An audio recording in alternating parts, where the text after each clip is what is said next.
All right, everyone. I hate to start the meeting on time, but here we are. All right, it's 6:30, so I'd like to call the meeting to order. Good evening, everyone. Welcome to the special meeting of the Mountain View City Council of December 16, 2025. Please stand and join me in the Pledge of Allegiance.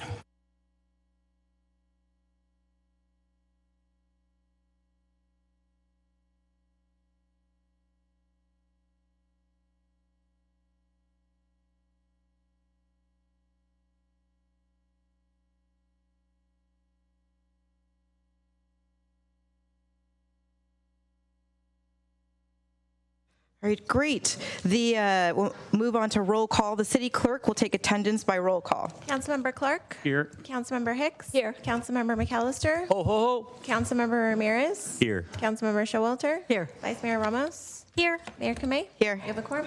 Great, thank you. So tonight we get to begin with our festive occasion. We have our presentations.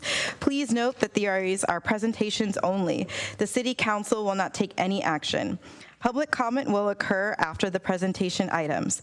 If you'd like to speak on these items in person, please submit a blue speaker card to the City Clerk now. And we will begin this evening with our proclamation in recognition of Fire Chief Juan Diaz on his retirement. So I will come down to the podium and ask the chief to join me.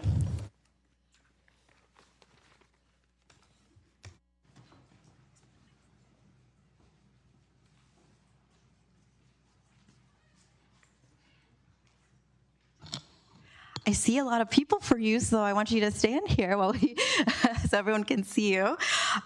So before we start tonight, I just want to say it's an honor and pleasure to recognize our outgoing fire chief, Juan Diaz, tonight.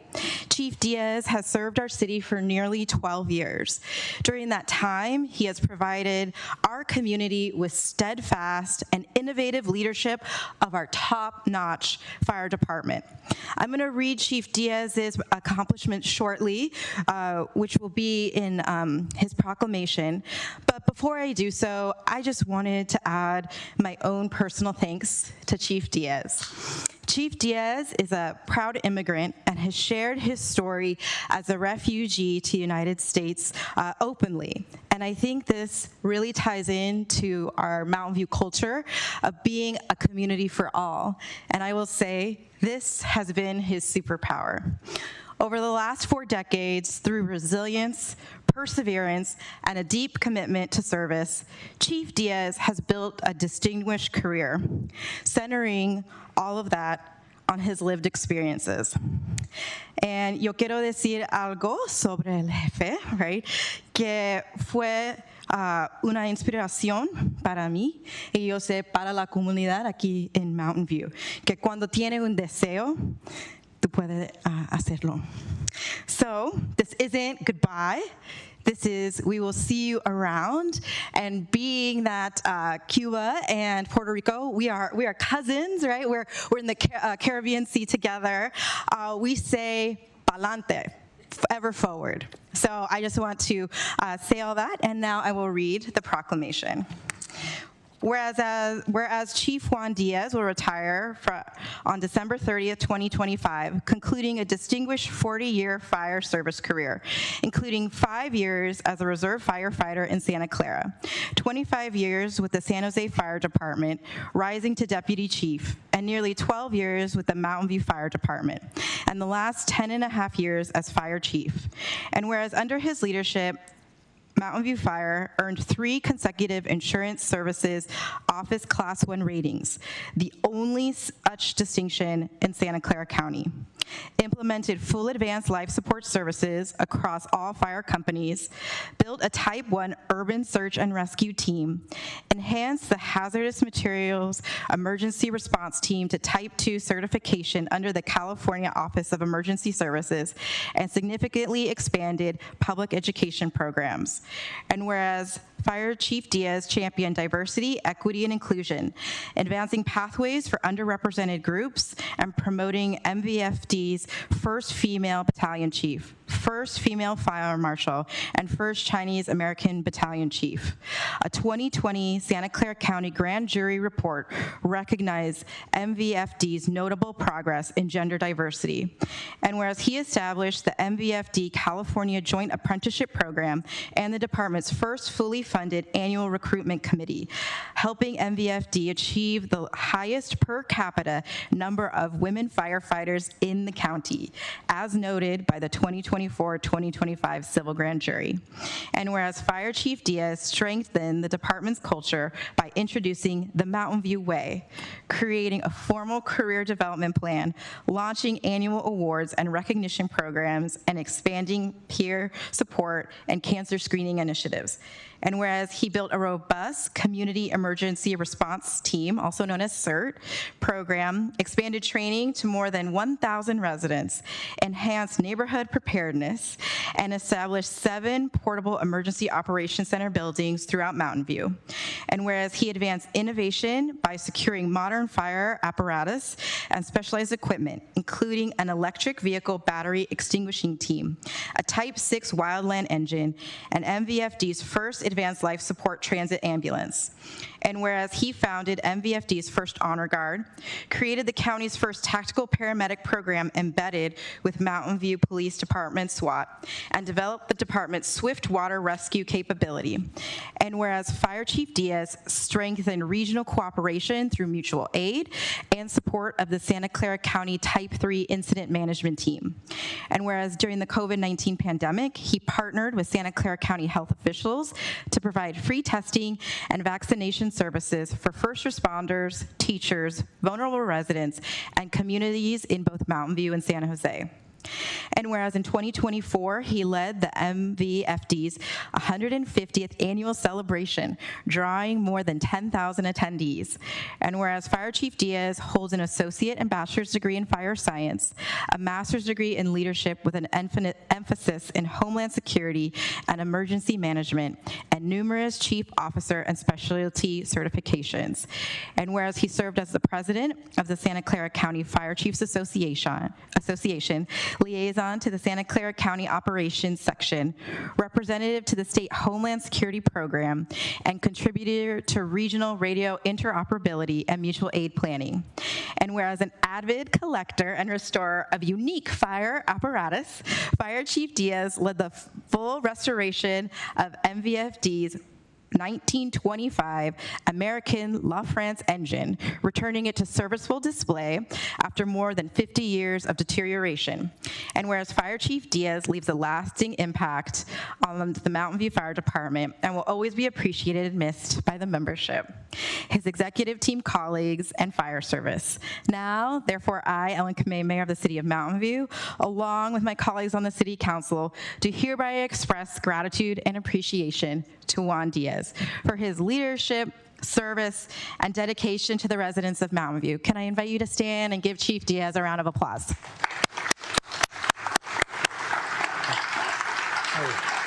Thank you.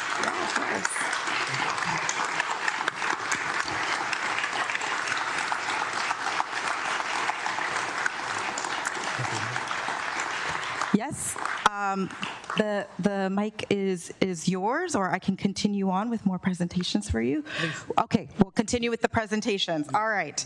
Make it short. Okay. All right. Well, we have members of our distinguished California legislative delegation here. So we'll now hear from Isabel Augustine on behalf of Senator Josh Becker's office and Kevin Fong on behalf of Assemblymember Mark Berman's office. I'll invite them up to the podium to present.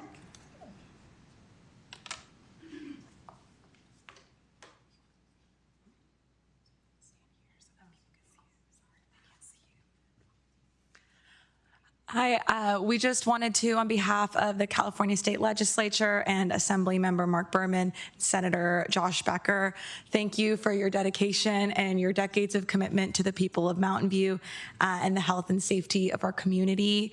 And we want to extend our appreciation for the many accomplishments listed by Mayor Kamei. And we wanted to wish you the very best on the next chapter, and we hope we'll still see you around in Mountain View. Thank you very much. Thank you. Thank you very much. You begin the center? Yeah, you're the star of the show. Okay, thank you.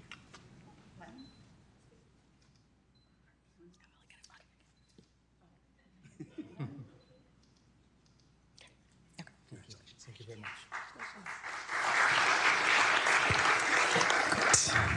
We will now hear from Nicholas Hargis on behalf of Congressman Sam Liccardo's office.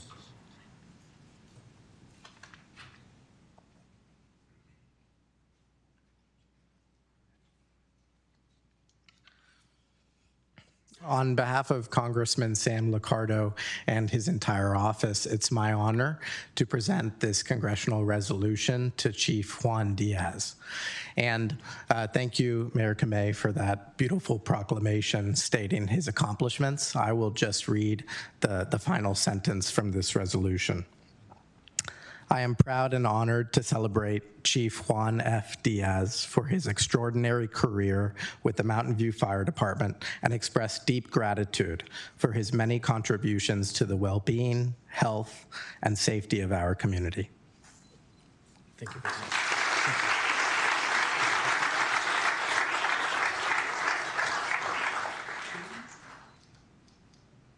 Thank you. Thank you very much. We'll now hear from Supervisor Margaret Abe-Coca on behalf of the Santa Clara County Board of Supervisors. And I believe last week you were honored at the county board. Thank you, Mayor. Well, good evening, everyone. It's really wonderful to be back. I get nostalgic thinking a year ago I was sitting there in my last city council meeting, and it's always wonderful to be home. But it's really an honor today to be able to be here to honor a dear friend of mine, Chief Juan. And yes, we did do this presentation at the county last week, but it was a day that Chief had to escort Santa to the tree lighting, and we had a big, long meeting, and so it was cut a bit short. So I'm glad to be able to have a second opportunity to do this honor. But as the mayor read in the proclamation, I won't go over all the amazing accomplishments and accolades that the chief has accomplished in his 11 years here in Mountain View, almost 12, and his over 40 years of service to our community in the fire industry. But I guess I wanted to just share maybe a little bit more personal comments and insights. When I was coming off my second term on the council, when we brought our chief into our organization here. And to be frank, our fire department over the years, my 2 terms, had some tumultuous times, and we were really in need of steady leadership. And the chief, with his 40 years of service, he lives and breathes the fire service. And I think it might be attributed to his, being an immigrant, fleeing his home country to come here, but he exudes patriotism, his true and genuine love for the community. He cares about everyone.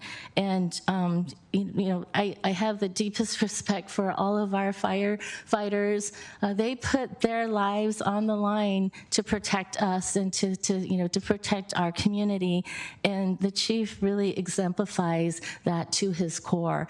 I love it. If you follow him on Facebook, he's always posting about him going to calls, which most chiefs don't really do, but it really comes from his love of the service. And I'm just so grateful that we have had such an incredible leader for our fire department. He has helped to diversify the organization to better reflect our community. He's led and really nurtured our firefighters. I love seeing how they have promoted over the years, really due to his encouragement, his mentorship, and he's really treated the department department as a family, we've had some tragic losses over the last 2 years, and it's really deeply affected all of us. And he's really helped us come out and heal from all of that. But it's really because of his heart. It's just a bit bittersweet. I'm grateful and congratulate you, Chief, for your retirement. But we will certainly miss you here. I have the fortune that I've had the chance to work with him at the county this last year because we do EMS, emergency medical service response. I know that even though he's retiring, he's going to be around and directing all of us from the background, and maybe we'll see him pop up in the forefront again too. But just personally, he's been like a big brother to me, watching over me, showing me what the fire service is about, what public service really means, and I'm just deeply grateful. So thank you so much for everything you've done, and congratulations on your retirement. And on behalf of the County Board of Supervisors, for the second time, and I'm going to do this again on Thursday, but we present to you a commendation. Thank you.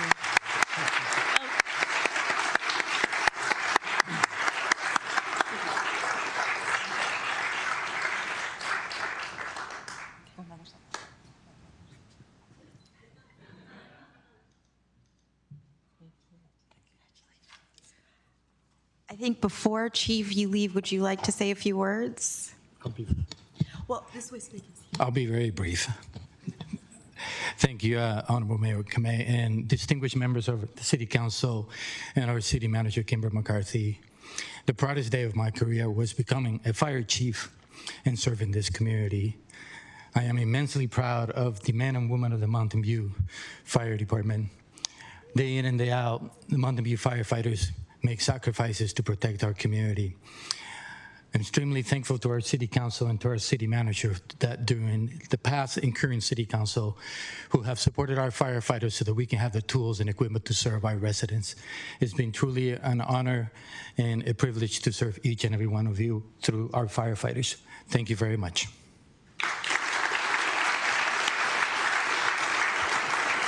So we're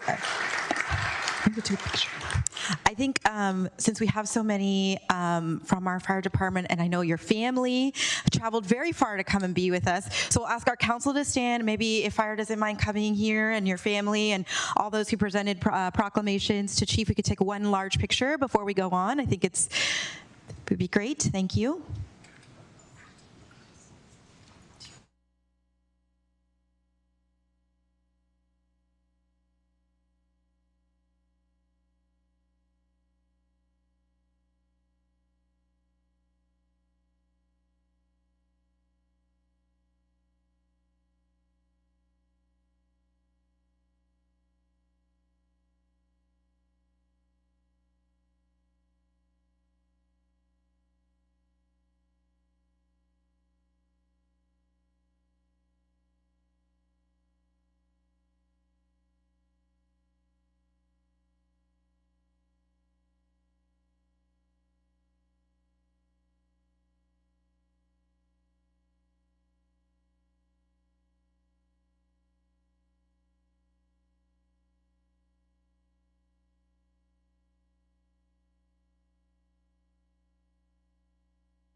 All right, and we have another presentation. Item 3.2 is Mountain View plans for Super Bowl and World Cup activation. So I'm going to go back to my seat, but we're happy to be joined this evening by Ruth Shikata, Vice President of Government and External Affairs for the Bay Area Host Committee, and Amanda Rotella, the city's Economic Vitality Manager, to share about local plans. So I'll let them come up here. Great, thank you, Mayor. We've got Ruth joining us over Zoom, and she will be presenting the first half of our presentation. Good evening, Mayor Kamei and members of the City Council. Can you hear me okay? Yes. Okay, very good. So I have a very, very short presentation because I know you've got a full agenda tonight. And so I just wanted to provide just some brief comments about the Mayor's Host Committee and the events that are coming to our region in 2026 to lay the foundation for the item that's coming forward to you tonight. So next slide, please. The Bay Area Host Committee is Okay, Ruth, I'm so sorry. It's okay. I'm going to need to interrupt you. Usually we take public comment after all the presentation items, but I believe we have our chief and his family. We're going to give them the opportunity for council and staff to be able to do their public comment now. We're changing it up. Great, thank you. I apologize. No problem. Okay, great. Why don't we ask, do members of the council have comments on item 3.1? Councilmember Hicks. So I'll keep it brief because we do have a packed agenda tonight. But I have to say I've long been impressed with Chief Diaz's work. But perhaps I was most impressed, in addition to all the fancy things that the mayor said you did, I was reminded in detail of the basic work that you do during the huge Palisade fires earlier this year in LA, where my son was living, and we were talking about it all the time. But in addition, my neighbors would come up to me frequently during that period and ask, is Mountain View in the same kind of danger? And so I asked the city manager, and she said to talk to you, and you gave me a good, probably 45 minutes of information on why we're not in as much danger, the tools we have and the work you've been doing, which I'll now recount. No, I'll spare people that, but it was truly educational, and it was impressive enough that I asked that it be printed in summary in our city paper, The View.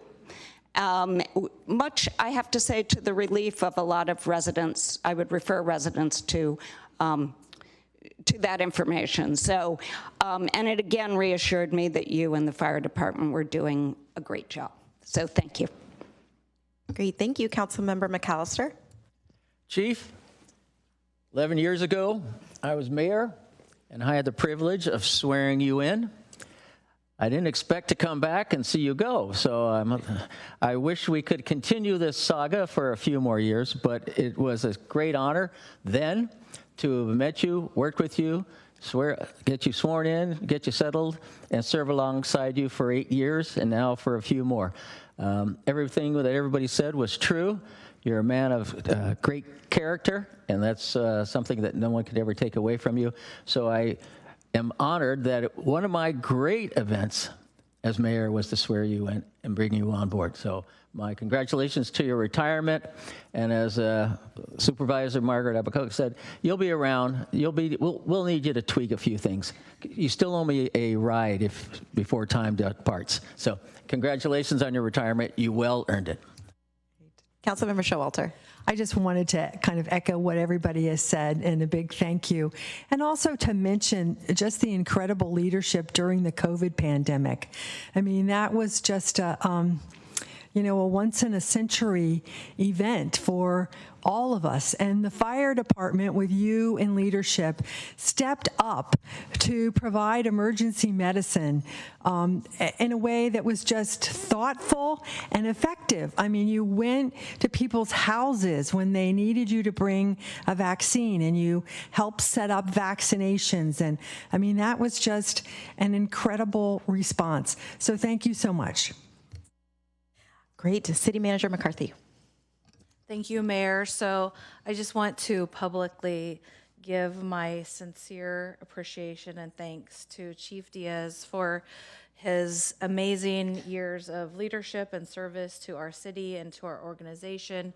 I've had the pleasure of working alongside Juan for the last 6 years, it feels a lot longer than that, going through the pandemic. And I'll just recount a story of one of the first things that Juan and I had to do together as a team, being a new city manager and having Juan as the fire chief. So I started in March of 2020, so you can do the math there. And in my second week on the job, we declared a state of emergency. And at that time, we didn't know what was going on really. And we had been hearing reports that there was going to be a run on the gas stations, that there would not be any gas at all.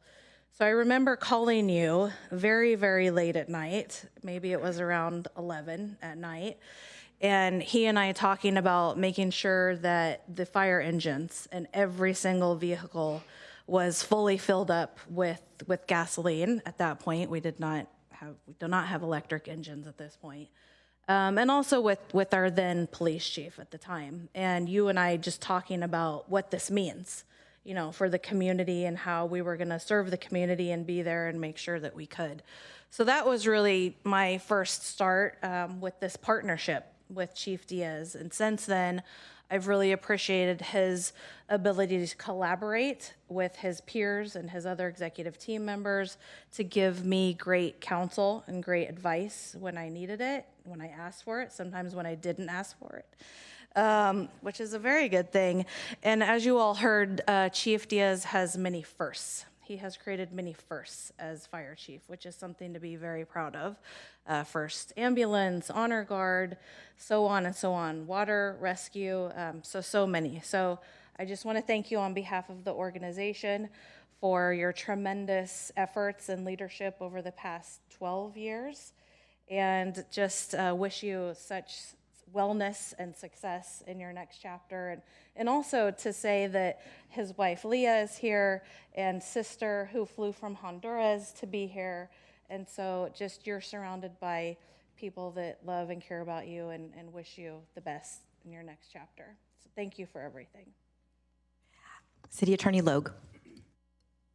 Thank you. I'll keep it quick. I just wanted to wish you all the best, and I wanted to thank you for being one of the people that I remember as one of my first friends here in the city of Mountain View when I started. I appreciate the lunches and making me feel like I can handle a job that felt very big when I started, and always reassuring me that I could handle it. So I just wanted to wish you all the best and say thank you.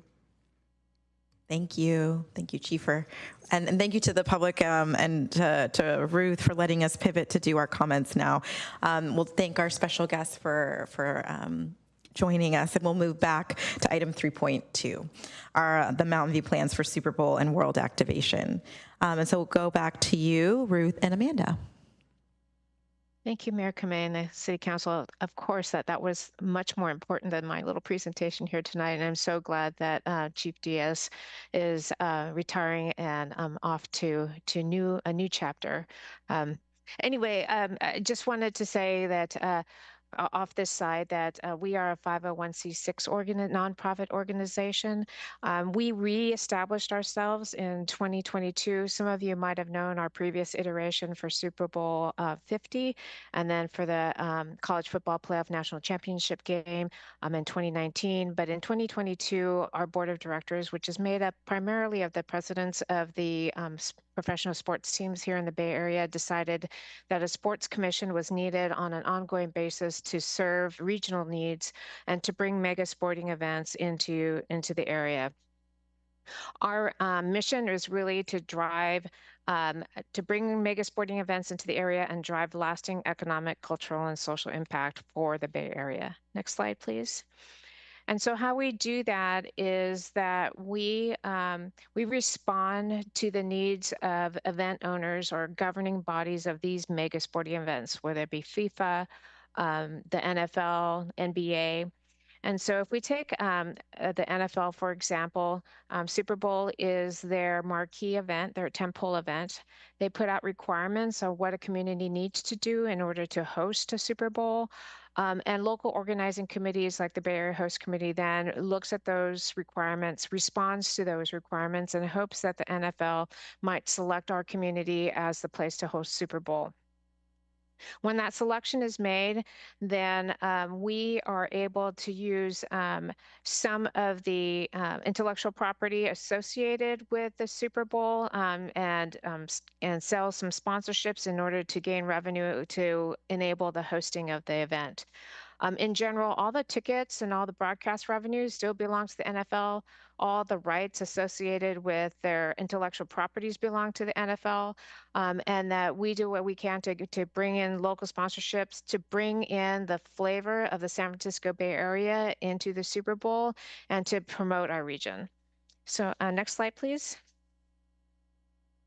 So for the Super Bowl, these are the major events.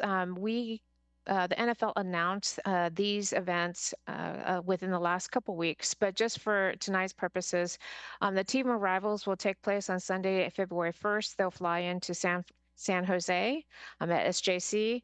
The Media Center, which runs 24/7 for the duration of Super Bowl week from Sunday the 1st through Monday the 9th, will be at the Moscone Center in San Francisco. Opening night will be Monday, February 2nd. That'll be at the San Jose Convention Center. That one will have some limited general admission tickets there. It's an opportunity for the community to be introduced to the two teams, the community and the media. Super Bowl Experience is the NFL's Fan Fest. It'll be held at the Moscone Center from Tuesday, the February 3rd to Saturday, February 7th. At the end of the presentation, I do have a discount code. So for anyone that's interested in going to the Fan Fest, you can use the discount code at any time. There's no limitation on that. We encourage our local Bay Area residents to go in the earlier part of the week when it's less expensive, less crowded. I know I went online a couple days ago to Ticketmaster and then was able to get a Super Bowl Experience ticket for like $20 a piece. With paid admission, then kids under 12 are free, and so it's a great way to celebrate football if you're interested in football and interested in Super Bowl. The Pro Bowl will be held in flag football. This year, it'll be at the Moscone Center as well on Tuesday the 3rd. And of course, a Super Bowl Sunday is on February 8th. So next slide, please. As far as the planning coordination is concerned on a regional basis, we've been planning with public safety. It is a Tier 1 event. That means it's the highest security level that there is for events in the United States. There's been a lot of coordination between federal, state, and county partners. There's been regular meetings and coordination on the transit and transportation side. I've been talking regularly with VTA, Muni, Caltrain, BART, ACE Capital Corridor, and Samtrans. And VTA has been pursuing partnerships for fare coordination with Caltrain. They did that at Super Bowl 50, and we expect that they're doing that again for Super Bowl 60. And then we're looking at what are the planning and transportation management needs in the region. Of course, we talked a little bit earlier tonight about emergency management, and emergency management is also a key part of the planning coordination that is looking at it from a regional, in other words, Bay Area-wide basis. Next slide, please. The other sporting event that's going to happen in 2026 is the World Cup. On December 5th, our draw was announced. These are the 5 group games that are happening, or the 5 matches that are happening at the group stage. You'll notice that a lot of our times are later in the evening, and that they're on, a lot of them are weekdays. We do have one knockout round match, which will be on July 1st.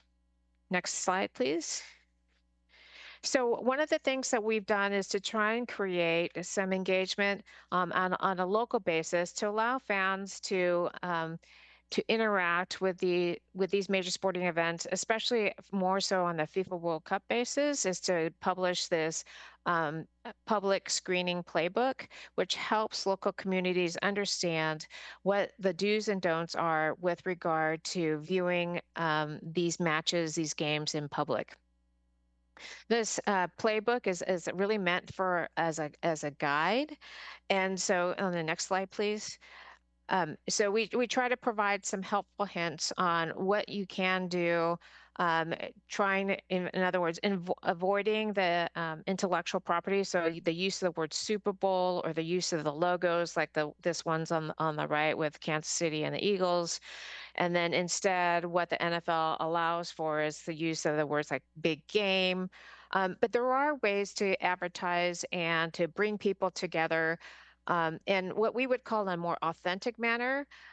So we're encouraging communities such as Mountain View to come together and to bring people into places where they already celebrate. So in downtown Mountain View, people come to celebrate. You have your art and wine festival. You have your bars and restaurants. People come out and regularly and create those moments again for Super Bowl and for FIFA World Cup. The Bay Area Host Committee wants to encourage that and figure out ways how we can support those efforts, whether it be, bringing some kind of element in on World Cup basis that would kind of add that extra fun and bring it more celebratory. So we really, really appreciate Mountain View leaning forward on these events and including your community and engaging your community, and that's what these things are all about, and we want to support that. So last slide, please. So as I mentioned to you, that there are discounts available for a Super Bowl experience. And this is the code here. So partner 15, like I said, it's not limited. It's usable at any time. We really want to encourage as many of the people in the Bay Area who are interested in football and want to participate in the fan experience to get out there. And we want to encourage that with this discount code. So that's all. That's it for my presentation. And Amanda, did you have something? I'm sure you had something more to say, but I wanted to thank you for your time. Thank you for your collaboration, cooperation, and partnership. Thank you, Ruth. And yes, I just have 3 super quick slides just talking about what we're going to be doing here in Mountain View and our plans. We're obviously collaborating very closely with the Bay Area Host Committee. They've been an amazing resource, and we're working closely with the Mountain View Chamber, collaborating with them as well. So really our goals, as we're thinking about what we're hoping to achieve with these events coming to Mountain View, we really want to boost the local economic activity. So really driving foot traffic, bringing people into Mountain View businesses to generate sales tax revenue, TOT, bring resources both to the city and to businesses so that we can benefit from the opportunity. We want to provide opportunities for community engagement, so really bringing people together around sport. And then lastly, to really elevate the city's visibility. We see this as an opportunity to really market Mountain View, market our downtown, market our businesses, and really establish ourselves as a key destination for visitors and sport fans. And so we're taking a 3-pronged approach with our activation. The first is around branding and placemaking, so bringing elements into the downtown and throughout the city, this like sidewalk decals, banners, other fun elements, just creating a festive environment. The next would be activations, so the city-led opportunities to generate fun and encourage people to come to Mountain View, looking at events for that. And then lastly, the third approach is really around business promotion. So we're going to be working closely with the Mountain View Chamber, and I see Peter Katz is here, to really help businesses take advantage of the opportunity. And as Ruth said, there's rules around, you can't say Super Bowl, but you can say big game. So we want to, be that resource to help businesses understand what they can and can't do, and to really help them think creatively about what might draw people into their businesses. And then we, the City of Mountain View, are going to use our marketing experience and power to promote what businesses are doing. And just as a little bit of a business engagement piece, we've already started, reaching out to businesses. We have a survey up where we're encouraging any business that wants to do some activations around Super Bowl to fill out the little survey that we have up on the Economic Development website, and we'll be adding them to our Fan Fest map, which we'll be promoting out to the community. And that's all. Thank you. Great. Thank you so much. Do any members of council have any questions on this presentation item? All right, not seeing any. Well, now, sorry, Councilmember McAllister. being a small businessman, this website of yours, other than someone looking for it, well, how will it be broadcast so that I hadn't heard about it? So how are other businesses going to hear it? Yeah, it's a great question. So we started off initially, we put it into our newsletter. The chamber is putting it out through their newsletter. And then we're going to start doing door-to-door engagement to the best of our capacity. I started walking the downtown and had a conversation with a business owner who similarly wasn't aware that there was an opportunity, and had a conversation with him about how he might be able to lean in and participate. Will you be reaching out to businesses outside of the downtown to just collaborate? Absolutely. Yeah, the downtown's an easy place to start because our offices are here, but we're hoping to really collaborate with the chamber to broaden our capacity and ability to reach as many businesses as possible. Okay, thank you. Great, thank you. We will now take public comment on the 2 presentation items. Would any member of the public joining us virtually or in person like to provide comment on the presentation items listed on the agenda? If so, please click the raise hand button in Zoom or submit a blue speaker card to the city clerk. I am not seeing any, so we'll close public comment on presentation and move on to item 4, which is our consent calendar. These items will be approved by one motion unless any member of the council wishes to pull an item for individual consideration.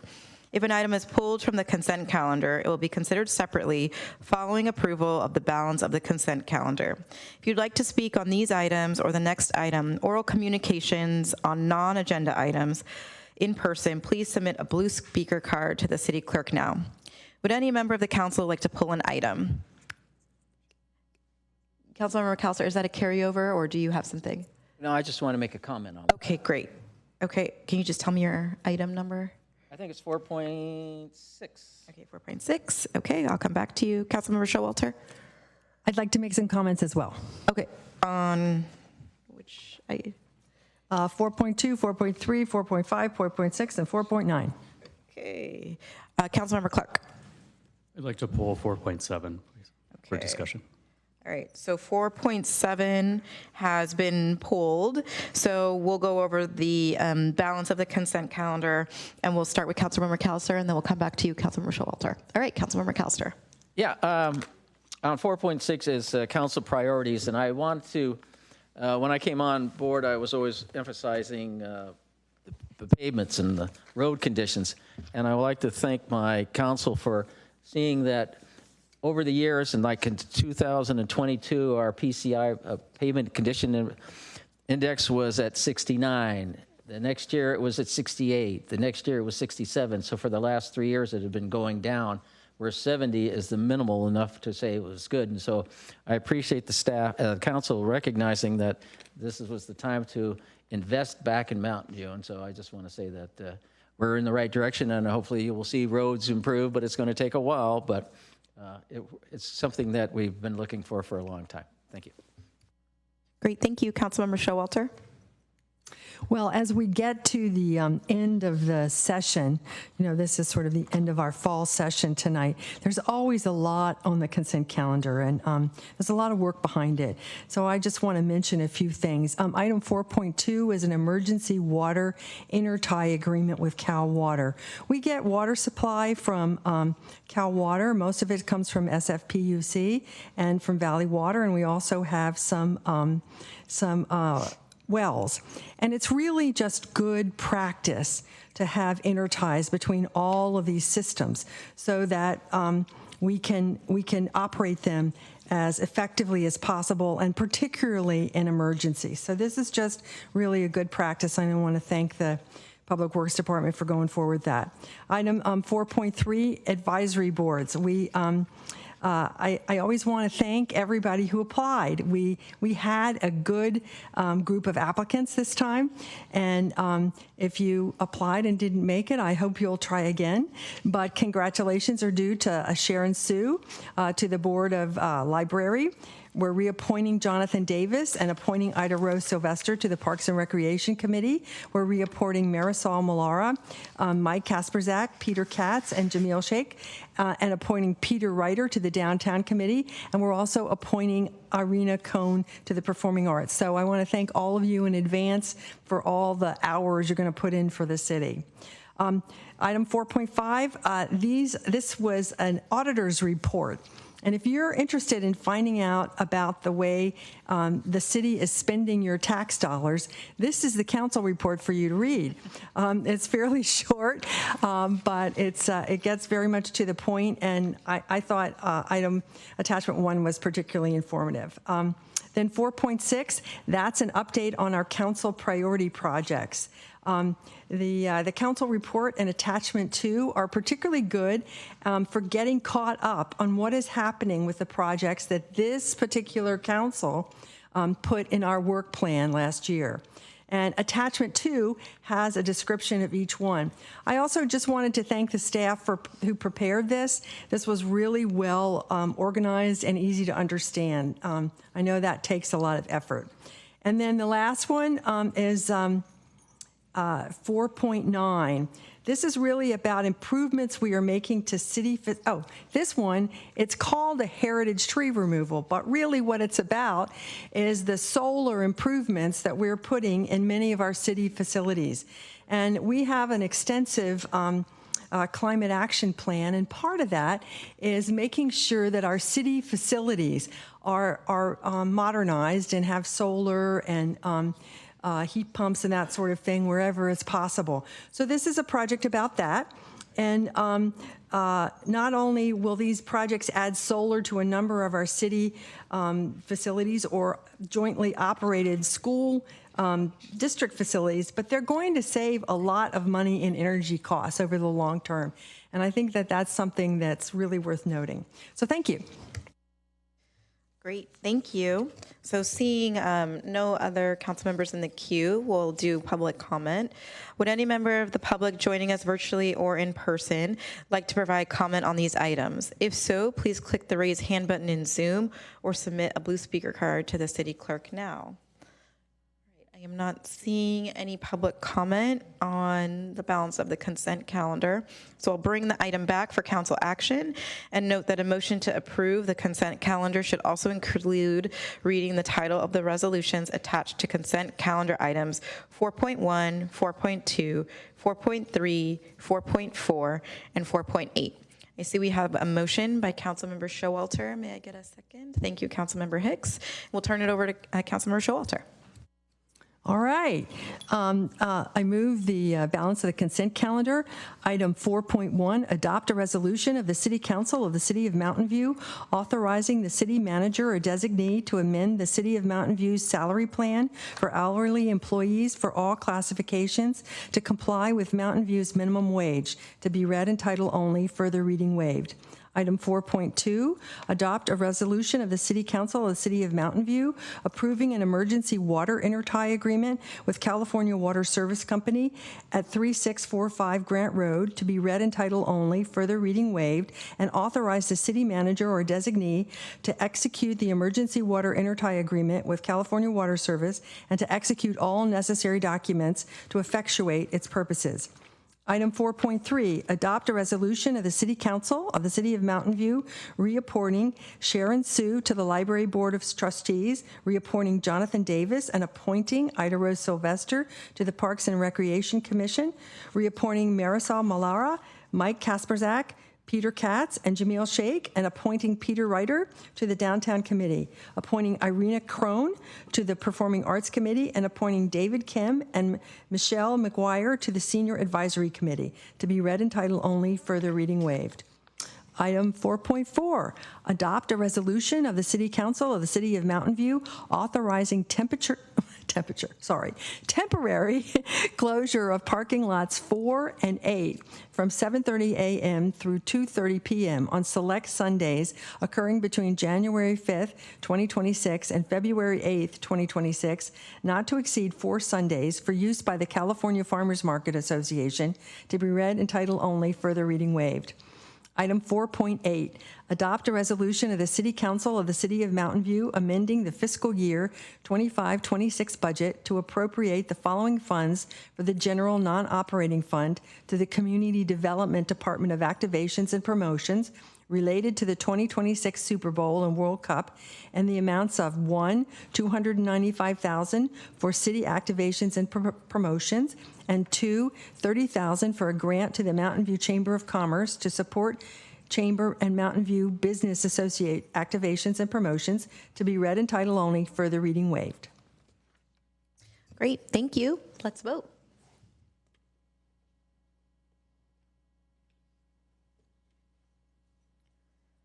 All right, and that passes unanimously. So we'll go back to consent calendar item 4.7, and I'll turn it over to Councilmember Clark.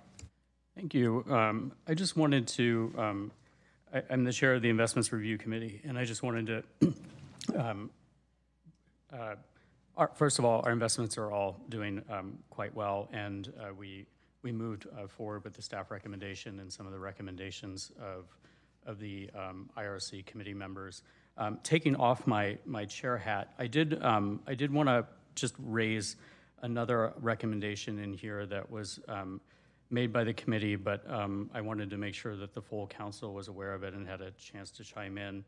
One of the recommendations that was raised was in response to some community members who attended the meeting, and that was to essentially conduct additional research and consider adopting additional social responsibility concerns.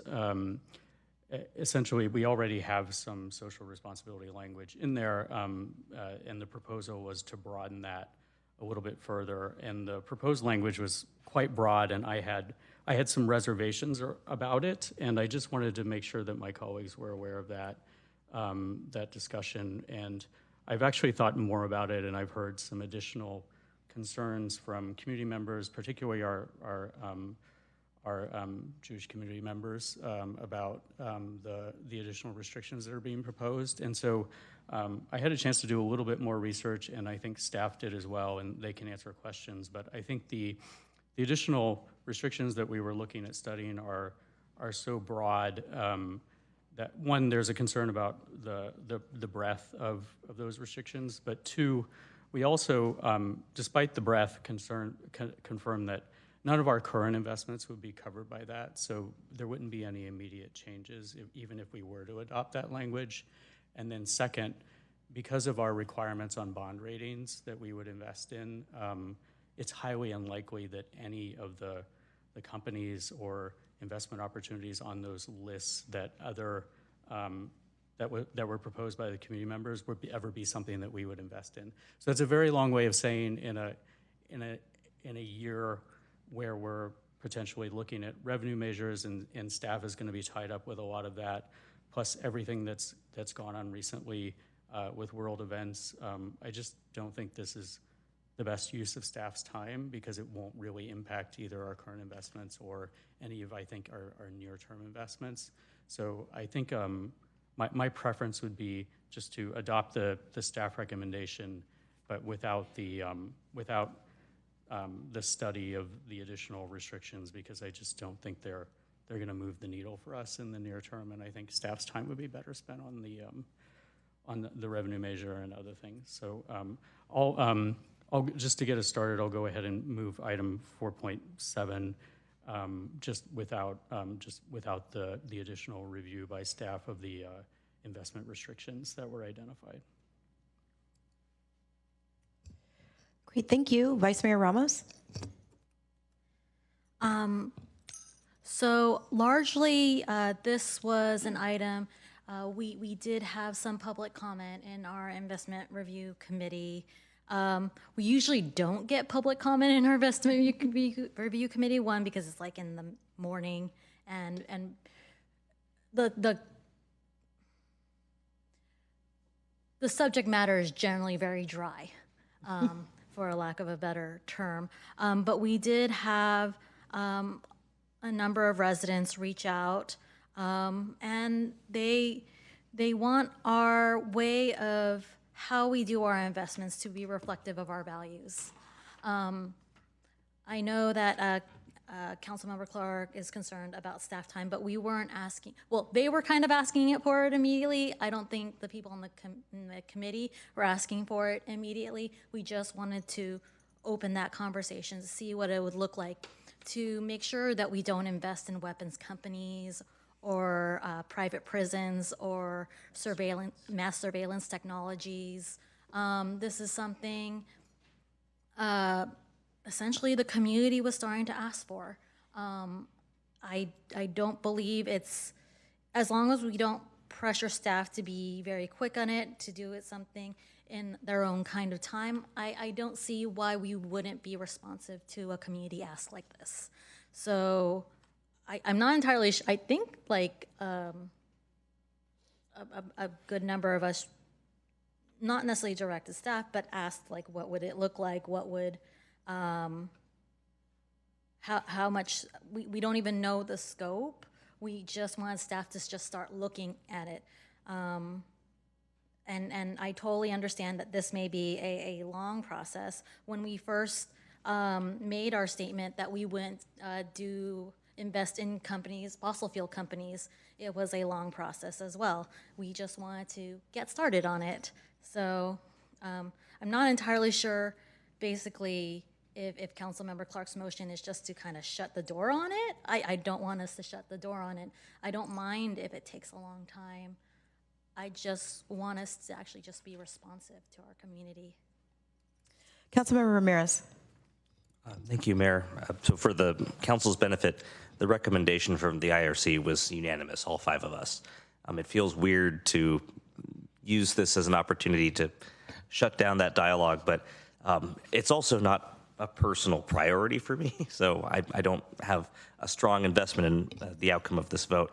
But because we do have the benefit of having the director of the Finance and Administrative Services Department here, it might be helpful to ask how much staff time do you anticipate moving forward? There's been, it sounds like, a little bit of staff time invested in this investigation. Do you feel like there's a significant amount of work or a trivial amount of work? How would you characterize the remaining work? Thank you for the question. Good evening, Mayor Kamei, Vice Mayor Ramos, and Council members. Derek Rampone, your Finance and Administrative Services Director. We have taken a preliminary look. We've worked with our investment management firm, Chandler, to take a preliminary look. It will take some additional time. I don't have an estimate per se. I don't think it's a ton of time, but it will take a little time to work with them and come up with possible scenarios and recommendations. I will say that currently, based on the parameters that were spoken about at the IRC meeting, we hold 0 investments in what was discussed currently. We already have, as was stated earlier, good governance, social governance that was put into the investment policy years ago.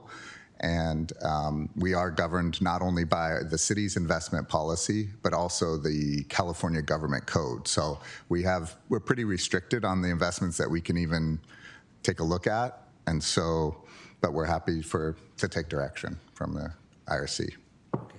Thank you very much. I appreciate that. I'm not going to make a motion, but maybe what I'll suggest as an attempt at a compromise would be, rather than just take it off the table entirely, that work be suspended until after the conclusion of the work necessary for the revenue measure. So it's on the back burner. It's not, we're killing it today, but rather once staff has completed the work needed for the revenue measure, then they can pick up the work, whatever remains, to complete that investigation. Thank you. Councilmember Hicks. Yeah, that actually sounds good to me. I am not on the committee, so I haven't done a deep dive into this subject, but I have to say, when I've gone to sustainability conferences, people have approached me and been very impressed with the fact that we don't invest in fossil fuels. I think these kind of measures are important to people. And also, just kind of randomly, I know people going to University of Colorado Boulder, these are nieces of mine, who phoned me and asked, because I'm on the city council here, how they would interact with their finance committee in Boulder to get a very similar set of parameters for their investments. And I told them how to look it up, and when they looked it up, their city had already made that, pledge. So I know it's possible, And it seems like since we now hold zero investments in this arena, it sounds possible here too. And it sounds like it would not ruffle too many feathers. But I would be behind suspending it until after the revenue measure. Thank you. Councilmember Clark, we'll go back to you. Yeah, just to provide a little bit more context and to be just a little bit more blunt than I was earlier. One of the so we already have language adopted around fossil fuels and pretty standard, I think, progressive socially responsible investing. What was proposed, the community members who wrote to us and came to the meeting are, I think, from a particular activist community. And I think if some of the other community members of our community had known that they were going to propose that, they would have shown up in force. And so I think that if this moves forward, for example, adopting language that says investments are prohibited in subsidiaries that facilitate the violation of human rights, things that are that broad, you can probably guess the concerns that would be raised around some of those things. And I think there will be a lot of community discussion if we move forward with studying this particular breadth of socially responsible investing. So that's why I wanted to flag it. I did vote to move it forward in the committee member, council member Ramirez is correct, but I've heard from folks in the community since then that this is something that they feel quite strongly about, and it's just something that I wanted to make sure my colleagues were aware of. It's because I don't think it's going to affect any of our current or any near-term investments. I don't think it is worth the time and the potential breadth of the community discussion that will occur to move this forward. And I think I would prefer not to just push it off. I would prefer to just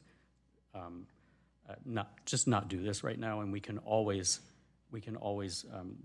look at this in the future if for some reason there's a proposal for us to invest in companies that might trigger any of this, but I just don't foresee that happening. So just a little bit more context. Great, thank you. I just had a question yes, thank you. So it sounded like that staff had already done a preliminary search and that none of the businesses that we associate ourselves with in Mountain View fall under this category. Do we need to take specific language like we did with fossil fuels since it's already not a practice? Is there something that council can do if we're already, it sounds like we're already doing it. So I'm trying to understand why staff would be investigating and putting staff time into something that the city's already, practicing, which is not engaging with these types of companies. So I seconded Councilmember Clark's motion because I did research into this as well, and it sounds like we do not do those practices. So perhaps staff can help illuminate for council and the audience a little bit more. Thank you. Yes, so the community had provided input that was rather broad, and we feel like that there's no official list that our investment firm can compare to and go off of. So some of the recommendations or proposals that they were putting together is not feasible, while maybe a small section could be, but it's relatively new to this area, I would say, as having some restricted specific wording. So there is no index officially that we can follow. So the research was basically to come back with that information. City Manager McCarthy, thank you. Thank you, Mayor, and to our finance director. So to be clear, the city does not have investments in the broad categories that were outlined by some of the folks that showed up at the committee meeting. And I think staff has struggled a little bit in trying to figure out what the broad categories would mean, because we have a highly restrictive way that we can invest. And it's not just Mountain View, it's any local government agency governed by certain California rules and legal restrictions. And then we place our own restrictions that are even more conservative, I would say, on how we can invest.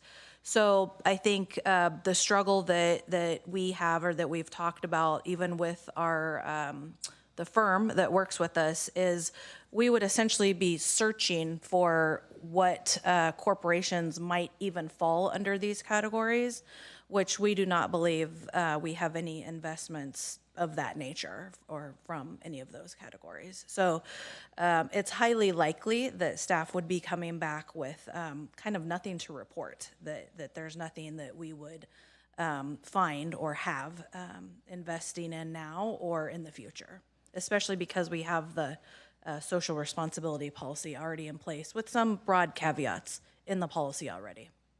Right, and every item is governed by our budget equity lens, which I know the council adopted. And so is this something that maybe staff would be able to tackle as part of, next year we'll be starting to talk about mid-year budget and the budgeting process, and maybe this is something we can add to our budgeting brief, or just, letting people know that, confirming what it sounds like we already know. So I think that the best path forward might be to just have staff come back with a recommendation on the best time to discuss this. We don't normally incorporate our investments into the process, but we can certainly look at the best avenue for doing that and then bring that back to council. Okay, great. To the motion maker, would that be amenable to you? That would be fine, whether it comes back to the full council or the investment review committee, either way. Okay. Whatever is easiest for Okay, everyone. great. Yeah. Okay, well, I can second that if it comes back. Perhaps since it became a discussion at full council, it can come back to the full council. Councilmember McAllister. Yeah, could they come back in a written memo instead of bringing it to a full presentation? Would that be helpful? City manager? Absolutely, we can do that, should that be the desire of council. I mean, that would be a better use, maybe to Councilmember Clark's. It would just give us an idea before we start spending time on city staff, and I agree with Councilmember Clark that staff time is valuable, and so, I mean, unless we see a real outcome out of something, I'd rather see them spend their time on other issues, so. Councilmember Hicks. So I just want a recap of what we will be voting on, because it was to take that, to accept the report, take out the part, not do what Councilmember Ramirez said, visit it later. But now people are adding back in things to do later, so I've become confused. Sure, I believe it's a revised motion. So the revised motion, I can turn to Councilmember Clark, which I think is just to have It staff sounded return. to me, and the city manager can correct me if I'm wrong, it sounded to me like we're accepting the committee report, which was the staff recommendation, except what we're doing is just we're not doing the additional study of investment restrictions today, but it sounds like staff, if and when there's any possibility that we might be looking at investing in a company that might fit some of these criteria, that it sounds like the full council would get an update or a memo on that. So what would trigger it would be the point that a potential investment was made? No, I think if we were ever in a world where some of these companies, which we don't even have a list, but but that might meet some of these criteria, might begin to be in the realm of things that we might end up investing in because of our overall policy. I'm struggling to find the Yeah, yes, sure. Thank you, Councilmember Clark and Mayor. So I think it would be if something were to ever surface, or if our consultant, our firm that we work with, were to raise something for us to say, hey, this investment might be getting into, whatever line of business that we would not want to align ourselves with, then at that point, that would be something that we could bring to the investment review committee or let council know in an off-agenda memo. But proactively, right now, there's nothing to proactively remove at this point. So it would be more if something were to come up. Councilmember Showalter. Just as a reminder, could you send us out sometime in the next few weeks? I know you're busy, but what the social responsibility policy is. Not serving on the finance committee, I just know sort of generally about it. I'd love to actually read the text. Sure. Great, thank you. Councilmember Hicks.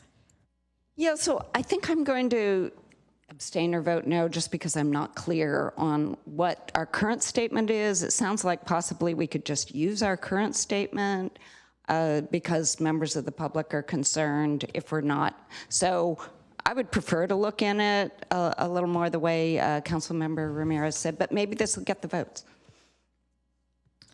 Okay. No one else is in the queue, so we can call a question, and then we can have more discussion. Okay. Sure. So my understanding of the motion is approving the staff recommendation. Let me read. So the recommendation per the staff report says, accept the annual report of the Investment Review Committee for fiscal year 2024-2025, as well as attachment 1 to the council report. But I think there was a specific call out in the recommendation about looking into, I'm trying to find the language. Does staff have the language or Councilmember Clark?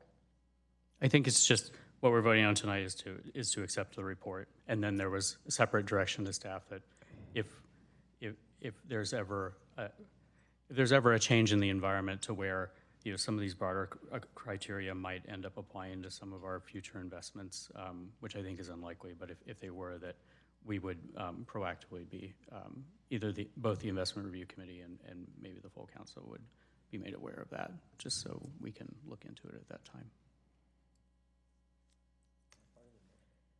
Yes, that's part of the motion.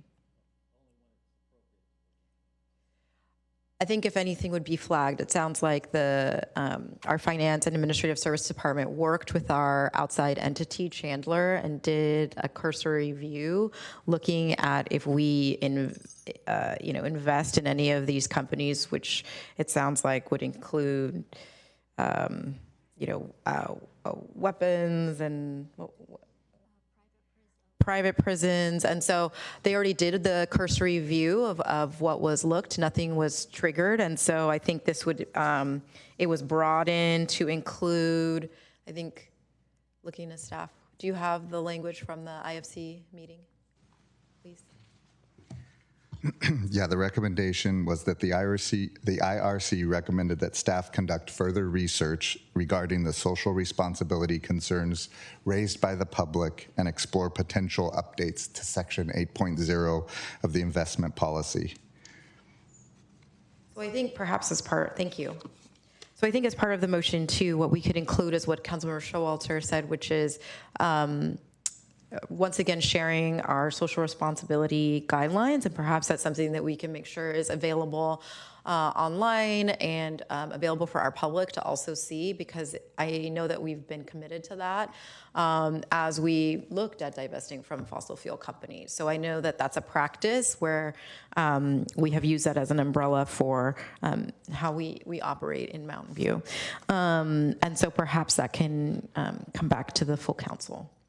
Is that okay to include that in your motion, Councilmember McAllister? Yeah, sending it out, of course. Great, thank you. Councilmember McAllister. Yeah, I like to have either they do it or they don't. I'm trying to get clarity on if when it's appropriate, they'll do it, but they won't do it until that time. There's nothing that they will, the only thing that they would do is flag it to us and then ask us if we want to basically go through the or changing our policy at that time. Right at now, the time that something we already comes have up. a socially responsible investment policy. It's actually pretty broad. The concern with what was raised at the meeting is that the criteria they were proposing was so broad that I don't want to sit down and decide who is or isn't violating human rights. That's a very broad statement. I don't think any of us do, and I certainly don't think staff does. And so I think having staff go study how we broaden things right now is just, because it's not going to impact any of our current or near-term future investments, is just not a good use of folks' time. It would be a good use of time if there were companies that we were either invested in today or that we might potentially invest in the near future. Then I'm totally on board with that. I just don't think this is the right time and the right moment to be studying broader investment restrictions with, around really, really broad concepts. And the motion would be to study it now. No, my motion Okay, is let's to go. That's where I not want study it specifics. now. The motion is to accept the report and not study it now. And if we ever end up in a world where some of these companies might qualify, then staff will just tell us. I got it. Yeah. Thank you. Okay. Yes, that was why the item was pulled, to change the motion. And I think what's also included in that is, sharing internally and externally our social responsibility guiding principles. All right, so let's see, we can vote.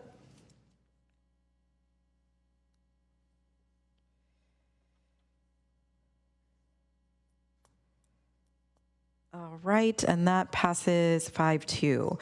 So we will move on to oral communications. Oral communications, this portion of the meeting is reserved for persons wishing to address the council on any matter not on the agenda. Speakers are allowed to speak on any topic within the City Council subject matter jurisdiction for up to 3 minutes during this section. State law prohibits the council from acting on non-agenda items. If you'd like to speak on this item, or the next item, please submit a blue speaker card to the city clerk now. Would any member of the public joining us virtually or in person like to provide comment on this item?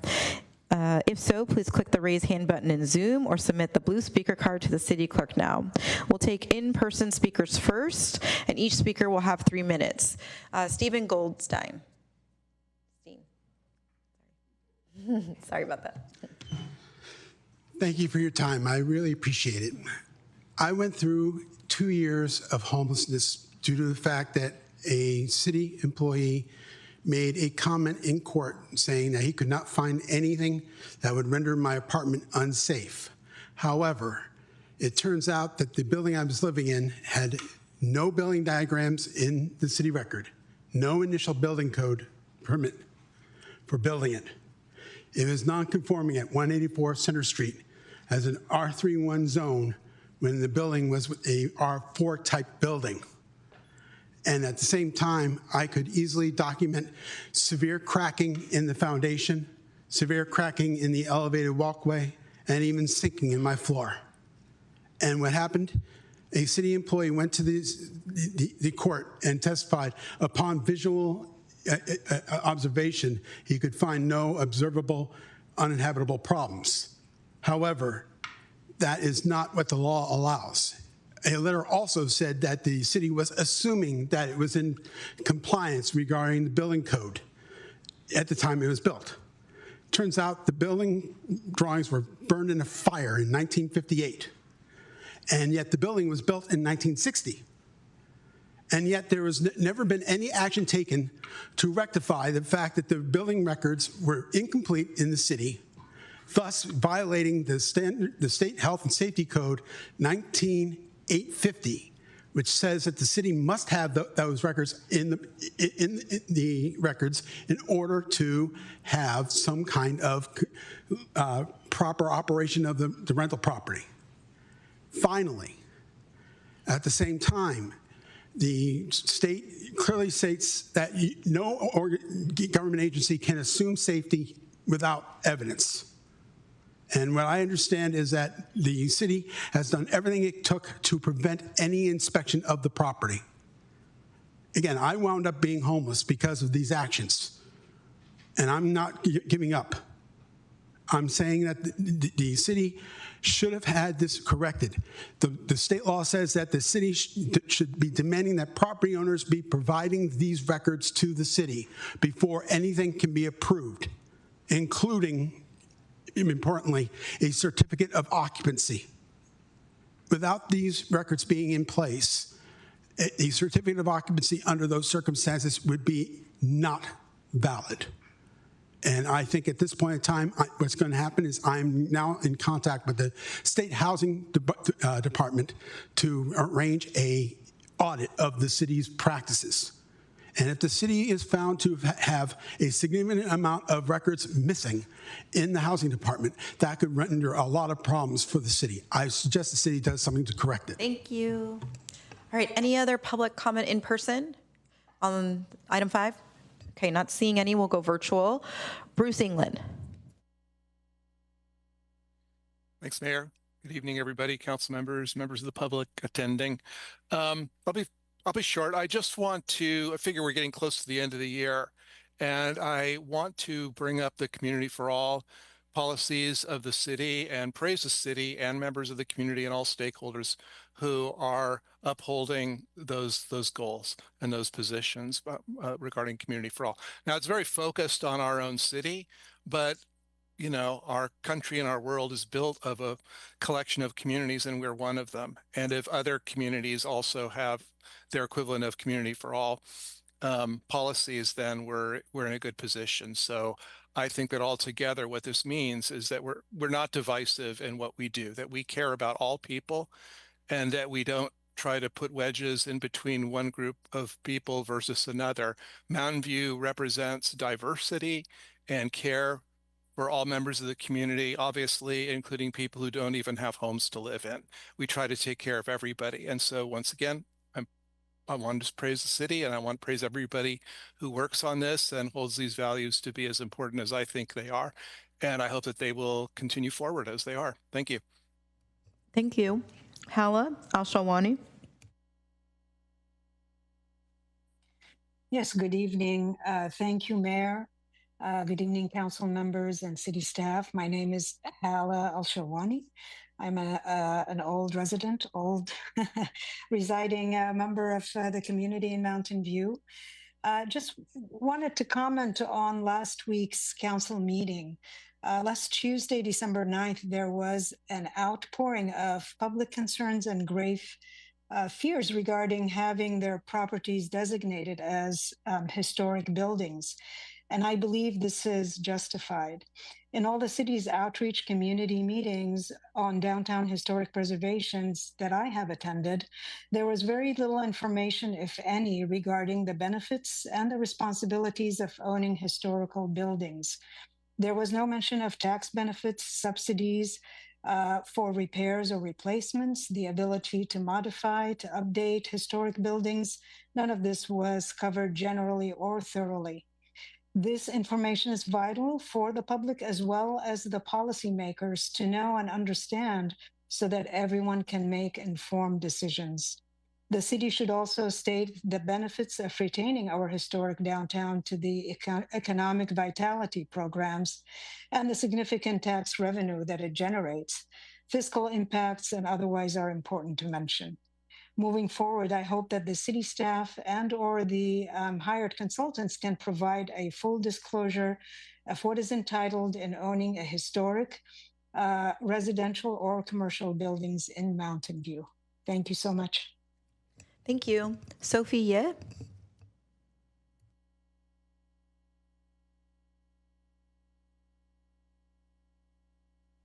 Hi there. Hello. My name is Sophie, and I'm speaking to the council. Thanks so much for hearing me.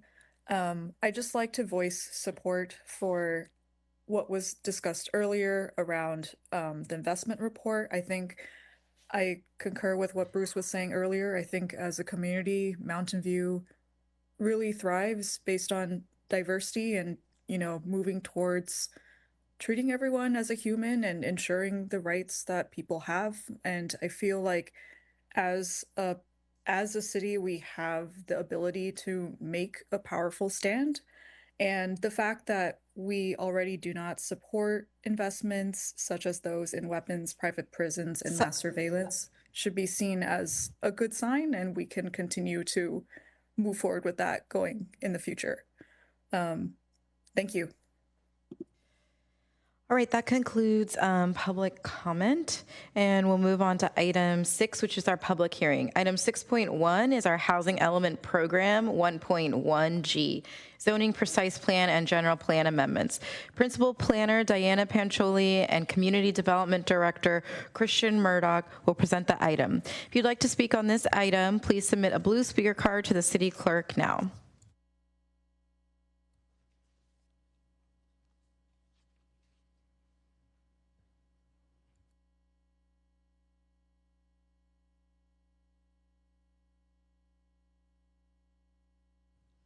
Okay.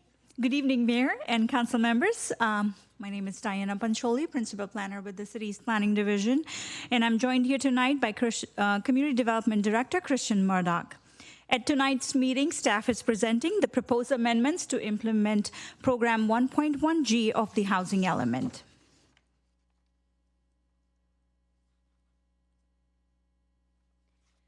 Program 1.1G aims to ensure consistency with zoning and general plan for all sites in the housing element site inventory and identified housing opportunity sites.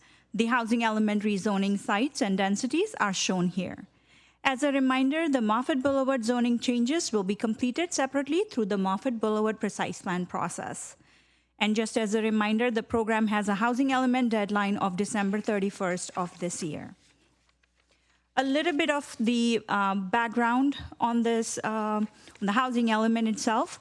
The sixth cycle of housing element developed between 2021 and 2023 included several outreach activities to create programs to meet the city's RHNA requirements and further the housing production. Two key policy considerations from community input were equitable distribution of housing sites across the entire city and the viability of sites based upon quality, age, size, and use of the buildings, as well as the property owner interest. Other housing element programs, such as Program 1.4 and 2.6, also address other sites with viable development in the city's highest opportunity neighborhoods. At previous meetings, the Environmental Planning Commission and the City Council reviewed the proposed amendments and approaches presented here tonight. City Council expressed support for a general plan mixed-use village center land use approach for the sites as shown in blue on the map here to help preserve locally serving businesses. The City Council also supported a flexible precise plan approach for the remainder of the sites, as shown in orange, which would allow site-specific code requirements to allow the densities and the character appropriate for the area. On November 6th, earlier this year, the EPC held a public hearing to discuss the proposed amendments. At the meeting, the EPC recommended Council approve the general plan and zoning amendments at the Miramonte and Cuesta sites with a 6-0 vote and 1 recusal, and the remainder amendments were unanimously recommended for approval with a 7-0 vote. As described in the staff report, some of the proposed amendments introduce the general plan mixed-use village center land use in existing regulations to achieve the housing element program. The General Plan Mixed-Use Village Center land use is a set of existing mixed-use development policies that preserve the existing commercial zoning but allow opportunities for multifamily housing. The locations for these developments are determined by the General Plan through mixed-use designations. However, the zoning district remains commercial, and the General Plan Mixed-Use Village Center developments are the only residential use allowed in these commercial zones. The development standards for this approach utilizes existing mechanisms to preserve existing commercial businesses without the need to create a new mixed-use district. This does not change the underlying zoning, avoids nonconformances for existing developments, and creates a pathway for residential development consistent with the general plan's village center policies. So in summary, the table here presents the proposed general plan map and text amendments to allow the residential uses as described at densities prescribed by the housing element.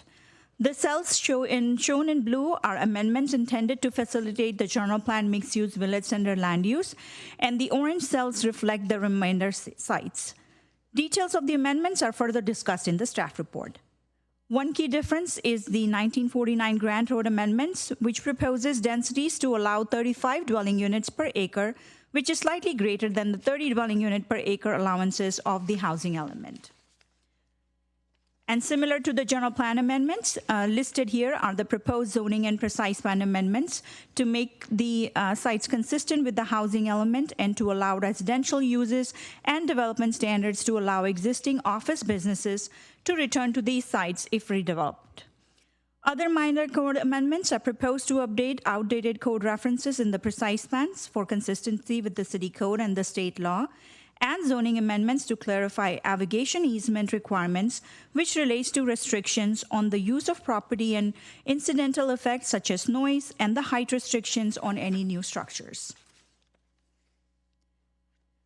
Based on the previous council directions, staff reviewed existing resources to help small businesses return to sites if redeveloped, as listed here on the slide. Additionally, the economic vitality strategy also includes an action item for tools such as rent caps and commercial rent subsidies to help bridge market gaps. However, further work is needed to identify a stable funding source to ensure success of this program. Specifically around Avondale Precise Plan Area A, staff studied several zoning options to retain small businesses. There are limited land use zoning tools as restrictions on the residential development conflicts with the housing element goals to create more housing opportunities or may be difficult to implement under the current state law. As part of the environmental assessment for the project, staff reviewed the proposed amendments to understand if there were new significant environmental effects or a substantial increase in the severity of the impacts, and found that the project was already analyzed as part of the city's Housing Element Update Program Environmental Impact Report adopted in 2023. Therefore, no additional environmental analysis is needed under California Environmental Quality Act. Staff would like to note that we received several written public comments prior to this meeting. A few supported the proposed amendments and several voiced concerns related to the proposed amendments for the 1702 Miramonte site and the impact of high-density residential developments on single-family residential character of the neighborhood. Now I will pass it on to my Public Works colleague for the next slides. Good evening, Mayor, Council members. Ed Arango, Assistant Public Works Director. As Principal Planner Pancholi noted, the city received public feedback regarding the intersection at Miramonte and Cuesta. Continuing on this topic, I'll briefly be going over the existing conditions and concerns we heard. Near-term solution staff is reviewing and long-term strategies that could look at this in more detail. In this view, Miramonte is running north-south and Cuesta is running east-west. Along Cuesta through this intersection, there's an offset, and Sladkey, a T intersection, is in very close proximity to the Cuesta intersection. And please advance the presentation. Some concerns that we heard include the movement along the northbound Miramonte turning left onto Sladkey movement. As vehicles are waiting to turn, I'm sorry, can you go back? As vehicles are waiting to turn, this can cause a queue backup. This can be further exacerbated for those vehicles turning onto northbound Miramonte from Cuesta. In advance. Additionally, exiting Sladkey, vehicles turning left onto northbound Miramonte have to negotiate southbound vehicles coming down Miramonte and the previously mentioned movements from northbound Miramonte vehicles. In advance. Lastly, there are some parking concerns about businesses parking spilling into the neighborhood. Next slide. So staff is currently looking at some near-term solutions from the comments that we received.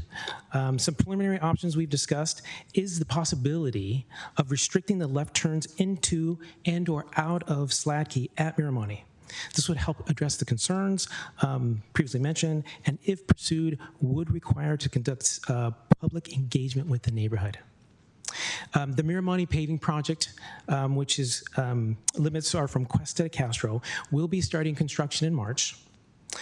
If the turning restrictions at Sladkey are pursued, going through the public engagement process, the modifications could be incorporated into the project, but could also be incorporated independently.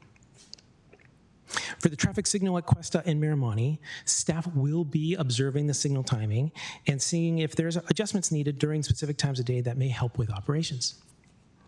And then lastly, staff is always available for public requests, and the public can request, reach out to staff, Public Works specifically, via Ask Mountain View, calling Public Works directly, or sending us a message, requesting evaluation of any specific locations or requests for red curbs, including concerns about site visibility. Next slide, please. So moving on to the long-term strategy, in January 2026, Council will be reviewing, considering the Miramani Corridor Study. The study presents potential multimodal improvements along the entire corridor. As part of the capital improvement program process, staff can review establishing a project to do a deeper dive and study these two intersections more closely. We do recommend this be done in the context of the CIP process to provide the information regarding other projects that may be proposed and workload. But a new study could be a future project that would review the configuration and identify if there's anything feasible to improve the operations. I'm going to be handing it back to Principal Pancioli to conclude the presentation.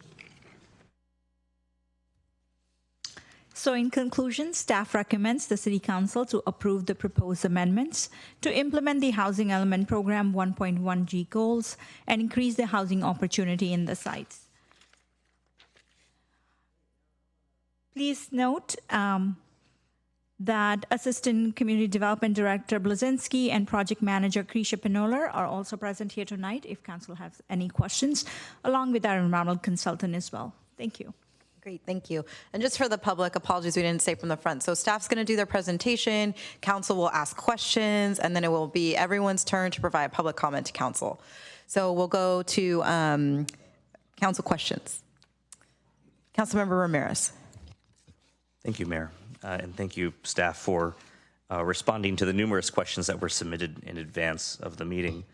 The first question under this item, question 29, reveals that 1702 Miramonte and 777 Cuesta Drive are subject to Senate Bill 6 and Assembly Bill 2011, which allow housing at 30 units per acre ministerially, right? So it wouldn't even have to go to a city council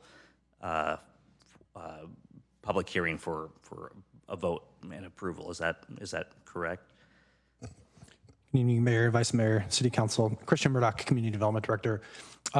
In part, the answer is yes. AB 2011 creates a ministerial approval process for qualifying commercial sites based on adjacent roadway width. This site would qualify both under AB 2011 and SB 6. SB 6, just to distinguish, does not create a ministerial approval process, but does create a pathway to submit an application to approve commercial development through the normal discretionary review process. And apologies, for those that may be attending our meeting that don't know what AB and SB means, maybe we can just say that those are some state laws, Senate bill and Assembly bill, and just add some color and some background. I think that was just signed. So I just want to make sure that we're allowing the public to understand that state law has been enacted and signed by our governor. And I'll turn it back to you, Director Murdoch. Thank you. Thank you, Mayor. Yes, for those that don't work in this space every day, these are state laws that are part of a series of laws that the legislature has enacted in recent years to expand housing development opportunities. These two laws, Senate Bill 6 and Assembly Bill 2011, passed by the legislature and signed by the governor maybe 2 or 3 years ago at this point, expand housing development opportunities in commercially zoned areas by overriding local zoning in areas that may be commercial only to allow residential development if certain physical characteristics and other use components are present on a site, notably the width of the roadway adjacent to the site in question. And so these two sites that are identified for action tonight have exceed the minimum roadway widths to be subject to these laws. Okay, thank you. Thanks, Councilmember Ramirez. Well, thank you, Mayor. And thank you, Director, for walking us through. So 2 separate pathways under state law today that override local control, allowing for housing at a minimum of 30 units per acre on each of these sites. And the 30 units per acre is also the density that is proposed in the staff recommendation, right? So it's the same. That's correct. And then on top of that, projects that use the two state pathways, Assembly Bill 2011 and Senate Bill 6, whichever way you choose to go, also can use the state density bonus law on top of that. Is that accurate? That's correct. Including the use of waivers from development standards and concessions as well. Correct. Okay. That's helpful for us to understand. So even if the council decided to take no action or we were to deny the staff recommendation, housing would still be allowed under state law pursuant to Assembly Bill 2011 and Senate Bill 6. Correct. Okay. That was something that was, for the benefit of the public, new to the council. I think all of us, just in seeing the responses to the questions today, learned about that. So that's something I think the council may want to sort of talk through and understand.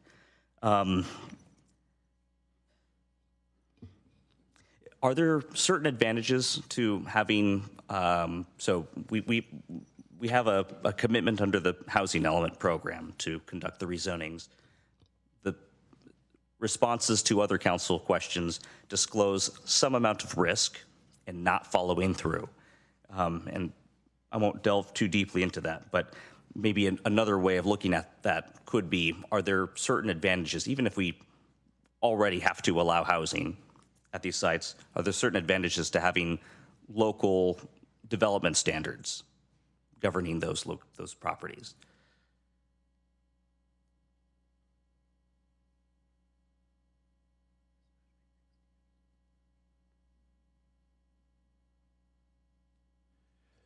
So I think in general, yes, there's a benefit to having local standards. It can communicate to a developer the types of development that the city wants to see as opposed to development that the state mandates to occur. And some developers are sensitive to that and try their best to design projects to be locally acceptable and to integrate better into the community. And so to the extent that the city could adopt local regulations that achieve those outcomes, it is advantageous to have local standards in most cases.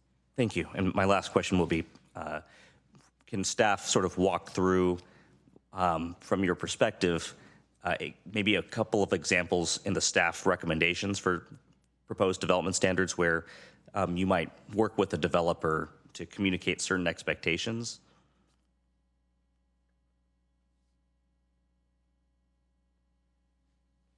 Sure. We'll need a moment to pull up those standards that are proposed for this site. Yeah, thank you, Mayor.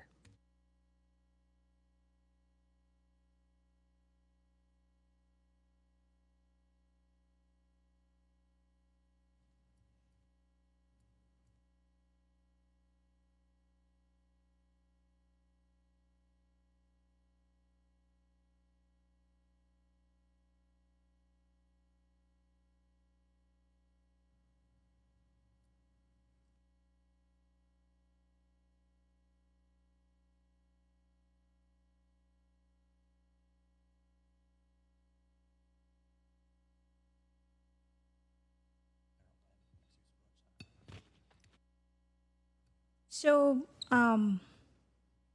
without taking too much time, I think the proposed amendments that we have presented in here have looked at certain specifics, such as the setback requirements or where the setbacks are measured from, or the allowed height, or the amount of FAR that is allowed on a site, which can then result into the desired densities to align with the housing element.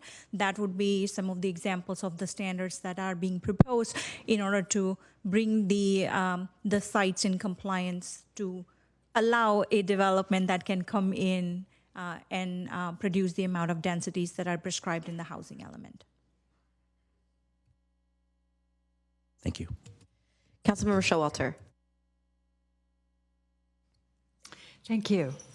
Okay, I'd like to hear from Mr. Arango. Hi, nice to see you again. I'm interested in this Miramonte traffic study. You mentioned it and discussed it starting in 2026. And so I'm kind of interested in hearing a little more about what the components of it are, and also the duration, because as you know, we're doing a big project on Miramonte, a big repaving project, and of course we want to include any improvements in it. So can you just describe the traffic study and what's made up, what it's made up of, and how long it takes? Sure, absolutely. Again, Ed Arango, Assistant Public Works Director.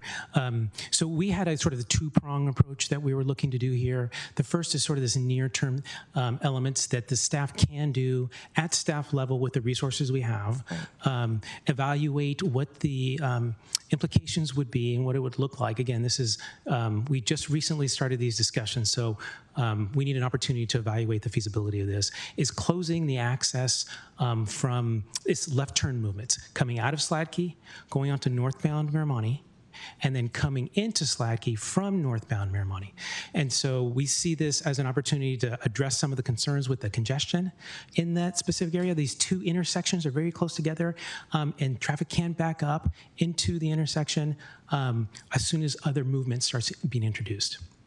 So this is something that we can introduce with our staff in early 2026 to start evaluating what that looks like, see if it's feasible, and then we would have to do a public engagement with this. It would impact circulation through the neighborhood, so we want to be sure that we're giving the opportunity for the neighbors to be able to weigh in and give us feedback. But if supported, we could move forward with that with the Miramonte project and do modifications of that. But the implementation isn't all that difficult, and we can do this independently. So the modifications for Miramonte Drive, they really are kind of matching up the existing conditions at the Cuesta intersection, because that's sort of the beginning of the project or end of the project. So we need to match those existing improvements that are coming into that intersection. So effectively, it's going to look pretty much the same at that location as it does today. It's because it really does have two lanes that are going in each direction coming from the south. So that's sort of the first approach. Again, we're going to look at the traffic signal timing as well to see if that can be adjusted at the Cuesta Miramonte intersection. But the actual traffic study, we would need consultant support help for this part.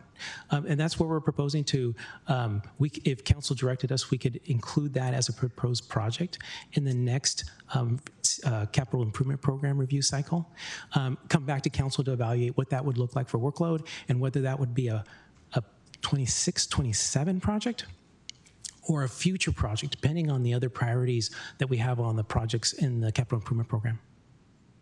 Okay, so essentially there's sort of a short-term version and a long-term version, and the short-term version could definitely be incorporated into the repaving project. That's correct. The long-term version, we don't know what it would say we needed to do, so you can't answer that. That's correct. Did I get that? That's correct, yes. Okay, yeah. got it. All right, so then in addition to that, if I used to take these turns very, very frequently when I had children, but that was a while ago, young children driving around. And there used to be a sign there that limited the times you could turn left out of Sladkey. Is that still there? I see nodding heads. Okay. That was a very odd sign. It was sort of small. You had to take some time to read it. I'm sure the people who live in the neighborhood go by it, hundreds of times. They know it by heart. But for people who were just driving there occasionally, you kind of see it and go, what?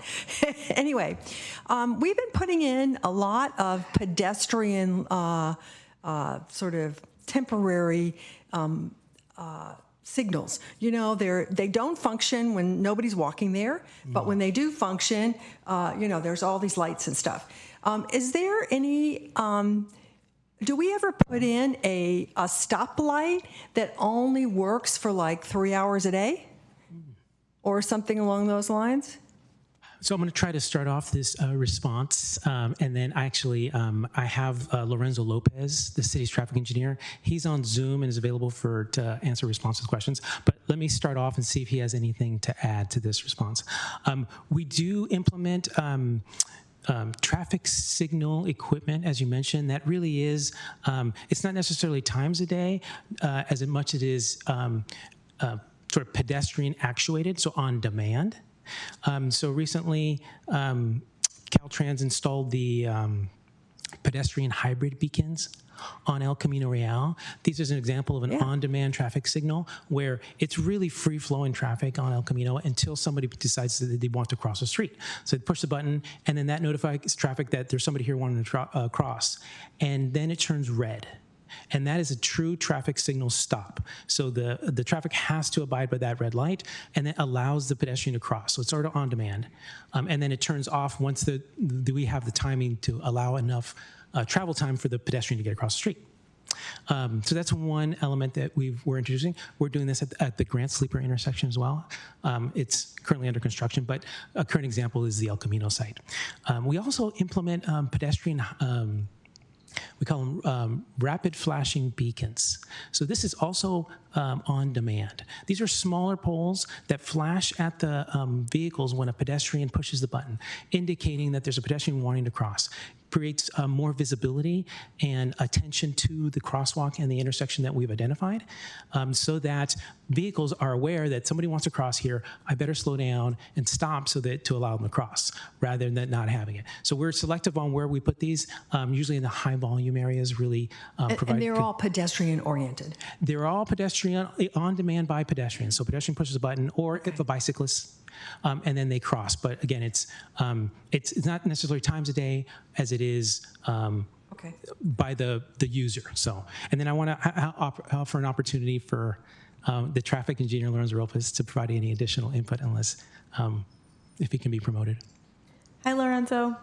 Hello. Hi, can you hear me? Yes. Hi, everyone. Lorenzo Lopez, City Traffic Engineer. Ed summed it up pretty well. Those signals that you are mentioning that are not on all the time is a pedestrian hybrid beacon, and those have the actual red lights that serve like a traditional traffic signal. Those are along El Camino right now. We don't have any on city streets yet, but as you mentioned, Grant Sleeper is the first one. We do have others that are proposed in the future at other locations on city streets. And again, as he stated, those are all pedestrian or bicycle activated, so not vehicle activated. Thank you. That's very informative. All right. So I have a couple more questions.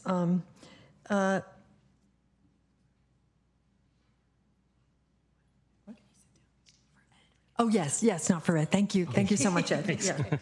Yeah. This one is more about what can we do to preserve small businesses or the dental offices. Clearly, everybody needs a dentist, right? It's one of the land uses we need in our community. These are, these buildings have been there a long time, so there might be differences of opinion about whether they should be redeveloped or not, but we do need that land use for sure. And you mentioned that there wasn't much in land use law that we could do to protect those small businesses, but what else could we do? I mean, we've had some situations where, for instance, at the corner of El Camino and Castro Street, where we preserved the Rose Market and the coffee shop, and so I just wondered if there are things that can be included, or are they included in our zoning to support businesses or other programs? Thank you for the question. I'll start first with talking about sort of what the tools are at the legislative action level that we're talking about, and maybe how that's distinguished from a project level action, right, of the examples you noted, and then ask Principal Planner Pincholi to just talk about the care and the thought that went into selecting the zoning tools to ensure there are ongoing commercial operation opportunities with these rezonings, so sites don't end up as non-conforming commercial uses that could restrict ongoing operation. So to start, it's challenging from a legislative zoning and general plan policy level in light of state law to achieve the kinds of small business preservation outcomes that you're describing.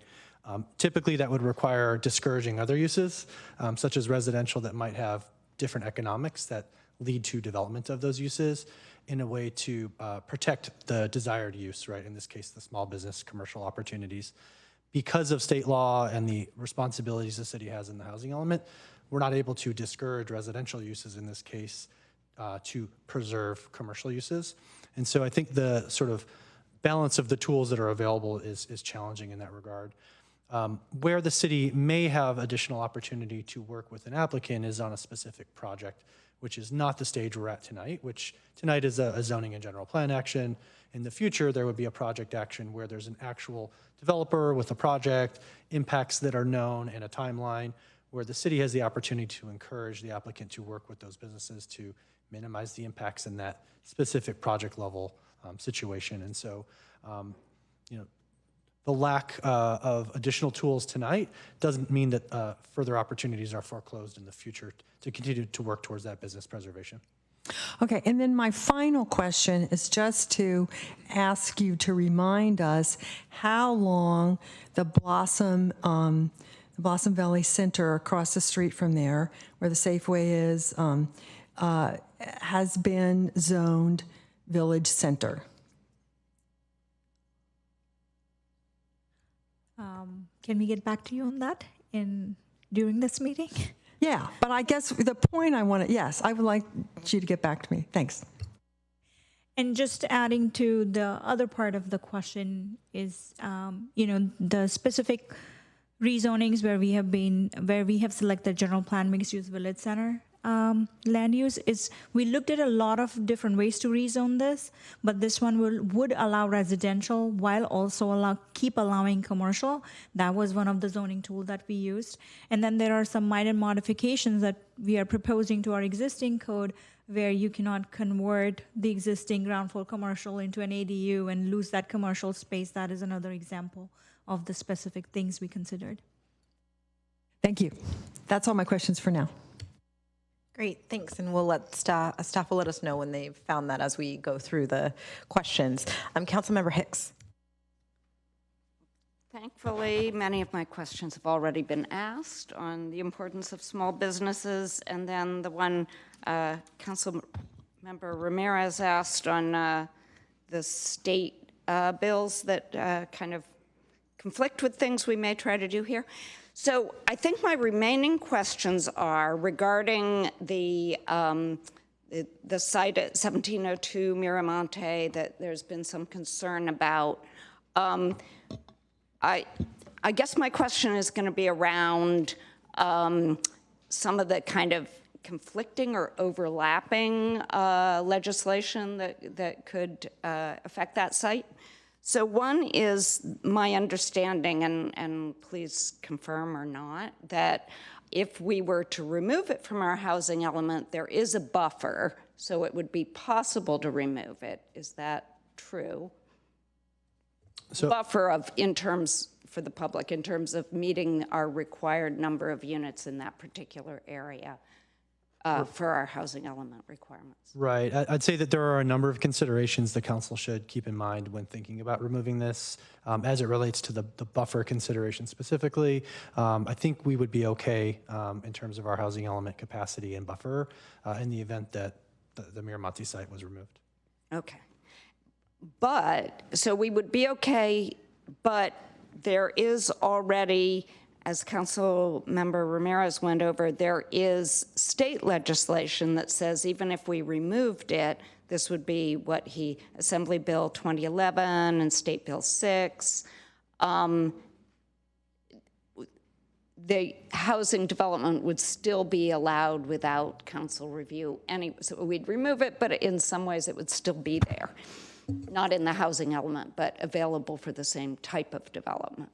That's correct. And in one instance, potentially a ministerial approval that does not even come to the city council. It would just go through a staff level review, perhaps under Senate Bill 6, some sort of city review process that might go to a public hearing, but in both cases requiring the city to allow residential development. And do those allow you to retain or preserve the existing businesses? Or they don't, it's something that you would have to work on, but they...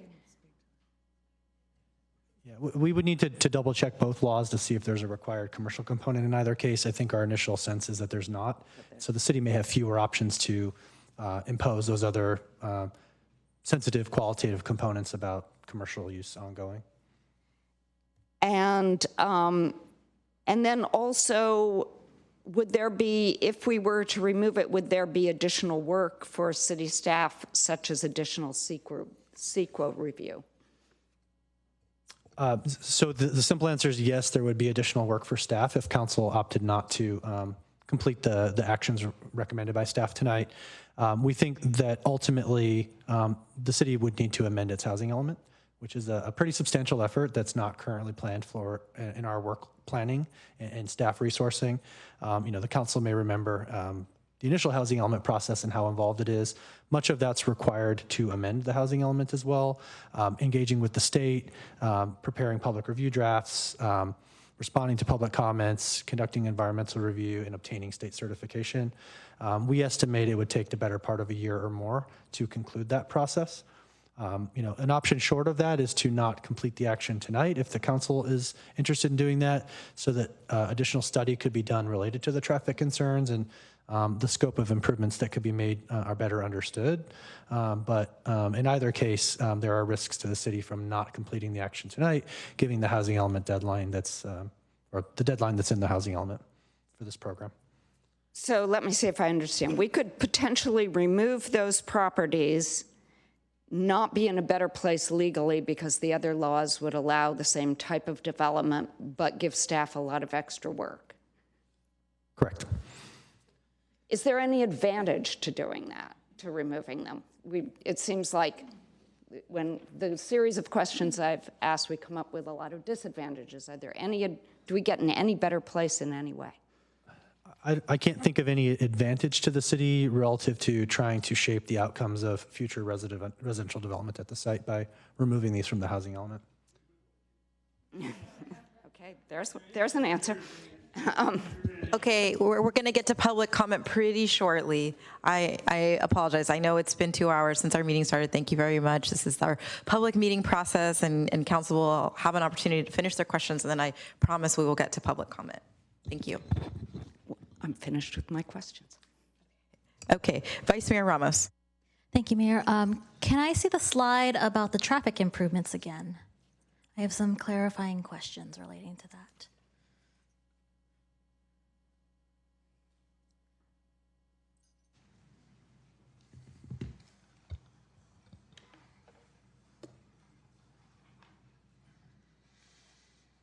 More of the action. So I think it's the slide after this.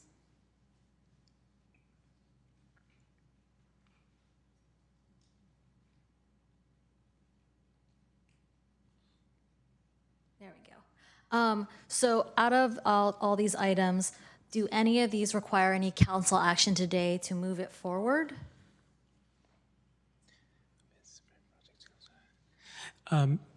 No, none of them require any council action. This is all elements that staff can do at staff level, and we will begin, as I mentioned, the evaluation of that first point on the restriction of the turning movements is something that we're going to start in early 2026. And again, the traffic signal observation is something the staff will be doing.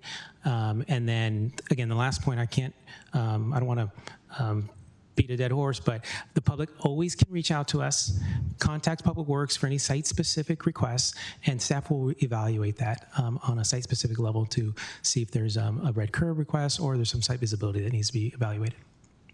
So as you evaluate the Sladkey turning movements, say that somehow you determine that the no left turns is what is the best thing to do. What is the time frame on this? I don't have a good answer for you right now on the time frame.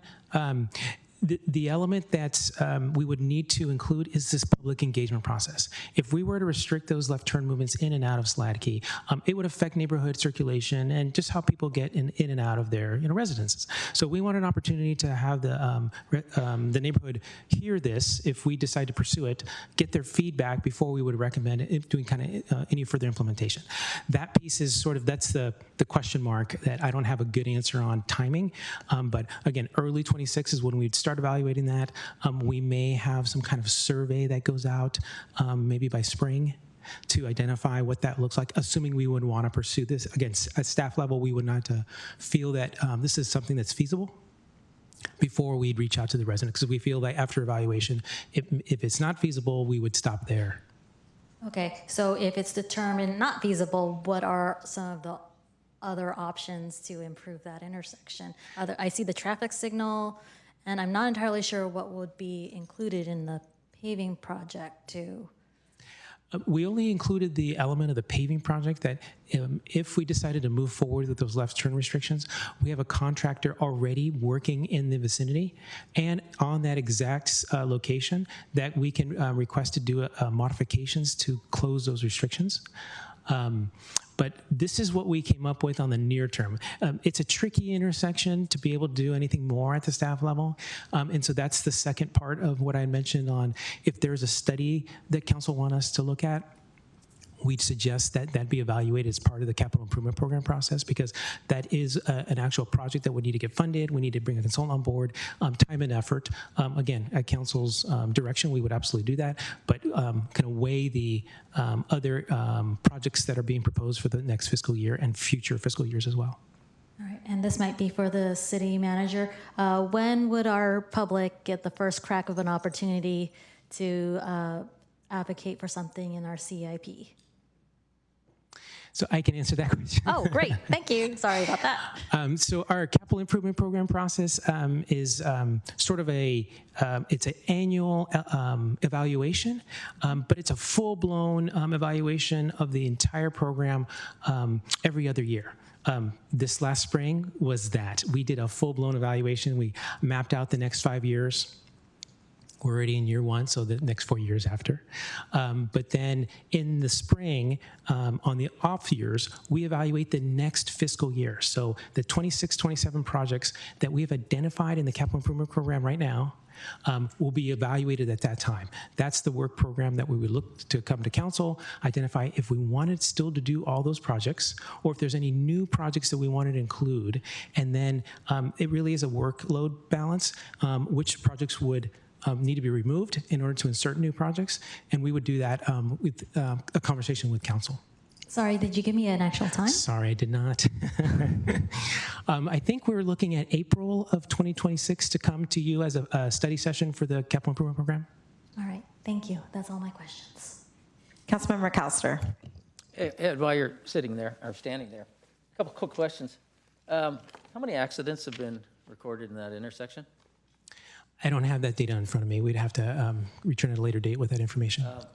If you did the recirculation of that area, normally we send it out to 750 people, but that would impact a neighborhood from Miramonte all the way to Springer.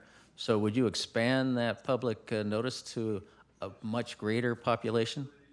So you hit the nail on the head. On this one, the 750 radius would be insufficient. We recognize that completely. We would have to expand the notification area to a much wider neighborhood. Likely, I'm kind of thinking through, the neighbors know the streets.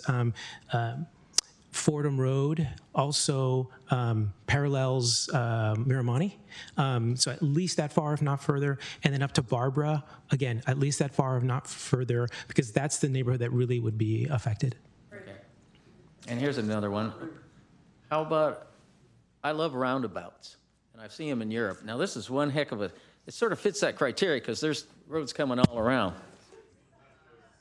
What do a roundabout be? Whoa, okay, let's just keep an open mind on that. I'm just gonna, thanks everyone. I'm just gonna ask for a point of order where let's just, Councilmember McAllister, ask your question and we'll have Assistant Public Works Director Arango answer the question. Because the longer that this continues, the longer it takes for us to get to public comment. So I'd just like to proceed. Thank you, everyone. So the specific implementation of anything more significant at that intersection would require an evaluation and a study. And so that's where I mentioned we'd have to get consultant support to kind of really look at it, have them implement a study, evaluate that. And again, with that study, there's a public engagement component as part of that too. Identify alternatives and then kind of bring it to the public and the council to identify if this is the path forward. But right now, I don't have a an implementation tool that could be done at that intersection. Okay. So you do have traffic counts on this roads, right? We have traffic counts at this intersection. I don't have them in front of me, but we do counts. Would you know offhand, are the traffic counts increasing? I wouldn't know that offhand. Okay. Thank you, Ed. Appreciate that. Thank you. Thank you. Councilmember Clark. Oh, no. Oh, you have more? That was for Ed. Oh, sorry. Apologies. I thought you were, thank you, done. Okay. Okay, so I was not here in 23, so a lot of these decisions were made, and so I'm taking a longer time to get up to speed than I initially thought. But to follow up on Councilmember Hicks' thing, the advantage of taking it out would sort of help determine housing throughout the city or throughout south of El Camino. So one of the objectives for identification of this site was to advance objectives in the housing element related to equity and distribution of housing development sites. The city has a lot of identified housing opportunities in areas north of El Camino Real precise plan. And in the past, has seen a lot of development along the El Camino Real corridor, but not significant development of this type south of El Camino Real. And so, the objective of this package of rezonings includes in part expanding those opportunities to areas south of El Camino Real precise plan. So to remove this, I think the natural alternative would likely be to find some other suitable site or sites that meet or exceed what the rezoning objective was for these sites at Cuesta and Miramonte. Okay. I have to applaud the council. They asked some great questions. And one of the great questions was if it was based on buffers, that we could remove the building site at 1702 and still have enough units based on our buffer, the no net loss. Is that correct? That's correct, but the buffer's generally intended to be for instances when the council approves a project that has fewer units than were anticipated in the housing element to prevent the city from tilting into a net loss scenario that triggers a rapid rezoning process for the city and the city council to consider. It's not typically associated with other legislative actions of this sort that are prescribed in the housing element. Well, back to the question, since it's not intended, but it could resolve the issue of if we decide to remove it, because we have the no net loss, there's plenty of units in the south of El Camino. Could the city staff says, well, you have to reevaluate the housing element, et cetera, but you're still in compliance based on the buffer, there's enough space in there, because I was reading the following, your answer saying something about the buffer. So if remove it, it doesn't affect the buffer, why would it affect the housing element? Right, the buffer is just one of several considerations related to the city's housing element compliance. The other relates to that equity and distribution on more qualitative dimensions as opposed to the quantitative buffer dimension. And so while we may not run afoul of the buffer requirements and no net loss considerations, we would not have fully implemented our commitment to the other obligations in the housing element. Okay, so just want to follow up on that, but if we have a buffer, we've met the goal of the affordability, and so if we remove it, we still met the requirements of the housing element, correct? Because we have those low-income housing in there, and et cetera? Thank you. So I'm going to try to answer this from a different angle.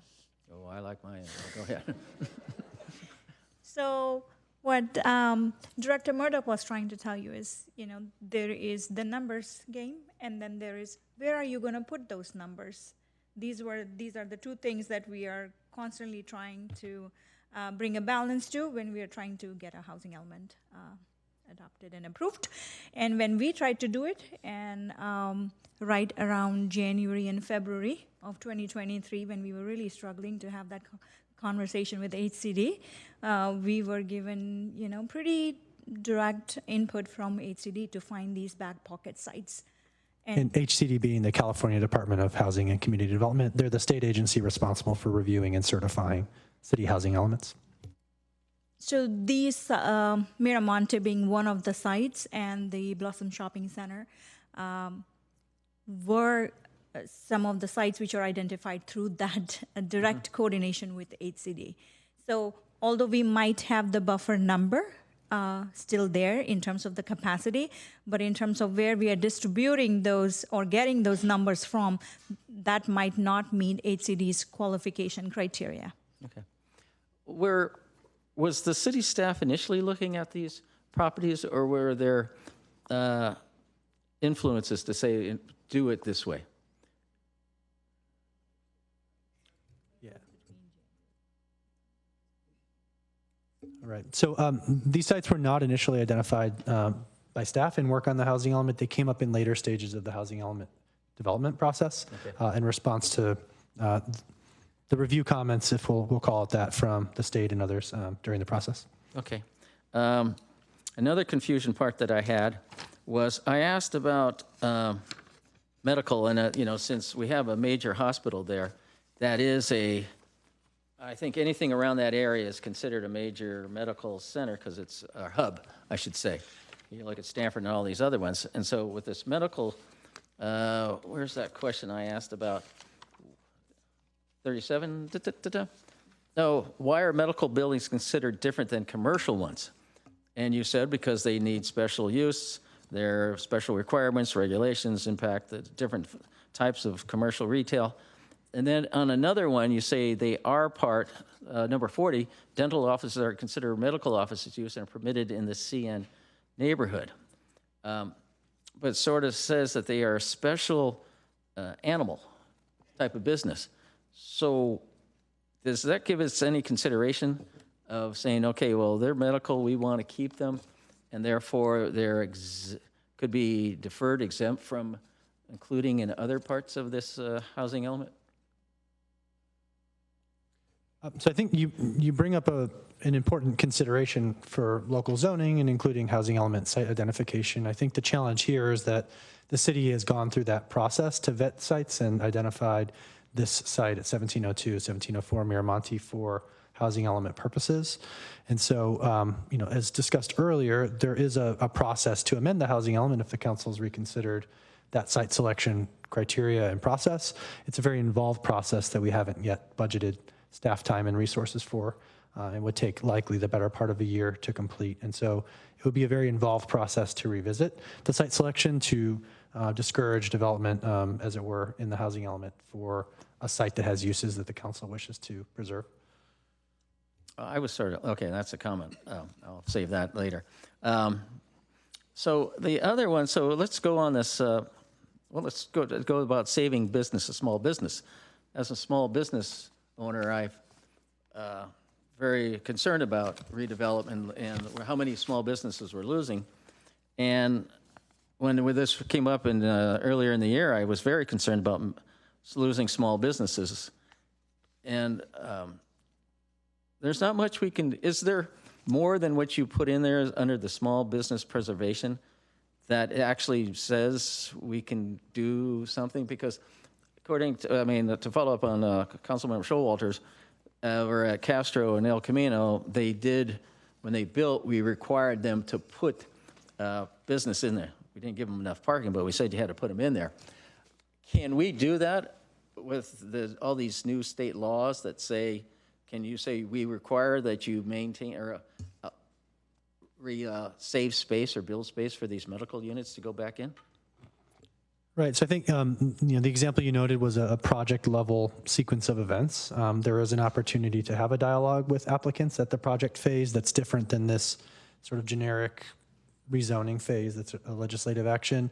The city would have limited opportunity in the case of a development at this site to require those kinds of actions, but the city can ask. Sometimes there are other allowances or exceptions or deviations developers seek as part of the development review process that we would have an opportunity then to talk about small business preservation activities. So it's hard to say specifically because the circumstances are always different and unique at the project phase, and those are factors we can't know now at this legislative phase. Okay. So we're going to go into a hypothetical scenario. So if a project was allowed and it's 30 units to the acre, and it's a little under an acre, if I understand. How many units are, you're saying proposed there? Was it 100? How many units are proposed that could be built here under the scenario that you have right now? 30? So I think the figure that's estimated in the housing element is 15 units, and that includes some discounting for site development factors to have a realistic capacity in the housing element. The actual project that could come in would be evaluated on a 30 dwelling unit per acre times the project area basis. Okay. So with a density bonus, so you're saying 15 if you went without any allocations, but if you went with a density bonus, you could get up to. So I think we estimate the base density at approximately 20 units. Okay. And so whatever density bonus that a project would qualify for would be applied to that. And they can range from, 13, 17, 22, 25. It really depends on the amount of affordable housing that they include in the project. And how many stories would you need to get up to 20 units? I think that depends in part on whether there would be ground floor commercial associated with the project, 2 or 3 stories potentially. Okay. So we were talking about traffic earlier, and there is a lot of young people going in there and so forth. So would the setbacks be, I like wide sidewalks. So with the setbacks, they would be closer to the sidewalk? And this is one question. Yes? Okay. The next question is, would they be allowed to have limited parking? So I'll take the parking question while Principal Planner Pincioli is looking up the setbacks that would apply. This is a project site that is not located in a high transit service area that would have exemptions from parking requirements under state law.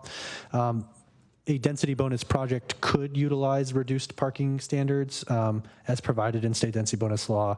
They still would be required to include parking, and so that's a difference from those higher transit service areas that the council's encountered previously. So those parking standards are prescribed in state density bonus law, and they in some cases would be less than the city's base code requirements for parking, but parking would still be required.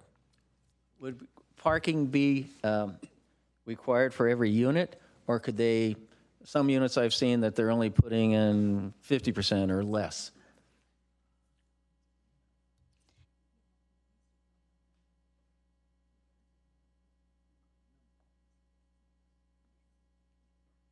Yeah, I'm not aware at this moment of any allowance to not provide parking for units of any size under state density bonus law parking standards. Okay. And regarding the setbacks, it's 15 feet street side setback and then 25 feet from the residential adjacent sites. So would there be an exemption where they could go closer to the street? If they, if a future developer wants to come and utilize the state density bonus law and waivers allowed under that, they can. Okay, how many projects have we seen in the last 2 years where somebody did not use the state density bonus law? My team is telling me one project. That was a housing development project. Okay. If we wanted to bifurcate this motion and take out those properties, how would we do that, City Attorney? So I do not recommend making a motion to take out the properties tonight because I don't believe that council has the authority in of itself to just amend its housing element without going through the process that is set forth in housing element law. What I think you could do is you could direct staff to take the steps necessary to work with HCD, to consult with HCD, to see what would be required in order to amend the housing element to take those sites out. So rather than actually just removing them yourselves, I think the direction is for staff to work with us, and we would just reach out to HCD and explain the situation and figure out if we need to go through a full public process and then comment period. The law talks about substantial amendments. I don't know if this would be considered a substantial amendment, would require extensive process, or if HCD would advise that it was something less. But I think really the direction should be to explore that with HCD rather than to remove it tonight. Under that scenario, how would that work if you were able to justify it? So I think, as noted earlier, right, there would be a process staff would have to undertake with staff work, technical analysis, environmental review, public engagement, public review and comment, and coordination with the state agency in order to effectuate that. Also, in such a scenario, we would need to come back to council with a list of options for council to deprioritize to allow that work to occur. And council may be aware that on January 27th, we're also intending to present implications of Senate Bill 79 and Assembly Bill 130, and potentially to undertake a local alternative planning process that would also require similar deprioritization of other work to accomplish that. So there are potentially more than one upcoming planning effort that the council would want to undertake and require deprioritization of other identified work that's currently prioritized. Okay, and I have one more, like an environmental question. We have medical services. Sometimes they use chemicals, sometimes they leak into the ground. We have a gas station. Sometimes they have tanks that leak and leak into the ground. We have a creek over there. So how, is there any way to sort of be proactive in saying to, I guess it costs for the city, just do chemical sampling to say, hey, this site is already deemed a federal hazard site or whatever you want to call it, and this is not practical to build it on there. Has that been done in Mountain View? I'll just start by saying I don't think we have any information that suggests this site's contaminated, and I want to be clear about that on the record. Principal Planner Pincholi, maybe you can talk about what our typical development review process is, areas that we know are typically contaminated from historic industrial operation, and what our process is in the project review process. Before you start, there also was a dry cleaner in that area. So you got a dry cleaner, medical offices, and a gas station. Triple play. Yeah, so thank you for the question. And typically during the development review process, we do ask the applicant to provide us with the phase 1 study. Depending upon the result of the phase 1, they have to provide us the phase 2 studies. I am not aware of a situation where city has done the environmental assessment of a site. We did do a programmatic EIR for the housing element at the time of adoption. And we assess the conditions at that point of time. When a specific, suppose we move forward with the rezoning, when specific development proposals will come up for a site-specific development, at that point of time, more site-specific issues are reviewed. We are aware of areas, we know about the contamination around the Leong properties under our MEWs, Superfund sites. These are the areas which we know, to stay away from, or ask them like, hey, these are the concerns, please assess it before you come forward with the development proposal. So that's our typical process at this time. Okay. Thank you. Those are my questions. Great, thank you. Councilmember Clark. Thanks. Just briefly, a follow-on to earlier, because it's the web of state laws is ever evolving in a very quick manner, and I'm feeling extra dumb wearing this sweater. So maybe I'm just not fully grasping, or maybe something didn't click before tonight, or maybe I just didn't fully grasp it. So it sounds like, based on your earlier answer to Councilmember Ramirez's question, something that I didn't fully recognize until tonight is that existing or recent state laws, what's proposed tonight is to rezone this to mixed use, one not full residential, because we wanted to make sure that we were able to preserve the building, the offices or the medical offices, and they wouldn't be under mixed use. They're allowed. They're not non-conforming.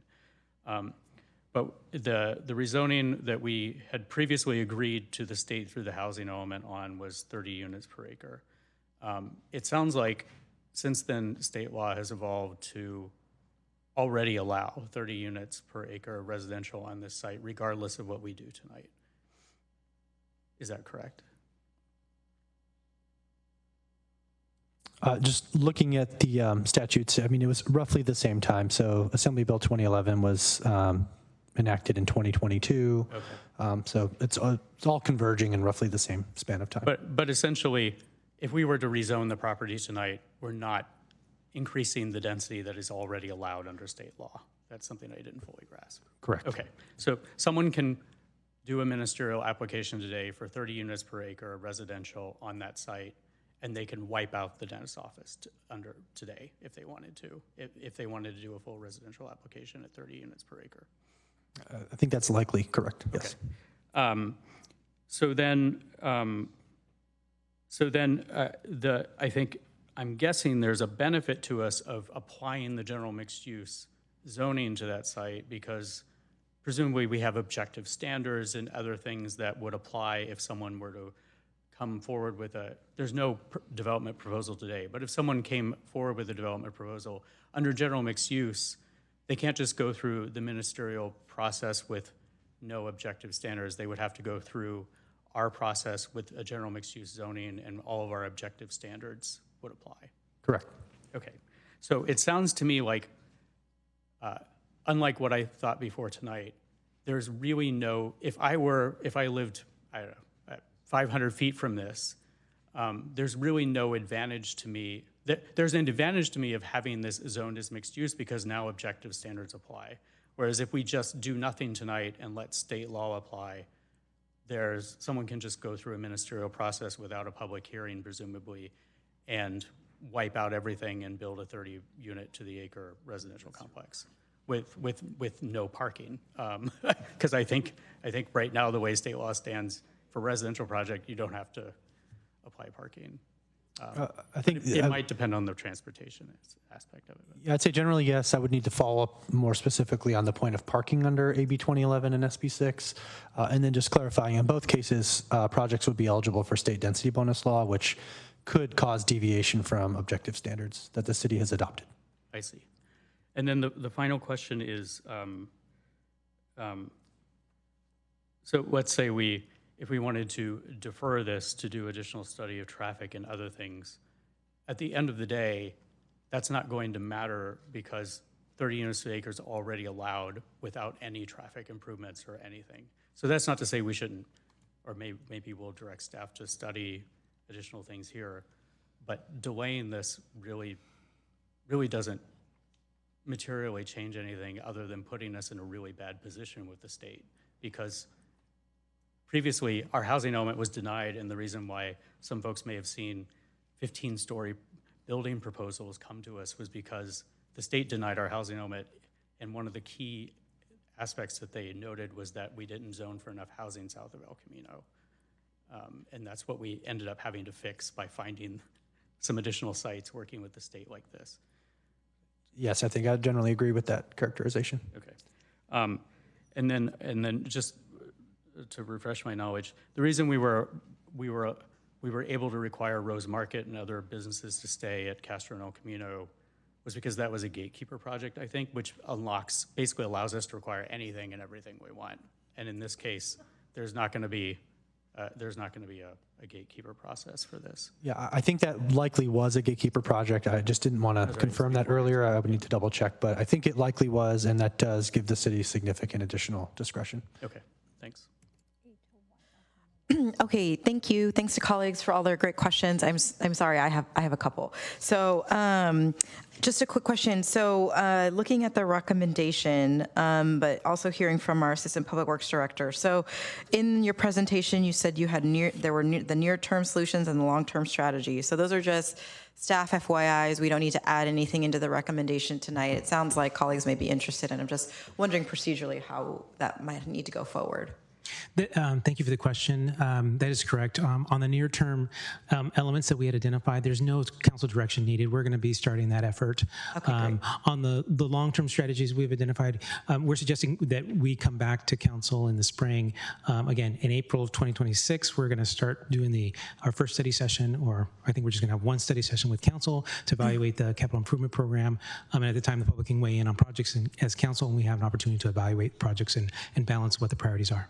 And can you refresh our memories, please, on how we share with the public that these projects are going on. So, like for example, the Miramonte paving project, that's on our Public Works website, I believe. And do we keep a status there? I just want to highlight for the community that may be interested in what's going on, if there's ways that they can kind of keep track on what the council will be doing. Yeah, absolutely. Thank you for identifying that. We recently updated the Public Works project status webpage. Okay, project status website. Okay, Public Works project status website. Yes, okay, great. we call it the featured capital projects or featured projects list.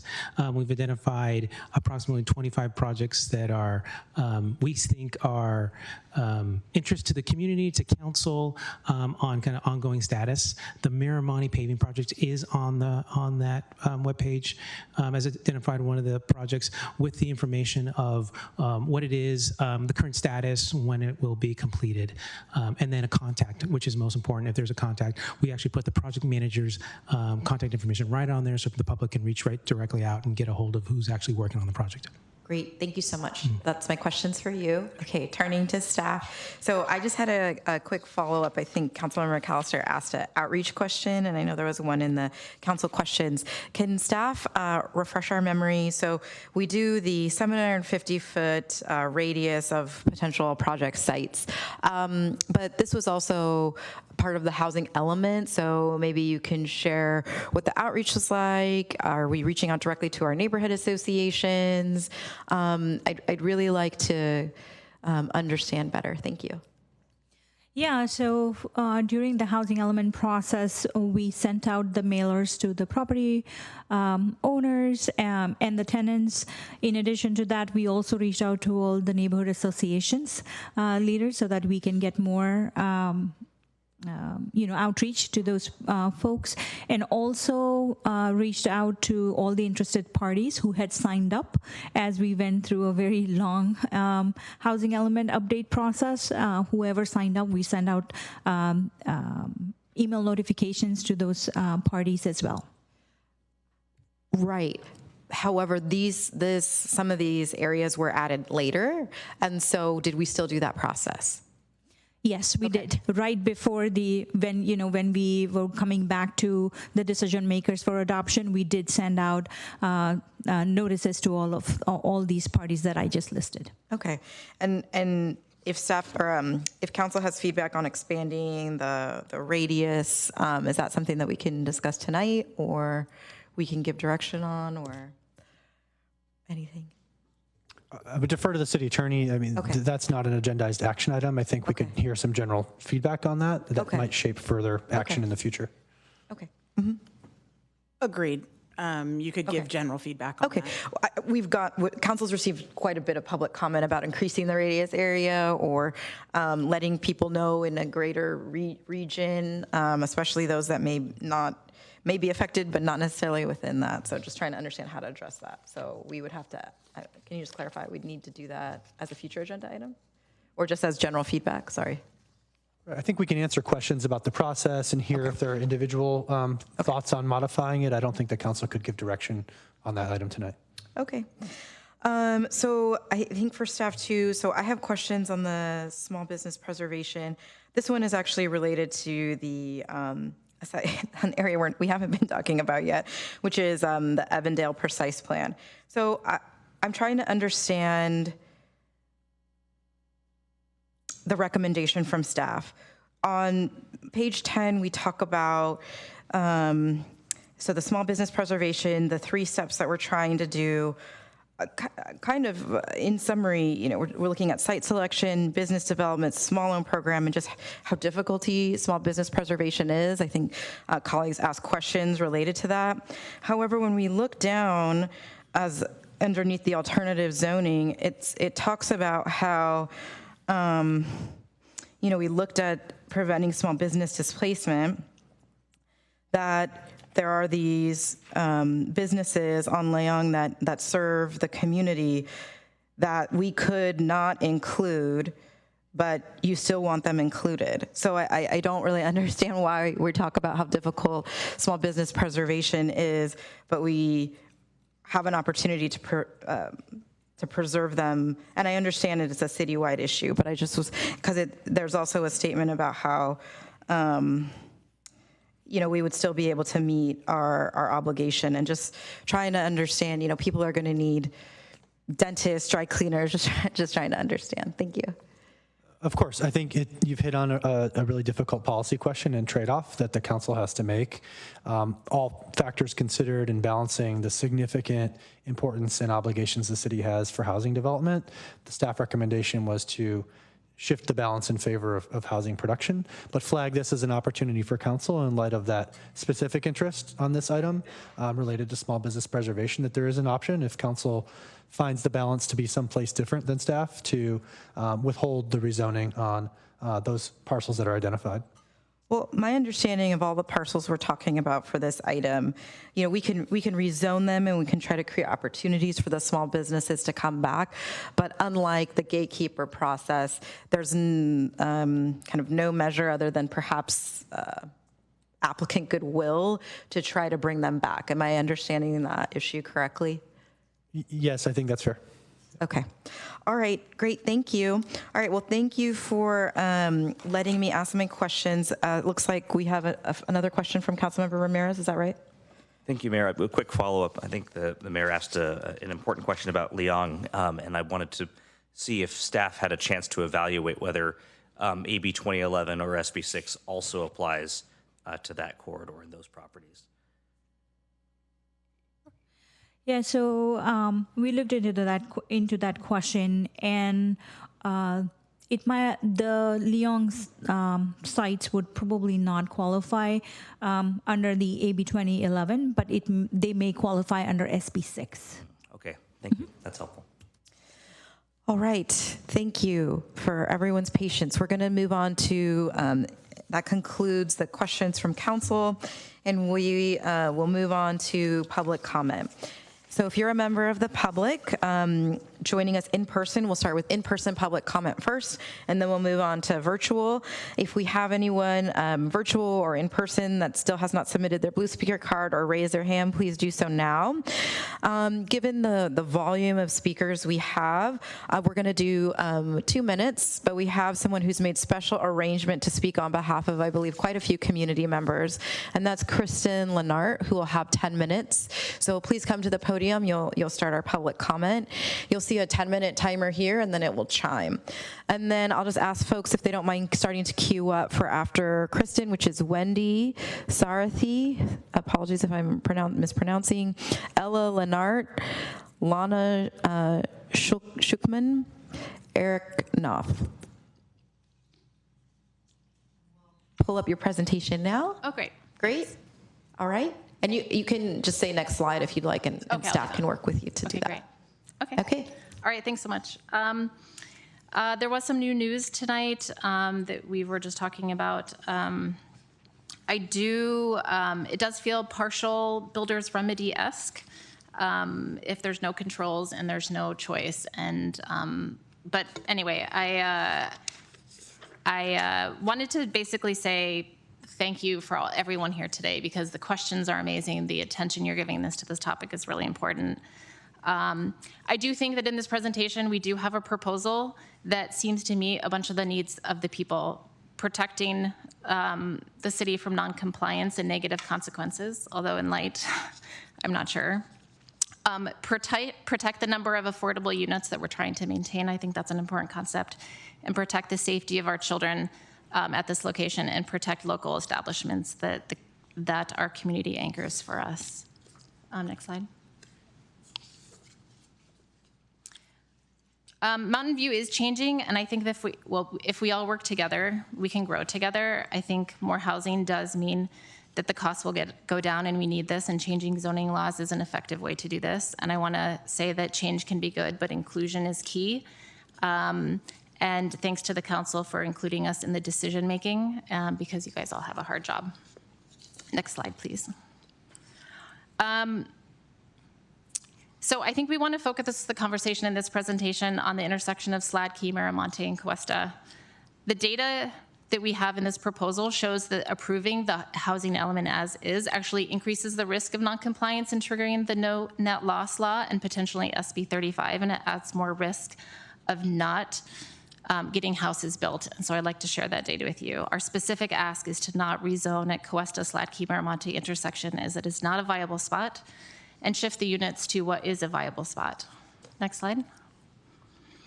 The four main issues that we have are the dangerous traffic and safety of our children.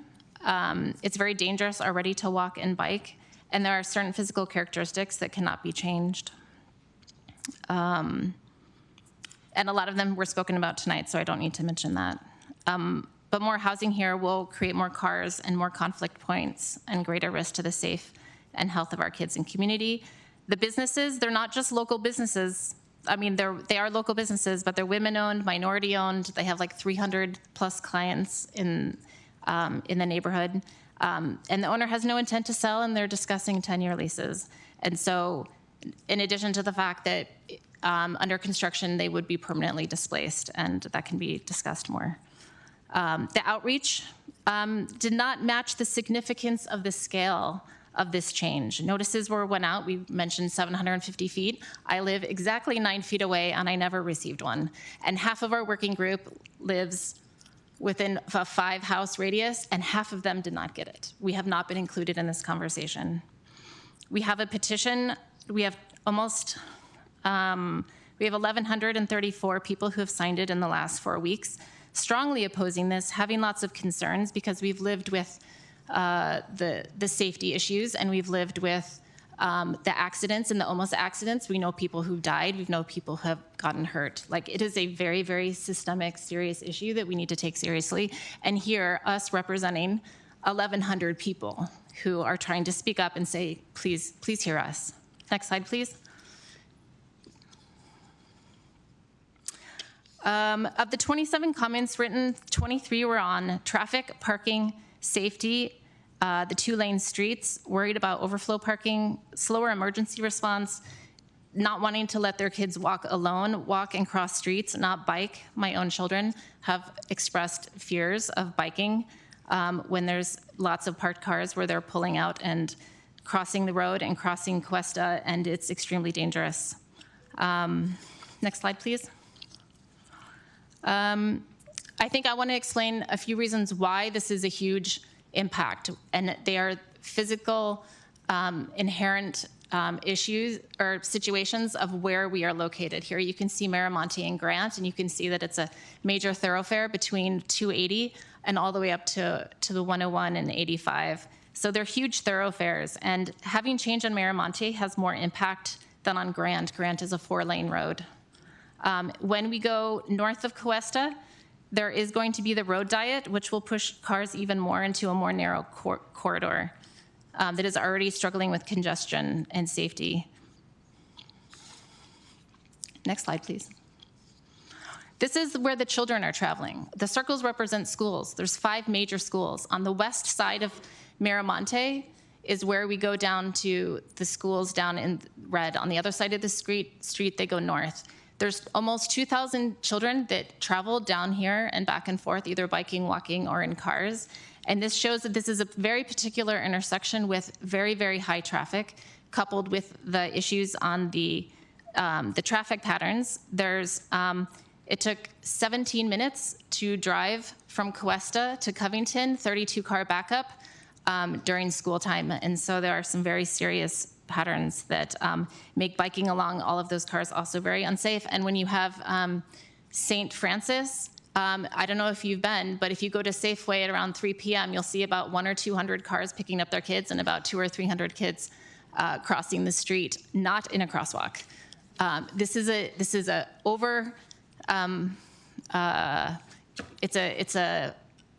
trafficked, and there's people and lots of people walking in traffic, and you know what I'm saying. Next slide, please. We've talked about this before, as Slatke is the main ingress and egress. The stars represent huge amounts of traffic flow for children, so the traffic flow is also on top of the cars, and we've talked a lot about this, so I'm gonna say next slide. Okay, this is where I think it also gets especially interesting. So essentially, at the 1702 site, there are physical constraints. The site is small and oddly shaped, and it's exactly 0.56 acres. It's not 0.75 acres. The housing element is incorrect, and it has misrepresented the number of units by 9 units. If you look at this chart, if you look at blue, that represents the number of units for the density bonus, and at this site there's 15 moderate income. That is a ratio of 15 of 26. That's a 58% ratio of affordable housing to the total number of units. If you don't have the density bonus, it's 15 of 17. You can see the red lines there, which is the error in the housing element, suggesting that you could have more units than you can. The yellow is 100% affordable, so you can likely ignore that because that may not be a possibility. Next slide, please. I went and I looked at all of the sites. I looked at everything in the housing element and all of the sites from the other proposals, which is Grant Road, Grand Shopping Center, Nob Hill. I looked at all of the dwelling units per acre and allowed, and I looked at the assessment site and looked at the exact sizes. So we know now, how are they going to meet the 100 affordable units? If you look at the small blue box, you could add up all those numbers, you get to about 105. What happens when the first and the fourth column of data have moderate income units assigned to that, and what happens is you are changing the ratio of the number of units at that site to the total number of units possible. And why that's a problem is because it doesn't net out or pencil out economically. It's not as feasible to build on something when you have such a high percentage of that. Where you have more units possible, you can distribute these units to sites and have almost no impact into that ROI that a developer would look at when they're looking at if this is even financial. So because we care about the 105 units, we care about the 100 units, we understand that that is something that we have to meet, although maybe there's some buffer. Moving the units gives you a higher level of assurity that these units will actually get built, and you are preventing the no net loss law in SB 75. Next slide, please. Our ask is to move these units to the other sites and when we do it this way, it doesn't require rezoning. You're not destroying the financial model for the developers, and it gives us the best chance of being built. Next slide, please. We're asking the City Council to see these issues from a more holistic view. Every decision has an impact. Narrowing Miramonte may help us with bikers. That's great, but it's going to shrink these roads that cannot handle it. It's squeezing the balloon. You can cut off, not let us turn left onto Slotki, but you're going to funnel traffic to Fordham. So 800 or 900 people are the people who are saying that we have a terrible problem here. Please hear us. Please don't zone here. Take this intersection off the list and find alternatives. Thank you. Thank you. All right. Next speaker is Wendy Charthe. Wendy, if you could come up, it's your turn to speak. All right, thank you. We have a long list of other people who are going to speak. Wendy, Ella, Lana, Eric, Joshua, Kim. You'll have 2 minutes. It's going to go really fast, so if you don't mind queuing. Thank you. City Council members, my name is Wendy Sarathi. I've lived in Varsity Park for 22 years, and my children attended the local schools. You have the opportunity here to help avoid a potentially tragic traffic accident. The rezoning and potential housing complex will exacerbate existing well-known safety concerns for children going to school at the 1702 Miramonte. We are a walking and a biking neighborhood, packed with students and families. All the students in Varsity Park travel the same direction to school, south. They all have to cross both Sladky and Cuesta, a major commuting thoroughfare. This parcel enters and exits into those very streets, Sladky and Cuesta, directly into the pathways of these children traveling to schools. The other sites on our list do not have that quality. They don't have so many children passing these major thoroughfares. At our recent neighborhood meeting, almost every person there had a story of someone in their family being hit. Traffic accidents, close calls. These close calls aren't recorded anywhere. We are sharing them with you so you can understand the scope of this problem. These problems cannot be solved by Public Works. It's the layout of the streets. It's the fact that we have so many people living so close together. We have so many commuters. There are cars everywhere. Our neighborhoods were not built for this kind of density. To add more density is going to exacerbate these problems. The location of the schools, the fact that this property is steps from a major intersection, the strange layout of the parcel, which was incorrectly, the size was incorrectly calculated. We'd like you to consider, on the one hand, moving these units in South El Camino so that you're meeting the state's needs. Move these units somewhere else on the South El Camino area, and or reduce the height. Reduce the height where you can. Thank you. Thank you. Yes, and everyone, if you can just please speak. Thanks, everyone. If you could speak directly into the mic, because there's many people watching virtually and they can't hear you if you don't speak directly into the mic. Also, the more the clapping, then we pause. So if you maybe want to just like put your hands up, and then we can, that way people can keep going and I can say the names, then I will know that you are in support. Thank you. Go ahead, Ella. Hello, City Council. My name is Ella Leonard, and I'm a freshman in college. My family and I moved into our house, the house directly next to the small businesses, 5 years ago. Throughout this time, I have experienced these streets, from my middle school years during COVID to my last days in high school at Mountain View High.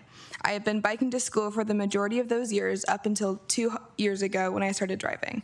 These streets have become more and more busy and more dangerous. Implementing a multi-story building would make biking more dangerous for children on an already packed street.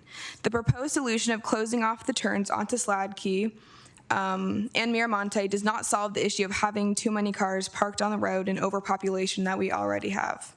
Finally, this decision single-handedly decides whether my family and I get any natural sunlight in our home during large parts of the day. All in all, adding this high-rise will exacerbate the issue. It would make it even more hazardous for kids biking on our street. I'm asking you, on a personal level, if you would consider all the other spaces to put the high-rise that would not endanger kids and students on their way to and from school. Thank you. Great, thank you. Eric, oh, I love it. See, yes, great, thank you. Eric, then Eric Knopf, Joshua Dillon, Kim Layden, Andreas, Lucas, Camila.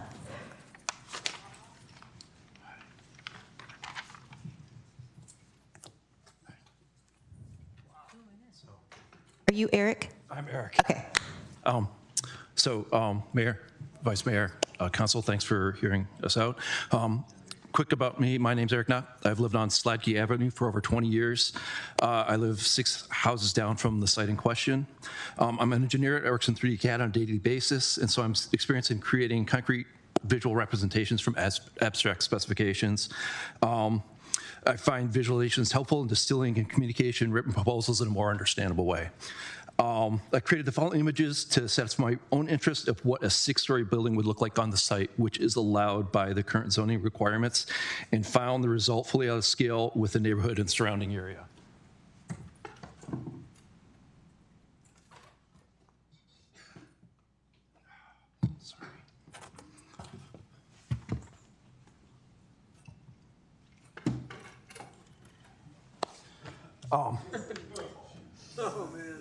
In addition to all the concerns highlighted yet this evening, this parcel seems like an exceptionally challenging site for such a large building, given it's essentially on a peninsula of land jutting out into a 4-lane intersection. The unique way Questa jogs over to meet Sladkey pitches off the frontage of the building, which even today creates a difficult traffic situation by stacking up cars at the light to block the Sladkey exit. This leaves the neighborhood streets as a main entry and exit point into this parcel. Furthermore, current commercial parking on the site resulted in an overflow of visitor car parking stretching down the length of Sladkey. Adding additional residences and their respective vehicles in this area would only make this problem worse. Bottom line, if this image were built, it would seem to embody an oversight in zoning, which is ideally intended to prevent. We asked just that there be a comprehensive study to address the concerns that are being brought out this evening. Thank you. Thank you. Lana?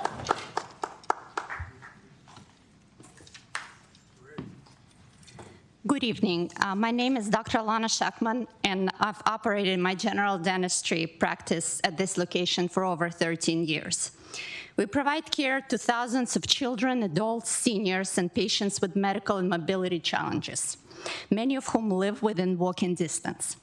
Our practice also supports nearby schools and community programs. My team includes 4 longstanding full-time female employees, nearly all of whom grew up or attended school in this neighborhood and rely on these jobs to support their families. Like the other 6 dental practices, I've invested hundreds of thousands of dollars in specialized improvements that cannot be relocated or recovered. This site has housed dental and medical practices for more than 40 years, including throughout the pandemic, when we remained open to provide essential care. These offices are not interchangeable commercial spaces. They're long-standing healthcare providers that deeply embedded in this neighborhood. I only heard about the rezoning a few weeks ago from a neighbor. Rezoning would incentivize redevelopment, likely triggering the sale and demolition of the property. Construction timelines would force all 6 dental practices to permanently relocate once our leases expire. Given the high cost of the building out the dental space and the already elevated rents in Mountain View, these practices would not return, even if allowed. Many would be pushed to more affordable cities, reducing local access to care. Many long-time patients, especially seniors, have already expressed that they will be unable to continue care if we are forced to move further away.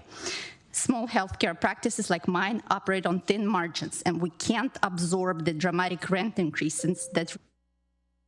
Thank you. Okay, Joshua Dillon, Kim Layden, Andres, Lucas. Hi, I'm Josh. Thank you for your time, council members. I just wanted to kind of respond to some of the dialogue that we've had tonight. So AB 11 is actually stuck in Senate Housing Committee still. It is a troubled bill, and we don't know the outcome of it. SB 79 is a transit-oriented housing bill that doesn't apply to this area. SB 6 does not create a ministerial process as was indicated here. What's the point I'm trying to make?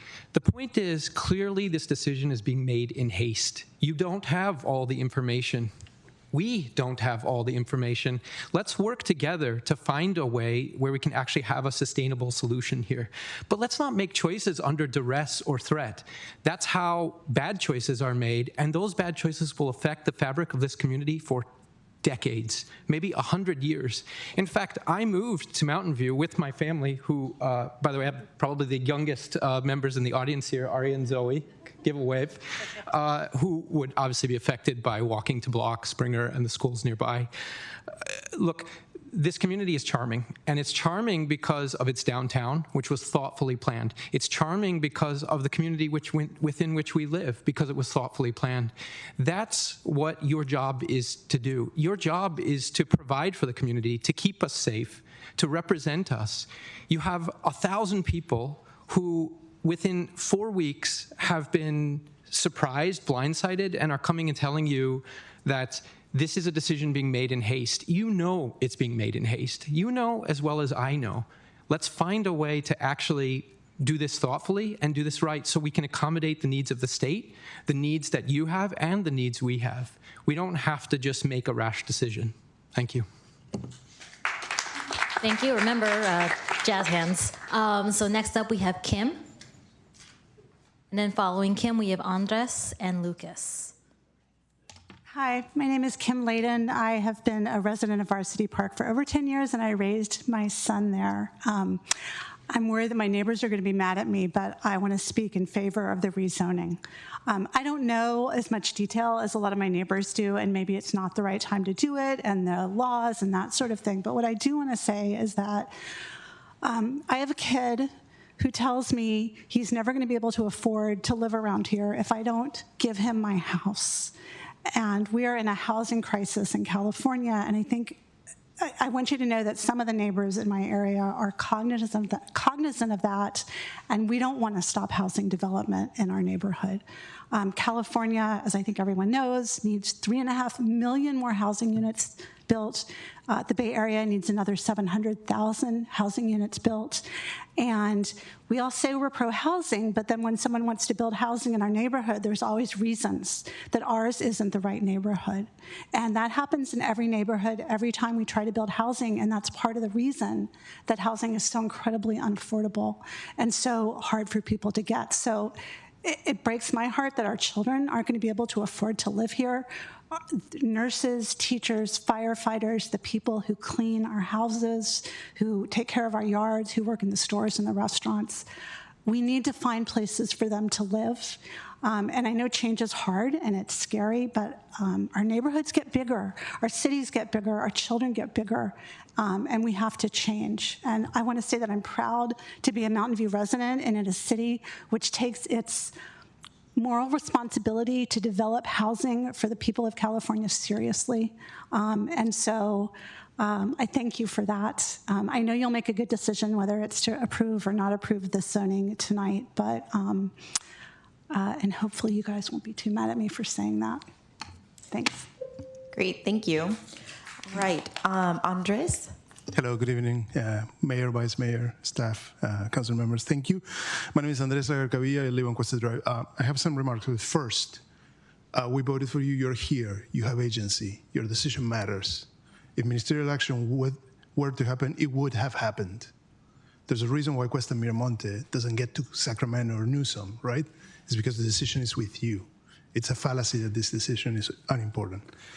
My two children bike to school every day. From Cuesta to middle and high school, respectively. They press the button, they wait for the rapid flashing beacon. The flow of traffic continues, right? They have to negotiate careless drivers speeding through the crosswalk as they try to cross to school. This rezoning will bring even more traffic, this is fairly obvious, and create even more dangerous crossings. But this is not a neighbor's or many neighbors' opinion. This is the memorandum issued by the city on March 27, 2024, Transportation Plan and Manager. It's an extensive list of recommendations on the Vision Zero Action Plan and Local Safety Plan. You can read it, of course, you know it. Working group that put this together includes Public Works, City Manager, Community Development, Police, Fire, Library, Bicycle and Pedestrian Advisory Committee. Page 4 of this report, there's a map of the city of Mountain View. You will see that the corner of Miramonte and Cuesta, our discussion, is highlighted as a crash intersection for walking and biking. I'm citing verbatim from this. This is the only intersection in the entire city south of El Camino that is designated as a crash site. So we're looking here at a comprehensive report commissioned and executed by the staff, commissioned by the council, executed by the staff, by the city of Mountain View. 1 year later, the only and singular site isolated as a crash risk south of El Camino is the one proposed to fulfill a state deadline. So my son will continue. He has a lot of things to say. Thank you very much. Thank you. All right, Lucas? Yes, hello. Thank you.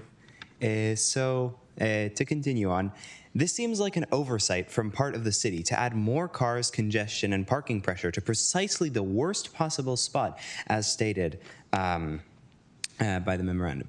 I have to question the purpose of and resourcing put behind these reports if we will simply ignore their recommendations and statements. Our concern does not end there. The area is already in a precarious state. The infrastructure is not there to support growth, traffic improvement, or look after the safety of our bikers and walkers that the report is telling us to look after. We live close enough to the intersection of Cuesta and Fordham. The knock-on effects of traffic congestion are a daily reality. We have witnessed close calls and collisions in front of our house. And when the traffic recedes, speeding on Cuesta to and from Miramonte is considered normal by the many drivers, including red light crossings at the Springer School traffic light. The proposed rezoning ignores factual risks to the neighborhood and seems to counter the city's own work and commitments to traffic safety. We support affordable housing, but not near a crash intersection for walking and biking. The city's leadership seems not to have a plan for traffic safety, but instead to have a deadline.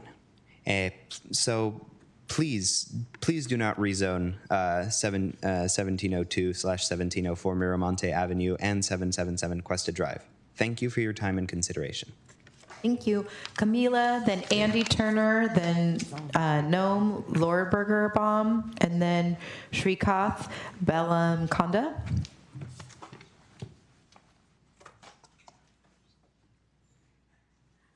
Hi, my name is Camila, and I am a middle. Do you mind coming directly to the microphone? There you go, and you can pull it. You can move it if you want. Hi, my name is Camila, and I am a middle school student that crosses Cuesta every day to get to school. I am here because I think that the high-density zoning that might be taking place in the local dental office will be a very unhealthy addition to our neighborhood. One of the reasons why I think this isn't a good idea is because there is already lots and lots of traffic on Miramonte and Cuesta, and adding more cars and traffic is not going to help with the safety of kids going to school on their bikes or walking. From my experience, I sometimes have to press the crosswalk warning device button 3 times because cars won't stop even when the people inside see me. Furthermore, on my way to school when I was crossing the street on that same crosswalk, there was a car that stopped, but the car behind it swerved around the first car so that the person inside didn't have to wait for me to cross the street. This happened while I was crossing the street. There have already been countless stories like this that I have experienced on the Fordham and Cuesta, and this adds up to too many close calls and accidents happening on the streets that will be affected by the zoning. And adding more traffic by zoning this area will put kids like me in danger and only add more close calls and accidents that aren't needed. Today, even, there was a close call in the same intersection involving my brother and a few elderly citizens that were put in danger due to the traffic and the cars that won't stop. I hope these facts speak for themselves and show just how unhealthy this will be for our neighborhood. Thanks again for your time. Thank you. Andy Turner. Madam Mayor, Madam Vice Mayor, council members, thank you for listening to us. My own background started when I was the same age as some of the young people who have just presented, because when I was a kid growing up, I helped my dad and others keep the zoning laws from being changed where I grew up, which was not here. And we won, and we kept the high rise from being moved into where I used to live. I reacted with horror when I saw the pictures of the high rise that the gentleman showed when he showed some pictures of what it would look like. I went to the front of Wu Dental, which is one of the 3 places. There's Wu Dental, Miramonte Dental, and Rosen Dental. I'm sorry nobody's told you the names of them so far. But I went in front of Wu Dental, and from there I was able to take a picture of my house, which is on the other side of Miramonte. I'm on Allison Avenue. My house backs on the church lot. I can see my house from there. If a high-rise goes up, people in the upper stories will be able to look down into my backyard. So I won't be in the shadow like was in the picture, but I and others will have people looking right into our backyards if this is built in. So the conclusion I'd like to make is I hope a decision can be reached not to zone this in this direction if possible, because I know zoning work has to be done well in advance of anything happening based on my experience in Washington, D.C. growing up, where we kept a high rise from being built into our neighborhood. Thank you. Thank you. Noam Lorberbaum.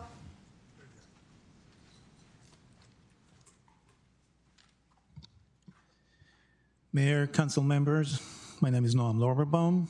My family and I have lived near Cuesta and Miramonte since 1998. My kids grew up here, and it's always been a quiet, family-friendly, walkable neighborhood. We recently remodeled so we can age in place. Expecting this area to stay stable and residential. I support adding housing in Mountain View by all heart.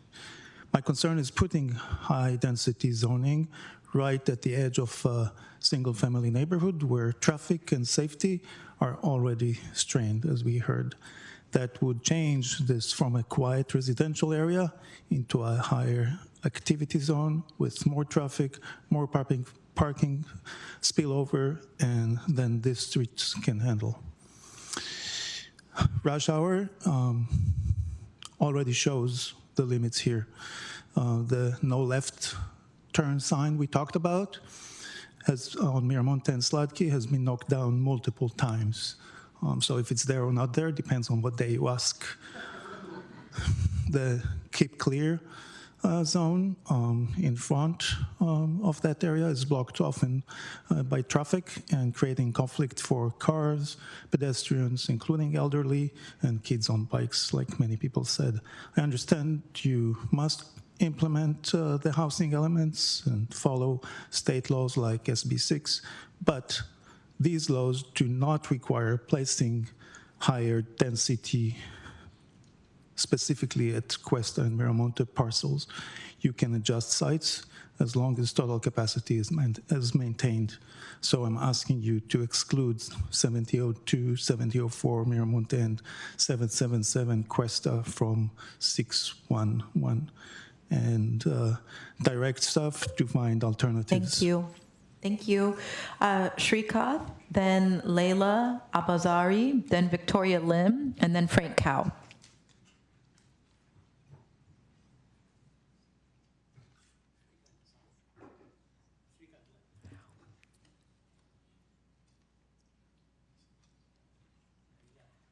Is Shrik? Oh, not here? Okay, great. Thank you. How about Layla? Okay. And then Victoria Lim, are you here? And then Frank Cow and James Kuzamal. If folks don't mind queuing. I'm Frank. Hi, Frank. Okay. Hi. Thanks for hearing us. I'm a resident nearby. I think, to my understanding, many of my neighborhood already said a lot about the traffic situation here. There are two things I want to add. One thing is I saw in this earlier school analysis, there seems to miss two schools. One is a daycare center right at that intersection. To my understanding, there's like 60 to 80 daycare kids going around there all the time. And another one is in the dental office, there is a particular pediatric dental office, very popular. My kid is there too. So you can imagine how many additional small kids running around just at that intersection, right? And this is the first thing I want to add. The second thing I want to comment is it's pretty clear to everybody here, somebody also mentioned earlier, to add this, have this particular parcel in this rezoning package, a big package. It's a small parcel in a big package. Seems like a very hasty decision made maybe several years ago, when people making that decision, did not even went to the intersection, check out how many schools there, check out how many people is crossing that street every day. And somehow on the map, say point to this, looks good, right? So now we are on the deadline, a few years later, say we have to do it because it looks good a few years ago on the map.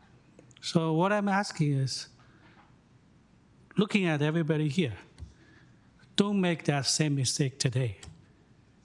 If it's more work, yeah, we may have to do more work, take it out. Layla, then Victoria Lynn, then James Kuzamal, then Brent Bell. Good evening, everyone. My name is Dr. Layla Abazari, and I'm a pediatric dentist in 1704 Miramonte.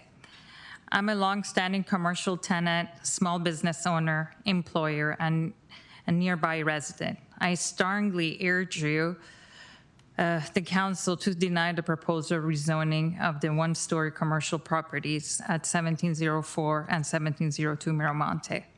For more than 40 years, these buildings, homes primarily to dental and medical practices, have provided accessible, affordable healthcare to these communities. My practice alone serves thousands of children and adolescents, including many with complex and medical and special healthcare needs, who rely on continuity of care and proximity. Many of our patients walk to our office, and we maintain long-standing partnership with nearby schools and community programs. This neighborhood has an established scale and character that supports small businesses and walkable community-oriented environment. Allowing buildings significantly taller than what exists today would fundamentally alter the character and create an abrupt mismatch with surrounding properties. Increased density without guaranteed infrastructure improvements brings real consequences: more traffic, reduced parking, added strain on road and emergency services. These impacts directly harm small businesses that depend on accessibility for the families we serve. Rezoning is permanent. Once these protections are removed, the precedent cannot easily be undone. We're not opposed of thoughtful growth, but growth must be appropriately scaled. Thank you. Okay, Victoria, James Kuzamal, Brent Bell, Cindy, Policy Newman. All right, thank you, council members. Thank you, neighbors, everyone who's stuck here for more than 3 hours to really show our support about why we think that the rezoning of the Miramonte location should be removed. I think you've heard a lot about the traffic issues in this neighborhood, especially that left turn on Sladkey. That sign's there, but people are making that left turn anyway. We see that it's already an over-trafficked, overburdened neighborhood. We have the red curb parking. Public Works is talking about, okay, let's add more red curbs. Cars are already parked in the red zone day and night, regardless of those red curbs being painted there. And our short-term solution is, we're gonna block that left turn on Sladkey, redirect traffic through the neighborhood where the young kids are. I mean, the cars are still have to go somewhere. It's just going through more of our neighborhood streets. So I think we've really shown, and we've spoken up about why this neighborhood just isn't built to support more high density. I personally very much believe in affordable housing. That's how we can afford to live in this great area, but it needs to be done in an area that's more appropriate. And I think we also talked tonight, I want to address some of this conception of, it's a done deal, it's already state law, we're going to put, there's going to be high density housing there anyway. But if state law, we're zoning for Mountain View. If state law changes, but we've already zoned, then we're saying that this is okay. Developers are going to this list and saying, okay, these are the areas that the city think are appropriate. If we put Miramonte on there, we're saying, as city council, we're backing this and we think this is appropriate. So we're really beseeching you, as our council members that we voted for, to please speak up for us and say this is inappropriate and that this needs to be removed to somewhere else, even if it does mean staff going back and doing more work, doing more homework to find a more appropriate location and seeing if there is medical office exemption rules. So thank you so much for hearing us. We really appreciate you. Thank you, James. Good evening, Council. I'm James Kuzamal. I'm speaking to both Mountain View Yimby's letter and speaking as a lifelong resident of the city. Firstly, since the Downtown Transit Center is also up as this, I hope that when that actually comes forward as a project, we see a lot more than 75 dwelling units per acre. Regarding the controversial aspect of this rezoning, I want to say we support the rezoning. More people living in Mountain View is good. More housing options in a part of the city where you can only live if you can afford a $3 million home needs to happen. It's unconscionable that right now we have a vast neighborhood where you cannot afford to live if you cannot afford to live in that type of housing. And a location that is immediately across from a bunch of shopping, that is near a hospital, that is near medical centers where workers could now live, that is near some, yes, low frequency, but very real bus lines that, I personally used when I broke my collarbone and needed to go to El Camino Hospital for a surgery and follow-up appointments, is entirely appropriate as a location to do this. It's near the hospital, and it is near a place in the city where we are investing more in bicycle and pedestrian safety. Assistant Public Works Director at Arango mentioned a bit about some of the ongoing improvements. We are spending the money to do those improvements. We should build more housing so that more people can take advantage of that, so more people can live near the schools, can live near the hospitals, and can live in our wonderful city. I think that's about all I have. Thank you. Brent, then Cindy, then Dr. Kunur Chakrabarti, then Mark Azopardi. Hey, Brent. Hi there. Well, it's nice to be here with Mayor Kamai, and those to her left I know from many times before, Pat and Allison and John. I know these people from all of their actions. And one of the things I wanted to comment you on is the action of putting the fire department over on Castro and Cuesta. That has saved my life and my wife's life. And she's going to the hospital tomorrow. She'll be here today. But let me say that the conduit along Cuesta is very important for this because it connects up to the El Camino Hospital. We've lived here 50 years, and we've seen a lot of things, but one thing that hasn't changed too much is around that shopping center there. Of course, we do shop, and we want to say that it used to be Purity Market. Now it's Safeway, but we go there all the time, and we have places to park. But, of course, increasing the density of housing in that area, although it doesn't seem like a real pleasant thing, and it wouldn't be, because you've seen some of these crazy places on El Camino. They're just giant, huge places. But, you know, let's say that there's no parking. What are they going to do? They're going to go over to the Safeway, and then we won't have any place to park to do our grocery shopping. It'd be dangerous. It's all the kids walking down from schools. You know, we have kids from schools in the neighborhood, and this is a major conduit.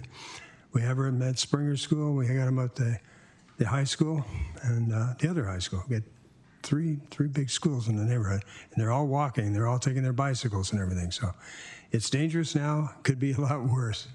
So I'm just saying that the reason I come down here to support not doing this is that I can see what it could lead to. Thank you very much. Thank you. Cindy? 7 years retirement from City of Mountain View, and I'm back. I am Cynthia Palacio Newman. I live across from the hospital off of Eunice. The Grant Road Convalescent Hospital is one of your projects, but I'm going to speak about my church. After I retired, I joined First Presbyterian Church of Mountain View, which is at the corner of Miramonte, Cuesta, and even Beacon. We have two congregations on site. On Sunday, there's like 4 services. We have a preschool, Little Acorn Christian Preschool. Our director is here. My pastor asked me to speak. Pastor Kim Tilley. She's been with us a year and a half. This church is celebrating 175 years of a congregation next July. 175 years built on the old Bub Ranch. First, I want to say I understand the housing element and all of that, but what concerns me is if the legislators would just look at an aerial, you will see that all this property south of El Camino is housing. We have a neighborhood shopping center. If we keep intensifying things and building high density to be affordable, we end up with maybe a food desert. It's one of the few shopping centers, and it's a target. Look at the aerial. This is all housing. As to more affordable schools, not schools, sorry, you know what I'm trying to say. What about the residents that are here already? I bought in 20 years ago. We have people in my neighborhood that are in their 80s and 90s. We want to live here. We don't want to be shoved out to make room for somebody else who's going to pay a higher price. Our church provides many services, including food drives. Traffic's a concern, and that's my time. Thank you. Dr. Kinur?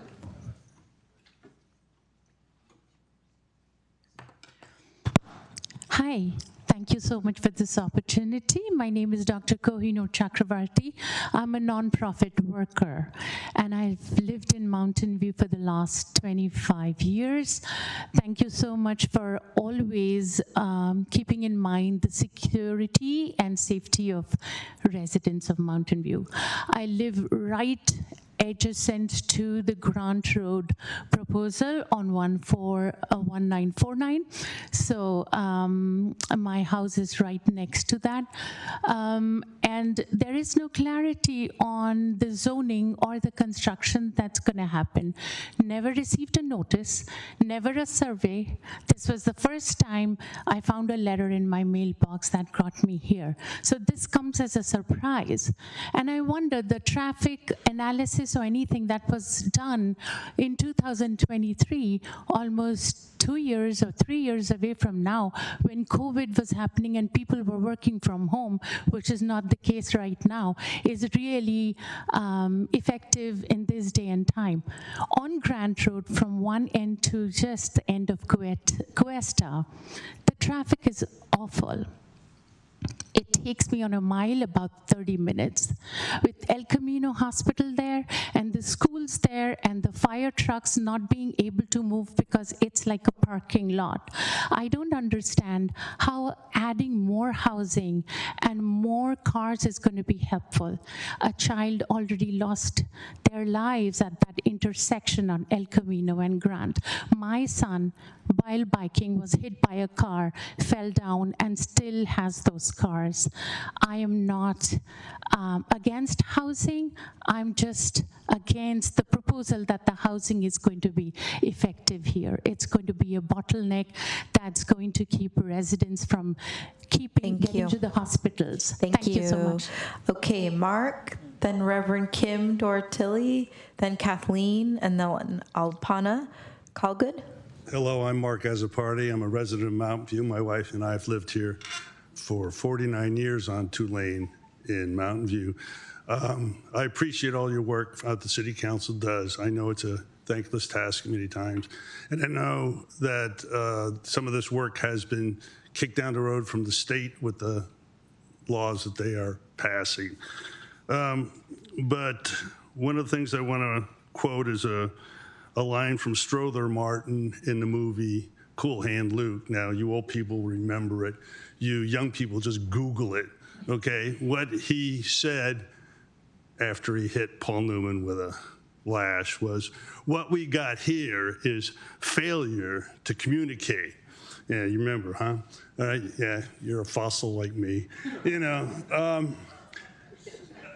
this is the first time, you know, a lot of people heard anything about what was going on.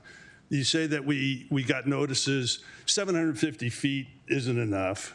I mean, even with the intersection one, you need to go through the whole Varsity Park neighborhood, like you said, and give us notices. I didn't receive anything, and then all of a sudden, it was the game of telephone. They're going to put a 6-story building at the medical center. There's going to be no parking because they can't put anything underground because of the creek across the street. So they're going to have to put all above ground parking. That's what we heard, and that's why you see the signs, because, you know, torches are out of touch now. So the thing about rezoning the property is that it's going to increase the value of that property. You rezone it, and somebody, quoting another movie, is going to make them an offer they can't refuse. Because somebody's going to say, I can build this huge building, make a major profit. So the owner of that property that these ladies are working at, is that my time? It is. Oh. I'm sorry. Sorry. Reverend Kim. Hello, thank you so much. I do just want to thank all of you for your wonderful questions and just understanding. I am new to the area. I've been here 18 months, called to First Presbyterian Church of Mountain View. I'd love for all of you to imagine that intersection that we've looked at repeatedly tonight, where the proposed building on Miramonte is on the northwest side. The property on the northeast side has 3 nonprofits with a very large footprint in this community. So I commend the concern for small businesses, but I would like to increase the awareness of that property. Again, our preschool director, Little Acorn Christian Preschool, is here. They have a deep, deep footprint, which brings little kids to our church Monday through Friday. On Sunday, we have preschool and all kinds of kids programs. There are 2 churches on that property, ours, First Pres Mountain View, and also Menlo Church is there. And so we have kids from every age and stage, and and that's on Sundays. We also have special events there. We have Boy Scouts and Cub Scouts that are there in the evenings. So we have a large population that is coming to and from that property at unusual times. I'd like to mention that the park bench where the bus stop is on our property, and we just want to say that there are often sprinkler heads that have been kicked over because of the foot traffic to the bus stop there now. Now, that could be anybody, but there will be more foot traffic, conceivably, trying to get to that park bench and the bus stop. Our property it's difficult to maintain because of these sorts of things. The last thing, Cuesta, it goes from 2 lanes to 1, and it bogs down. Thank you. Kathleen, Alpana, and then I think Hung, and then Aaron Dearden. Hi, thank you for the time. I am a resident almost 30 years of the neighborhood. I live on the Springer side of Sladkey, and like every others who've said here, I didn't know about this till literally like 3 weeks ago. And if this was approved in 2023, it's a complete surprise. Would love to know the other properties that were actually considered and why they are not on the list, and potentially even understand the Safeway potentially. It's a bigger lot, and I don't know if neighbors are gonna be mad at me for even mentioning it, but we do need the housing. It's just finding the right place for it. And as people have said, that 1702, 1704 is very small. It's an odd shape, and there's no parking. It already impacts neighbors at that end of Sladkey, only Monday through Friday on business hours, and I can't imagine what it'd be like to the rest of the neighborhood for above street parking for 24/7, families, guests, and friends. And then also, if we close the left turn lane at Sladkey, then all the traffic will need to go through Fordham and then turning left onto Cuesta or right onto Cuesta. That it's going to be a mess, or out to Barbara, which is a light. And then also I want to make sure we consider the traffic impacts to other intersections. We're not just talking about Miramonte and Cuesta. We're talking about if there's schools or families increasing the amount of students going to block potentially. As someone mentioned, Miramonte goes down to 1 lane. There's Miramonte and Covington. That is an awful intersection. It's a 4-way stop, and people going to block there. You need to do the traffic studies there as well, and for the other things. And also, people already go through the neighborhood to get to St. Francis on the other side of Safeway. And we... Thank you. Okay, Alpana?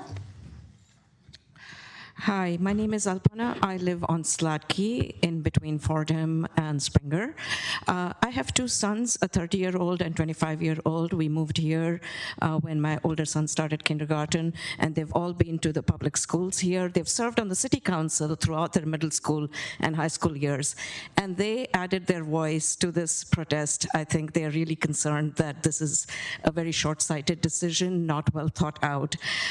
I think, first of all, regarding the notification process, I appreciate that you have a process for notification, but even me on Sladkey, I had not heard about it until my neighbors started becoming activist about it. So I request you to please look at your process and see what we can all do better. We would love to team with you for future issues like this. My kids walked, biked, and drove to school. The older one had no problem. The younger one, who's 5 years younger than him, yes, he faced those traffic hazards too and was in a couple of minor accidents, and I believe the traffic is getting worse. I have heard all the discussion here about the state laws, which appear to be uncertain at best based on what some of the other neighbors here said. But it is still hard for me to believe that the only option available to us is to comply under duress of the laws that were quoted here. I call upon this community and council to take time to figure out holistic solution that helps us address the housing issue, but at the same time does not worsen the traffic and safety. But also please remember what we are also talking about here is access to education. You know, if you impact access to education, you build a very different kind of community. So please do take that into consideration as you make your decision tonight. Thank you, and thank you for all the facilities that I've enjoyed in this city for the past 25 years. Thank you. Great, thank you. Hung, Aaron, David Watson, Allison Stern. Hi, my name is Nyong, and I live in Mountain View. A lot of people mentioned that, that corner, it's throwaway for just a lot of the schools, Springer, St. Francis, Mountain View High, block. But then there's also Bullis Charter. There is the Children's House, which is very popular preschool. There's so many preschool. There's a preschool at the corner of El Monte and Cuesta, which is a 1 lane.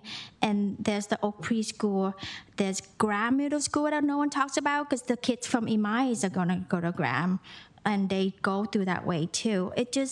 And I brought this up before. Remember the kid that got run over? Graham. But just all that traffic, please just, think about the safety of the kids and just don't put anything there that will increase the traffic and make it less safe for them.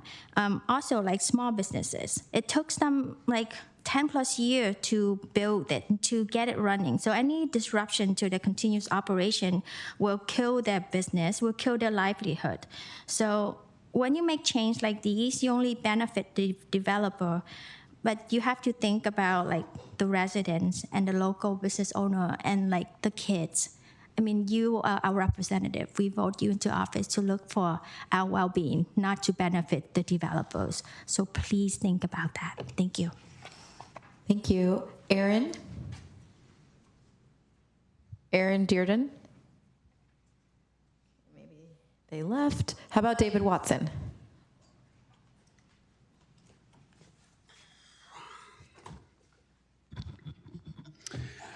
Good evening, Mayor and Council. I'm David Watson. I'm speaking in support of the rezoning.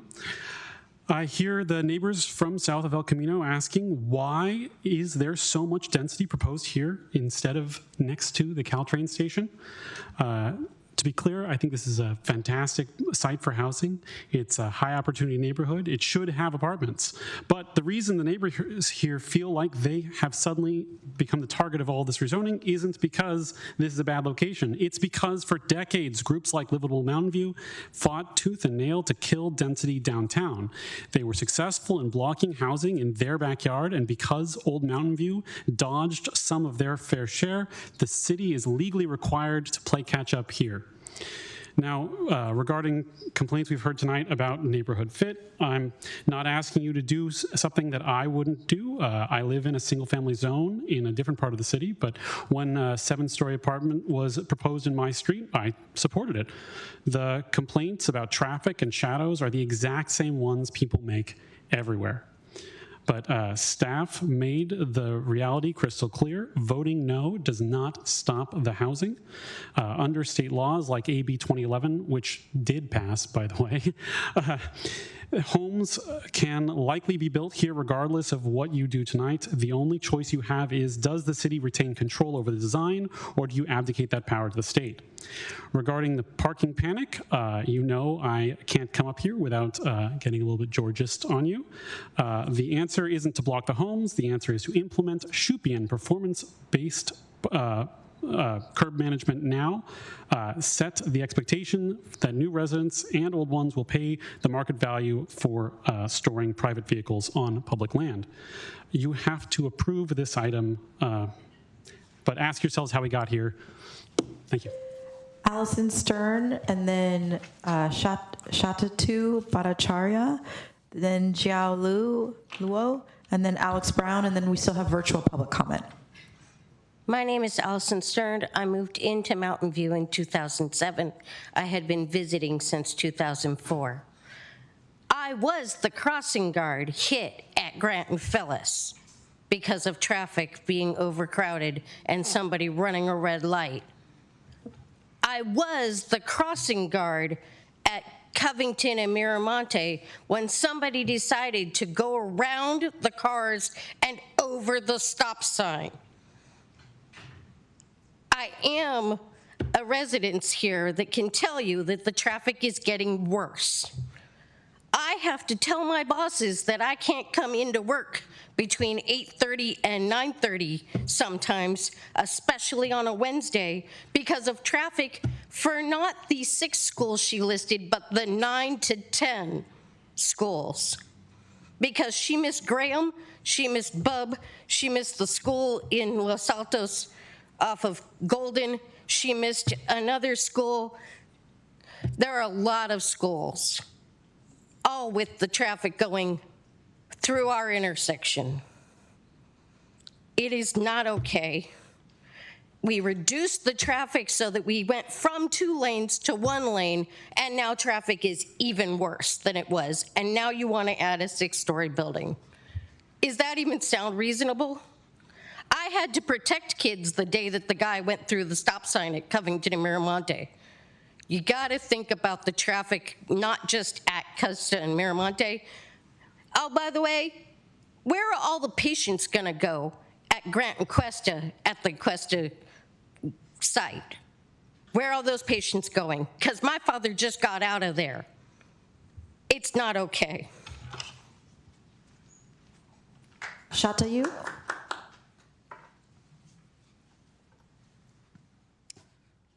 Mayor, council members, thank you for your service. I know this is probably not as much fun as you were maybe think it would be when you took on the job. I think a couple of different things I want to say. I've been a resident of Mountain View for close to 20 years now. Currently living in the Waverly Park area. I think specifically I want to talk about the 1949 Grant Cuesta rehab area. Look, I know people are being nice, but really it's unconscionable what you guys are seeing here and what's been proposed. These are deep residential suburban neighborhoods where you're proposing deep high density housing. There's a giant swath of empty land on the corner of Phyllis Martin's and on El Camino. I think it's probably El Camino Hospital's land. That's why nobody's going after it, right? But let's be honest, come on. Everything from the edge of In-N-Out all the way across there could have been redeveloped for high-density housing. Nobody did anything. You know what? I don't need a city council that's this big. Redevelop this area. Take the parking lot next door, which is empty, which has been empty. The Wells Fargo moved out. All of this land is available, but we don't see people doing that. Where do you want to put the housing? You want to put the housing deep inside the middle of the residential neighborhoods. People talked about traffic. People talked about kids. I have friends whose kids have scars on their faces from falling over on their bikes because of the traffic. I will ask all of you to come and try and take a left turn from Cuesta onto Grant at 8 o'clock in the morning, okay? Tell me how long it takes you. Okay, you want to add a construction facility over there? Lastly, the Grant Cuesta Rehab Facility. I have friends who live around there. I have friends who've seen that facility.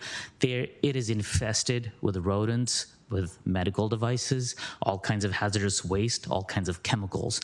There's people who are receiving radiation therapy. Has there been any analysis done on the impact of redeveloping that area? There's a school literally next to it. That's the Amy Elementary School. Please think about what you're doing here. You cannot let this pass. Thank you. Okay. Jiao?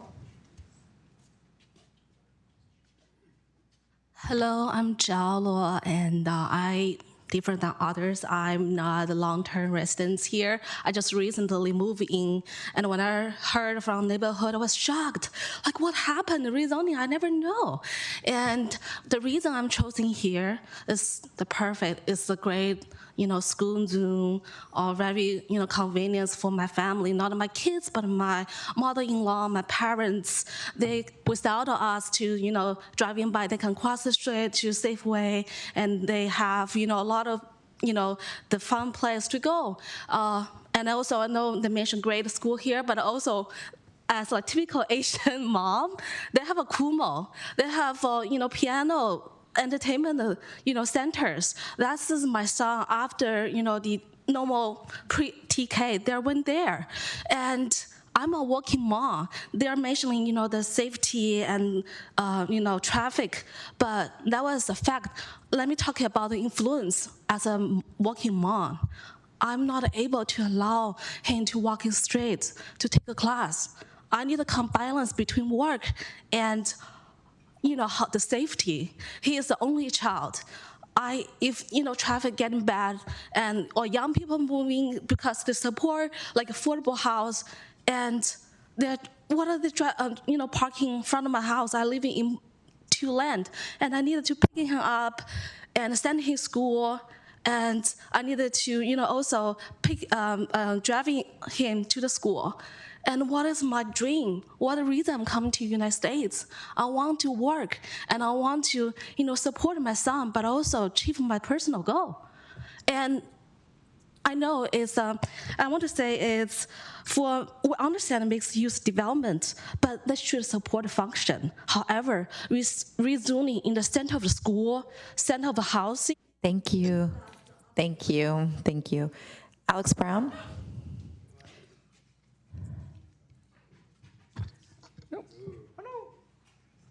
Okay. Hi, friends. If there's a thing called crash intersections, we should really do something about that, because that doesn't seem like a good idea. Why all this traffic?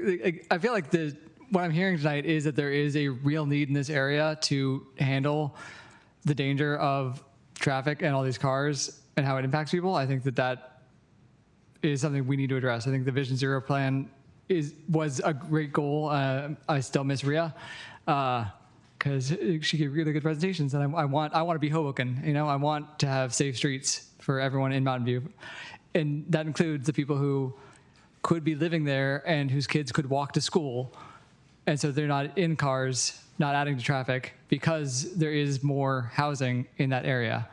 That is the solution, or a solution, is to actually build more housing in the areas where you have resources. So if you have more housing there, those kids can go to school. Those are the ones who can walk there safely, because we should be protecting the kids who are walking to school. We should be making sure that they are safe. And that is not by, going back on our housing obligations or just denying housing projects or fear-mongering about what the impacts of any given development is going to be for an area, and just imagining the worst-case scenario. It is taking care of people and recognizing that when there are problems, what we can do to fix it. So, completely separate. I don't like all these single parcel, like the map, you could barely see what we're actually rezoning. It is so tiny, it spreads out the city. Our plan is just scattered, and I was talking in the back, we put too many eggs in the Google basket. I'm very sad that we have to do all of these small things to try to meet our obligations, but we do still need to do it, and I support this. I took it the whole time. Okay, great, thank you. Any more in-person public comment? Because we're moving virtual. All right, so not seeing any, we're gonna go virtual. So first we have Manuel Salazar. You already spoke. Yeah, everyone gets one turn. Thank you, yeah. Okay, no problem. All right, Manuel Salazar. Yes, hello. Hi, good evening, Mayor Kamei and members of the City Council. My name is Manuel Salazar, and I'll be speaking on behalf of SKL. First, I'd really like to begin by thanking City staff for the work that went into bringing this item forward. It's clear that a great deal of coordination and careful planning went into aligning the general plan, zoning, and precise plans, and that effort is evident in the council report. So we're really happy to see that the targeted upzonings moving forward that are happening by increasing housing capacity in places like the city has already identified as appropriate for growth. Mountain View is really taking a smart and practical approach to planning, one that honestly I'd love to see other cities in the county kind of follow suit. Given recent state housing laws, development on many of these sites would likely be able to proceed regardless. And honestly, by adopting these rezonings, it's allowing the city to maintain some sort of level of local control over how the growth area will be, occurring. This kind of focused, intentional planning is great to see, specifically because it creates real opportunities to deliver new housing. It also reflects the city's following through on commitments that they made during its housing element, including Program 1.1G. That follow-through really matters, not only because failing to do so can expose the city to potential consequences from HCD, but also because plans only have impact when they're actually implemented. So, once again, thank you to staff for your work. Thank you to council for considering this item tonight. And we strongly encourage you to approve this staff recommendations. Thank you. Thank you, Juliet Chamgrat. Hello, yes, thank you for listening to me. I'm a 20-year resident on Sladkey Avenue, and I'm also someone who goes to the Lopez Dental office that's right there on the corner of Miramonte and Cuesta for about 20 years. Also, my children go there. We walk there all the time from our house, mainly because of the lack of parking in that area. It's very convenient to walk to that dentist office. I am absolutely against building a very high density apartment on that corner. I feel like it's an awful lot of work for a very small number of housing units. It doesn't seem worth the effort.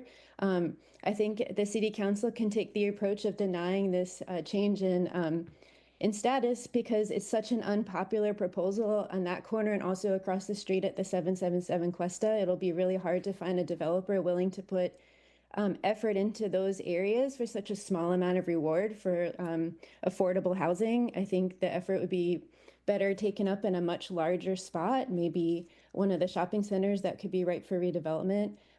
I'll yield the floor to the next speaker. Thank you. Thank you. Francois B.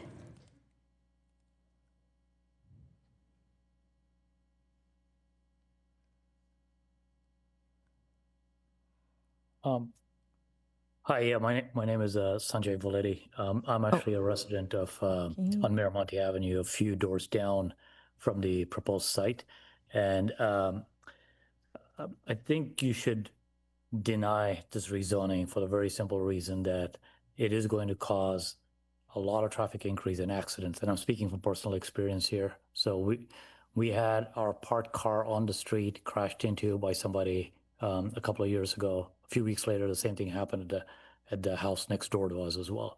So that's already happened. This is just going to cause more of that to happen. And as everyone else on this call, in this meeting has said, there's a lot of school traffic. My kids went to Springer. I have one that bikes to Block every day now and one that bikes to Mountain View. And that intersection is extremely heavy traffic to begin with.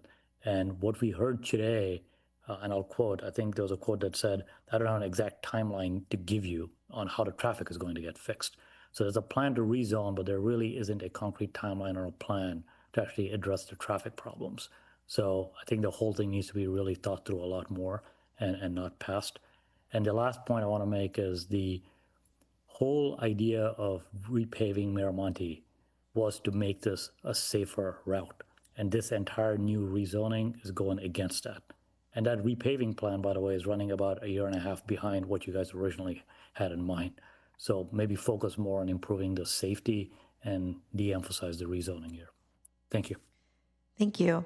Okay, now Francois B.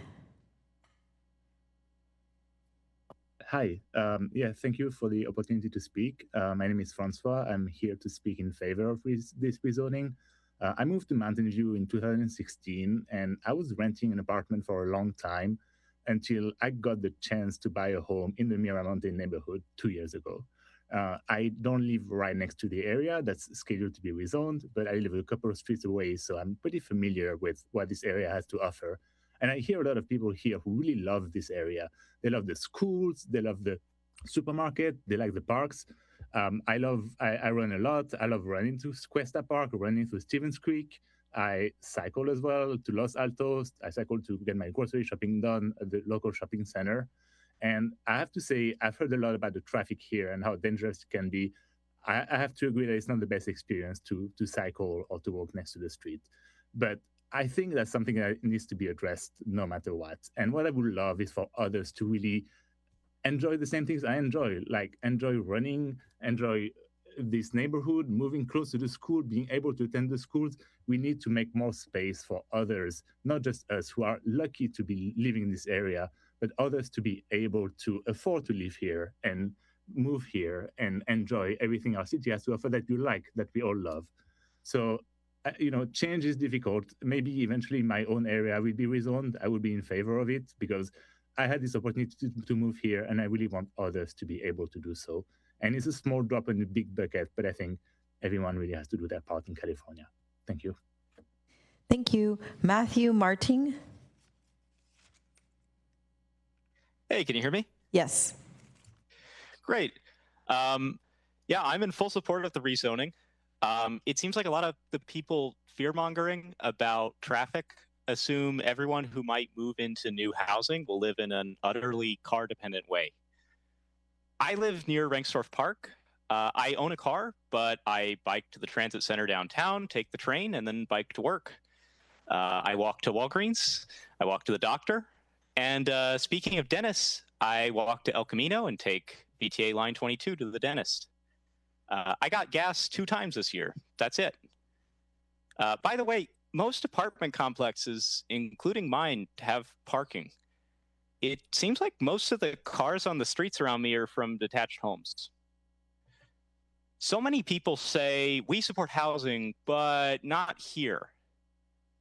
But don't you realize there will be other people at the places you're proposing we move all the new housing who will oppose it there for largely the same reasons that you're giving here? And it would be one thing if you were actually proposing new sites, but a lot of the time it's just expecting existing sites that are already getting upzoned to magically get more units.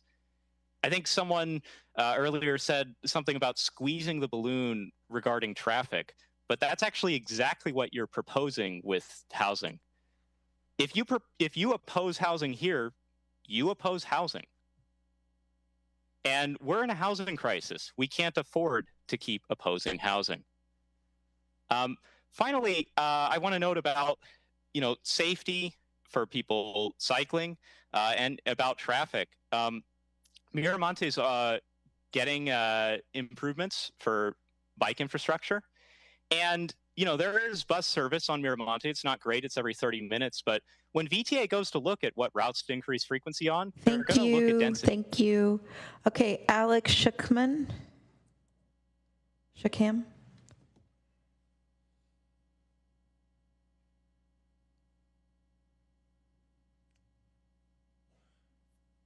Yeah, can you hear me? Yes.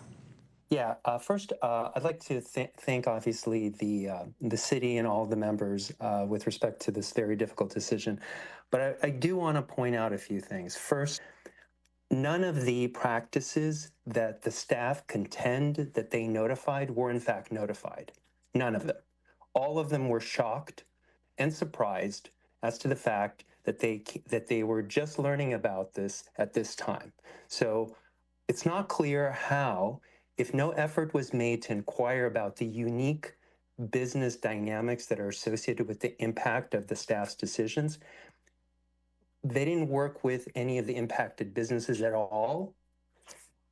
It's not sure how they can contend that their decisions were properly informed. I would urge that the city not make the same mistake by making a very hasty decision without having worked with the impacted residents as well as the business owners. Second, I'd like to point out this idea of dedicating to other places, okay? In adjoining cities, they will not return. And this will televise to other dental practices that the city does not understand the unique needs, and it should not be considered as a conducive place for such businesses. Now, who will that hurt? That will hurt your residents, the many people who are actually there. Third, I want to just point out the cost of any reconstruction, any new property owners, all of that will be passed along to the new business owners, and who will ultimately pay for that? That will be the residents, because what's not been discussed is the type of leases that these businesses have.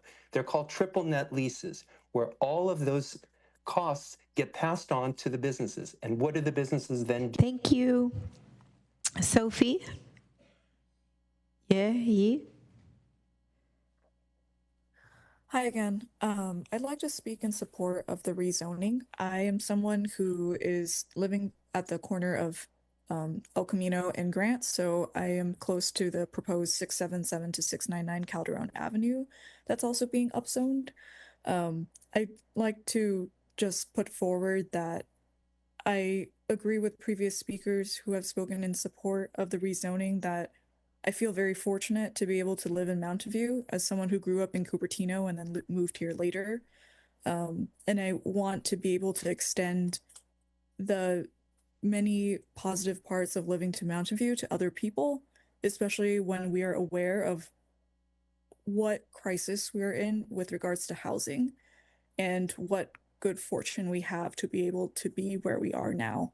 I believe we have a responsibility not only to ourselves and our neighbors, but to the people that we live in community with.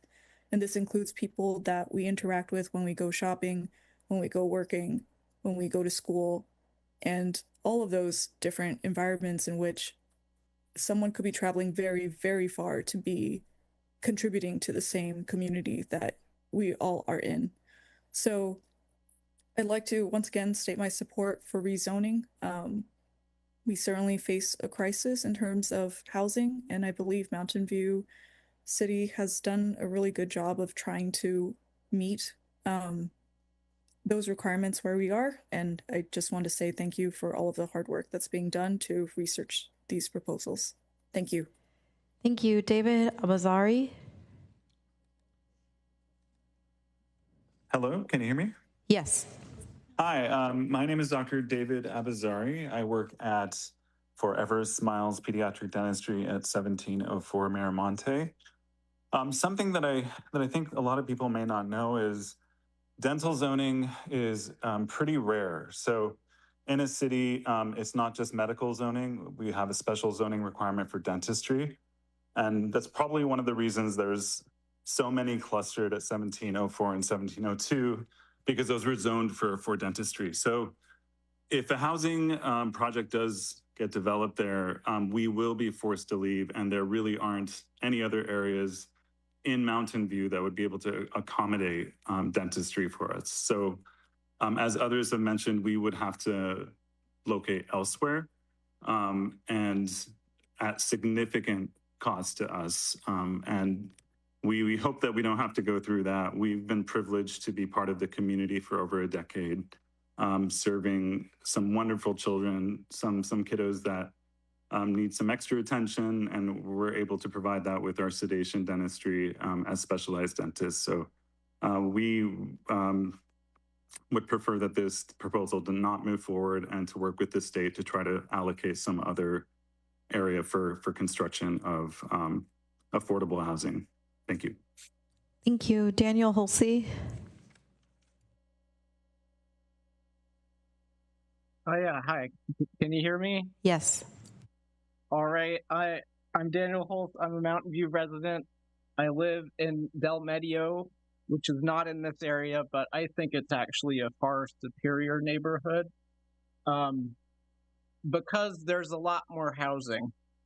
And so I think we should have more housing throughout our city. And I think the city's planned for more housing throughout the city. And I think we should follow through with that plan and not waste staff's time looking at something that would be a big waste of time by changing something to be zoned for a capacity that state housing law already allows for. So absolutely support the rezoning. I think we should follow through on our commitments. And this is just a part of that. I think that generally we need to combat misinformation also, but that's another discussion. All right, I'll quit wasting your time. Bye. Cliff Chambers?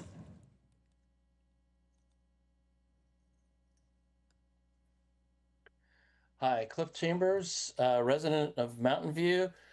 I also support the rezoning proposal. I first want to really thank staff. I think they did an excellent job with the staff report. It's very well organized and reads really well. And the presentation staff made was excellent, and the response to some of the traffic concerns are admirable. Regardless of what happens here, we've got a safe route to schools problem. We got some circulation issues that need to be addressed. I do really believe, though, when we were doing the housing element and the distribution of sites, there was a lot of work to identify sites, and the sites that we're talking about tonight are important. But I do think the presentation that was made earlier, the 10-minute presentation, her rationale for some alternatives, I think were strong and should be considered. But overall, I support, and I don't have time to repeat what Councilmember Chris Clark said in terms of the rationale for going forward, but I really think that it does need to go forward in some capacity and would make sense given all the changes in state law, etc. I think the other thing, I was going to come to the next agenda item.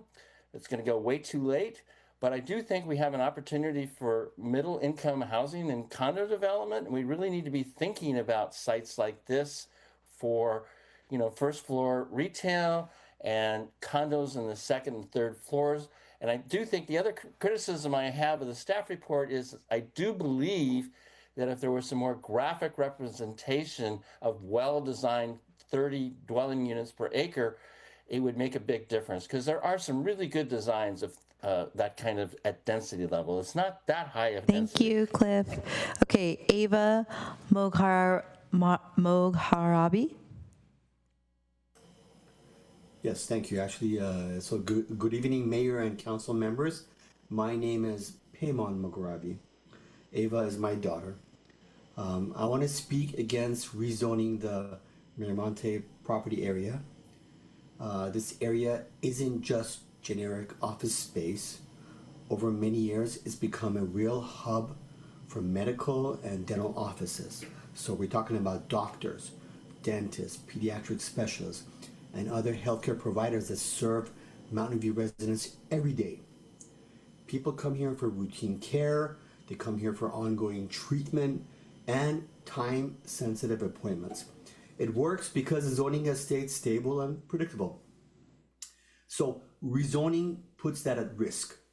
Medical and dental practices aren't easily replaceable. These offices are built out specifically for patient care with accessible parking, short-term visits, and daytime traffic patterns. Rezoning creates pressure that can push these providers out, not because they want to leave, but because they have to. Once we lose medical office space like this, it's really hard to get them back. Keep in mind that Miramonte serves the community, supports good local jobs, and provides essential care and location designed for it.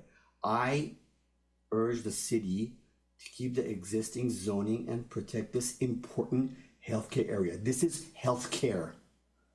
Again, this is healthcare for the community. Thank you.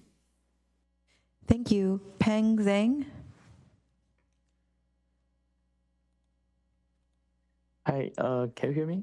Yes. Hi, so I'm a resident of Mountain View, and I would like to say no to the rezoning. So we have 5-year-old son, and he's adorable and energetic. So every day I send him to school and pick him up from there, and I can witness how bad the traffic is on the Miramonte Avenue and also on the Slack Avenue. So adding a high-density residence will definitely make these things even worse. So that is one thing. And also, as the lady mentioned there, so there are a lot of after schools in the Safeway Plaza, such like the Kumo, and also there's a dancing school. Every day, a lot of kids went there, and they're young kids. So adding a high-density residence will definitely make the parking space even short, even less, and they will definitely move to Safeway Plaza. And then with that, a lot of kids, the safety made at risk. So we should not put the safety risk of children. And yeah, that is something I want to say. Thank you. All right, I'm not seeing, okay. XJ.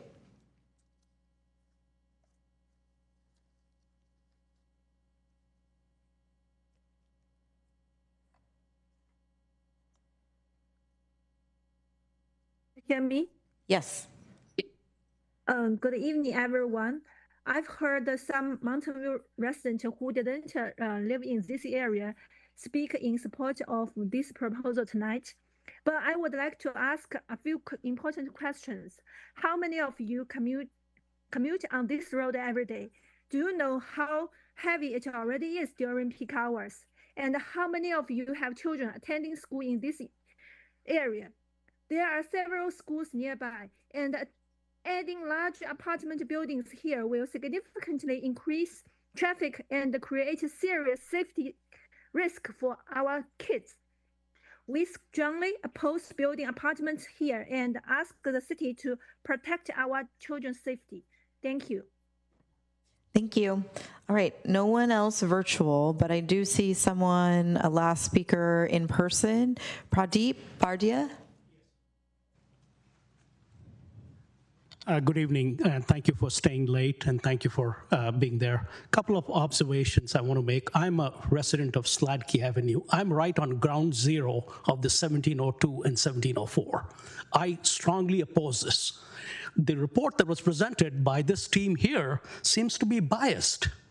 AB 2011 states that property must fit the criteria of being a commercial corridor and avoid certain sensitive areas. I feel there was a bias that came out on the reporting on the state laws today. That is my observation. I work in a high-tech industry. I'm an executive. I've been in the resident for 20 years. Also on the Public Works Department, this is all Band-Aid fixes. Those don't work. I've been living with red line curbs, and people take my trash, they put it on the sidewalks. Red line, every time I send pictures, there's nothing. Okay, we'll fix it. We'll extend your red line curb. That's not the way to go about. I've been living in this community. My daughter refuses to go on a bike to school. She says it's too dangerous, Dad. I can't do that. She's in a middle school. She went to Springer Elementary. How do I live in that neighborhood? I was thinking of retiring in that. And now you're saying, let's rezone. The state laws keep evolving. We're not here for that. I will keep hearing the bias on this side. But please do consider our representation. We've all, gathered here. We have a specific problem. There was a recent fatality at the intersection of Cuesta and Miramonte. A person was just gone after. There was another fatality on Grant in El Camino. Kids. You want to see kids? You want to see this report in front of you? Kids dying because there are schools, 2,500 kids go through that. Come, I invite the Public Works to come over and be at the right timing near my neighborhood. I invite them. Thank you. All right, that concludes public comment. And I have had some requests from colleagues for us to take just a bio break. And I would just appreciate everyone's patience with us. So what will happen is we'll take a 5-minute, I will try to keep on track of all of us, a 5-minute bio break. So we will come back at 10:50. The council will then ask any remaining questions and we will deliberate. I would just ask, this is now the time for council deliberation and public comment is over. So if there's more you would like to provide us, you can email us, but maybe no shouting because we're just gonna deliberate. So I just wanted to share that. So we'll take 5 minutes, come back at 10:50, everyone.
All right, everyone, we're going to reconvene.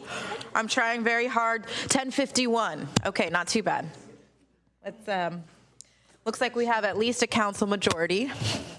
So, so let's reconvene. Thank you, everyone. Appreciate it. All right, so that concludes public comment. So we'll bring the item back for council questions and deliberation. Please note that a motion to approve the recommendation should also include reading the title of the ordinance and resolutions attached to the report. Councilmember Hicks. So I'm going to say something very short. I'm not going to solve the entire problem right now.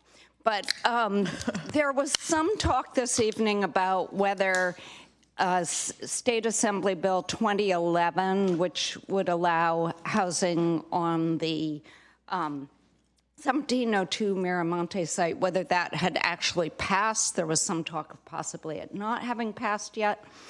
But I believe that the one that has not passed, and the speaker even said this, but the one that has not passed, I believe, is AB 11, not AB 2011. He even said AB 11. So I just wanted to clarify that what had been generally talked about as already sort of zoning that site for housing has actually passed. And staff who knows much more about this than I do can tell me whether if I'm wrong, you can tell me. So I just wanted to clarify that because that's probably one of the things that many council members are thinking about. And that's except for this one. Okay, that was it? Okay, Councilmember Clark. Yeah, I'll just start with a few comments. Just one to address some of the questions that were asked by the public. First of all, I thank you for everyone coming and participating. Yes, it's a slog, but this is what we signed up for. We're your representatives, and it's our job to be here and to listen to all of you and to when it's time to take arrows, and when it's time to celebrate together. I live about half a mile on the other end of Miramonte, down by El Camino. Full disclosure, I live in some dwelling unit that isn't too far, dwelling unit per acre that isn't too far away from this, in a condo complex that used to be the Harv's Car Wash, But so I'm fairly familiar with multifamily residential, kind of roughly on this scale, and traffic impacts and things like that. But that's neither here nor there. Some folks brought up a few, had we looked at different sites, and the staff can correct me if I'm wrong. The Safeway complex, which is the shopping center there, which is my shopping center that I go to most frequently, and I also go down Miramonte to get to 280 to go to work. That shopping complex, I believe, has already been rezoned. So high-density housing is already allowed there. It's also already allowed on the parcel, the El Camino Hospital parcel that they're currently using as their dirt pile, unfortunately, but which is right across the road from where I used to live. So someone can propose a high-density housing project there, or I believe on some of our parking lots here too. So what we're really talking about tonight is we drew a line in the sand and said we're not going to rezone anyone's single-family home as part of this. Obviously, that would be very unpopular. And so what we're looking at now are sites that we hope would be least impactful. So I just wanted to address those. And also, well, I know folks, there were a lot of criticisms tonight. One of the things I really enjoy about Mountain View and the community is that everyone, regardless of our disagreements on whatever it happens to be, we all tend to work constructively toward a single goal. And while we might not agree on the right way to get there, I find that most folks are pragmatic and constructive, especially our first speaker, who did the presentation, who I had the opportunity to meet with,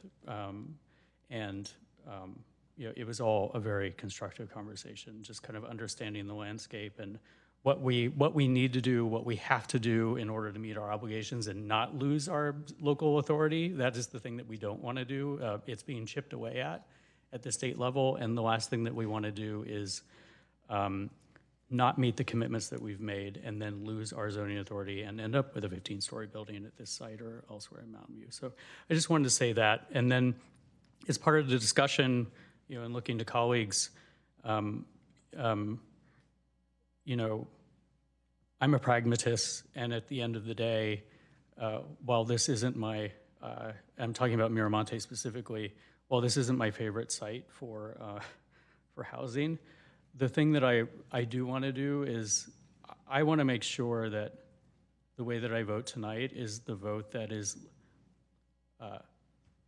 the least likely to produce the outcome of that a few speakers showed, including with visuals.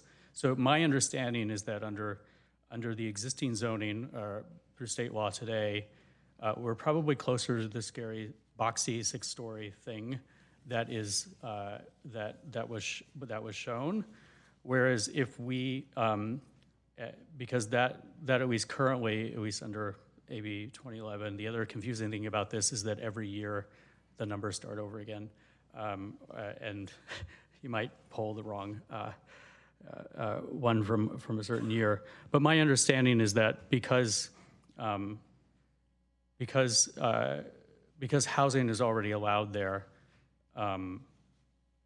by right and through what would most likely be a ministerial process, assuming a developer can meet the various conditions, a lot of our standards in terms of breaking up the massing and all those things wouldn't necessarily apply. So that's a long way of saying, like, I look to staff and my colleagues. What I want to vote for tonight is the thing that preserves the greatest amount of local control over the ultimate, if an application ever comes forward, the ultimate local control over the design and the objective standards of what is going to be there. So while it might make folks feel good if we kick the can down the road, I'm most interested in the outcome that will produce, if a project comes along, the least impactful project. And if that answer is to apply our mixed-use zoning so that we don't zone our dentist office out of existence because mixed use allows that to stay, at least provides a pathway for them to stay and allows us to adopt objective standards that will apply, then, even though we're being told we should not rezone the property, I think that's actually the outcome. I feel like my parents, I'm telling you the thing that you'll thank me later or something like that. But whatever we do tonight, I want to do whatever preserves the greatest amount of authority for us to shape and impact whatever development project comes. And if that means delaying this and studying it more, then okay. If that means applying our general mixed use standards to this, then I think we should do that.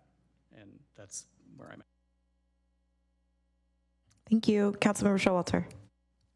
Well, the first thing I have on my list here of things to talk about is local control. So thank you, Chris, for summing that up very well. Or Councilmember Clark, sorry. It's getting late. We get a little less formal. We really do want to be able to control the design. I think that a couple of things, it was great to see so many people involved. I'm sorry that maybe people are so upset. That isn't good, but it's good that people are involved. That's really, democracy should not be a spectator sport. And so for you to be here and be thinking about this and be talking to each other, that's great. I too would like to commend the first speaker, Kirsten. I met with you and we had a great conversation, and you did a really good job on the presentation. So thank you for putting all that information together. But I think we are very, very concerned about what's the best way for us to maintain the maximum amount of local control. And that's really what we're going to be working to. Another thing that people mentioned sort of in coming is that we need to speak up. They said, you're the council, you need to speak up for us. I couldn't agree more. I think that one of the things that we need to do, and we're going to talk about this more in the next item, is we need to be advocating with our legislators about what are the impacts of some of these housing laws. I think that they go beyond some of the intended consequences. And that's really not in anybody's favor. I mean, Mountain View has been identified as a pro-housing community, but that doesn't really seem to get us any trust with the state that we're going to do the right thing. So I think we do need to be talking to our legislators about how can we change some of these laws that have been passed recently to be a little more appropriate and not necessarily a one-size-fits-all. I do have a question for staff. Do we have a dental zoning category? I wasn't aware that we had one. It's not a dental zoning. It is covered under our commercial land uses. It is considered as a medical office. Thank you. Okay. So, and the Grant Road is also essentially a similar kind of zoning, right? The Grant Road parcel is also a similar kind of zoning? That is under the Grant Road Precise Plan. Oh, so that's a little different. Okay. All right. Anyway, so we don't have a dental zoning that we're going to get rid of. I was worried that I might have missed that. We want to protect from what I think we would all call kind of outlandish development. And that means we want to have the best control. And that means we want to have a process that requires that anybody who comes and makes a development on this site has to come to the city council and go through the whole process and talk about all the components of the project. We don't want just ministerial. Ministerial means you just go in with your project, you get your permit, and you go. You don't really have much oversight at all. We don't want that. We want the city council and all the processes that we've developed over time to control. The other thing I would like to say is that somebody mentioned that Mountain View was a really great place to live in because it was well designed. And I would agree with that, and I think that is one of our city's basic obligations is we need to work to make sure that houses are well designed or buildings are well designed and also that they're safely built. We do that through our inspection services. Well, this Sladkey and Miramonte Cuesta intersection, that was not well designed. That was a big goof. They should have had a lot more space between those two intersections, and there should also be another connection between Miramonte and the road that there isn't.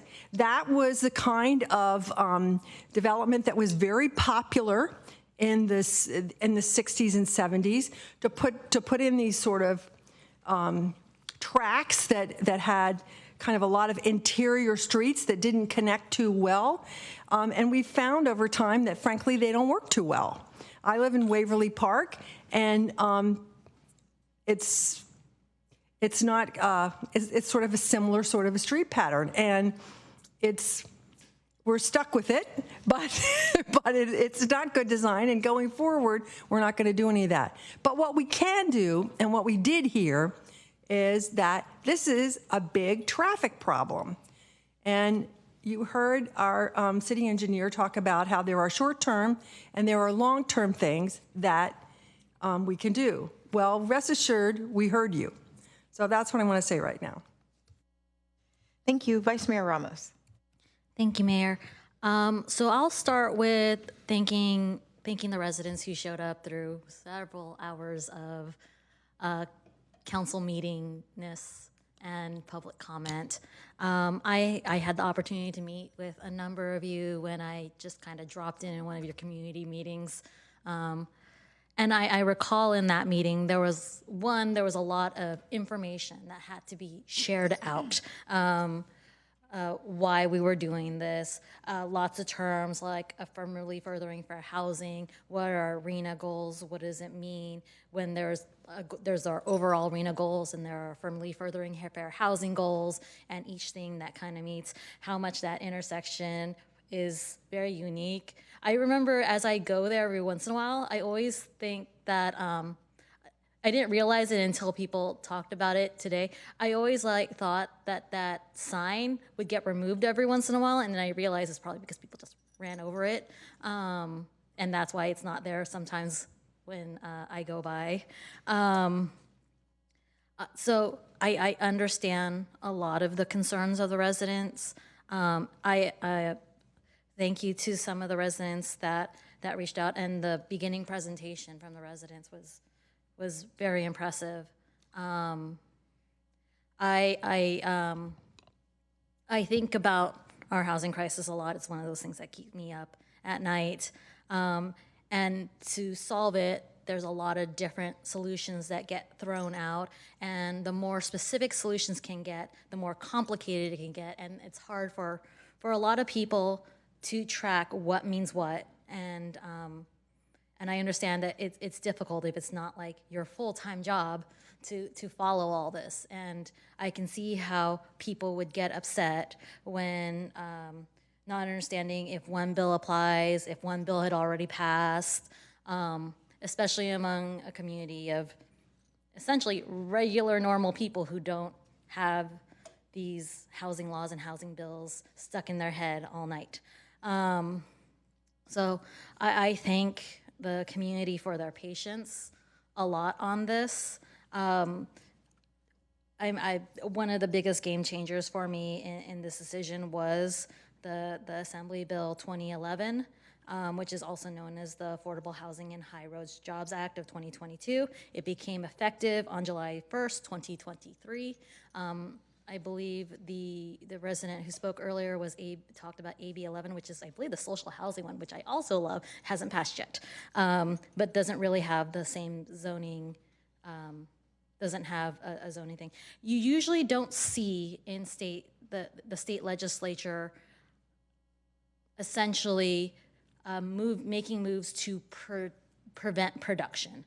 What you're going to see from the state legislature going forward is generally how to increase production, because that is essentially the goal, because that is the answer to the housing crisis. And the more specific they try to make it, the more complicated it gets, but at the same time trying to reach those. And sometimes it leads to situations like this weird intersection. So thank you to staff for your work on this. I know that this has been a long meeting and a long work since our housing element in general. As we talked about our housing element, it's not like this particular neighborhood was specifically targeted and we're like, we're just gonna stick the zoning right there. It was one of many neighborhoods that will face rezonings, as we saw through the staff report, whether it's Leong Drive, which is actually near where I live, or other places south of El Camino, a lot of places north of El Camino. And so that housing element was supposed to be our local plan on how we address our housing crisis. And that meant that we essentially spread out the housing. Now, some of our housing should be near our transit centers, and that is where we're planning the bulk of the housing in, also like North Bay Shore, East Wisman, those big change areas. But some of it, small portion of it, does have to be south of El Camino to reach our affirmatively furthering fair housing goals. I appreciate a lot of the work staff and our community have worked toward doing this, but I am likely to support a motion to follow staff's recommendation. Thank you. Councilmember Ramirez. Thank you, Mayor. I move to approve the staff recommendation, including adopt a resolution of the City Council of the City of Mountain View adopting a general plan amendment to update the downtown mixed-use land use designation in the land use and design chapter and modify the general plan land use map to change the land use designation for the following properties to implement Housing Element Program 1.1G. 1, 830, 835, 850, 859, 870, 889, and 897 Leong Drive, and 3 and 55 Fairchild Drive from neighborhood commercial to general mixed use. 2, 1702 and 1704 Miramonte Ave, and 777 Cuesta Drive from office to neighborhood mixed use. 3, 677 to 699 Calderon Ave from neighborhood commercial to neighborhood mixed use. And 4, 1949 Grant Road from low density residential to medium high density residential. as recommended by the Environmental Planning Commission. On January 24th, 2023, the City Council certified the 2023 to 2031 Housing Element Update Environmental Impact Report adopted by Resolution number 18755 pursuant to CEQA Guidelines sections 15168, 15162, and 15163. None of the circumstances necessitating further CEQA review are present, to be read in title only, further reading waived. And introduce an ordinance of the City of Mountain View amending Chapter 36, zoning of the City Code to implement subtask G of Housing Element Program 1.1, including updates to Article 5 commercial zones to allow general plan mixed-use village center land uses in the commercial office zoning district, and to make other clarifying and conforming changes, such as modifying and reorganizing standards in Division 23, general plan mixed-use village center developments of Article 9, standards for specific land uses, to be consistent with the commercial office zoning district and the Evandale precise plan, and requiring navigation easements pursuant to the Moffett Federal Airfield Comprehensive Land Use Plan as recommended by the Environmental Planning Commission, to be read in title only, further reading waived, and set a second reading for January 27, 2026. And adopt a resolution of the City Council of the City of Mountain View amending the P32 Evandale precise plan to implement Housing Element Program 1.1G and make other clarifying changes as recommended by the Environmental Planning Commission, to be read in title only, further reading waived. And adopt a resolution of the City Council of the City of Mountain View amending the P26 Grant Martin's precise plan to implement Housing Element Program 1.1G and make other clarifying changes as recommended by the Environmental Planning Commission, to be read in title only, further reading waived. And adopt a resolution of the City Council of the City of Mountain View amending the P18 Evelyn Avenue Corridor precise plan to implement Housing Element Program 1.1G and make other clarifying changes as recommended by the Environmental Planning Commission, to be read in title only, further reading waived. First, I want to thank staff for responding to all of our questions, for making time to meet with members of the community over the past several weeks, and especially thinking through some of the impacts that were referenced by the community, and putting together at least some preliminary proposals to address, for instance, the transportation safety and circulation issues. I know it's not easy to do, but I think both the short-term and longer-term ideas are a good start. There are problems today, right? Notwithstanding whatever happens with zoning or with redevelopment, what we're hearing is there are challenges today, and it's good to know that Public Works is thinking through potential solutions to those issues. As members of the council have shared earlier, I'm grateful also for the engagement of the public. I also had a chance to speak with members of the public and heard not only about some of the challenges that were currently experienced by neighbors, but also ideas for how to find viable alternatives. I felt like it was a good faith engagement and a valuable experience to hear what's going on in a neighborhood I'm familiar with but have never lived in personally.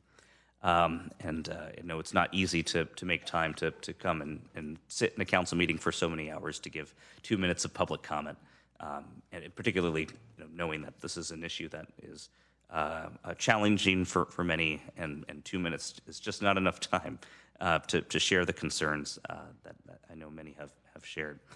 Councilmember Clark spoke to many of the issues I was going to bring up, but to make a couple of them maybe a little bit more explicit, we were out of compliance with our housing element for approximately 3 months.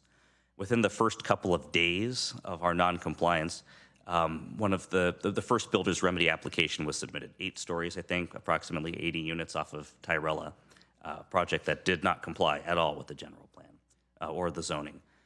We approved that project last week, and it was very challenging. There were many neighbors in that area who, just as many of you have, turned out to share concerns and asked the council to take action.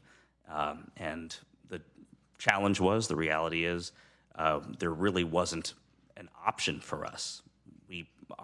Our municipal code requires us to conduct a public hearing and to make a judgment on the permits, but state law made it essentially impossible for us to make findings to justify denial. So it was difficult to sit through that meeting and hear members of our community share concerns and then have to say, sorry, there's not a whole heck of a lot that we can do. Not too long after that application was submitted, the application that Councilmember Clark has referenced a couple of times was submitted, a 15-story, 455-unit tower off of Rengstorff and Leghorn, and we approved that project last month.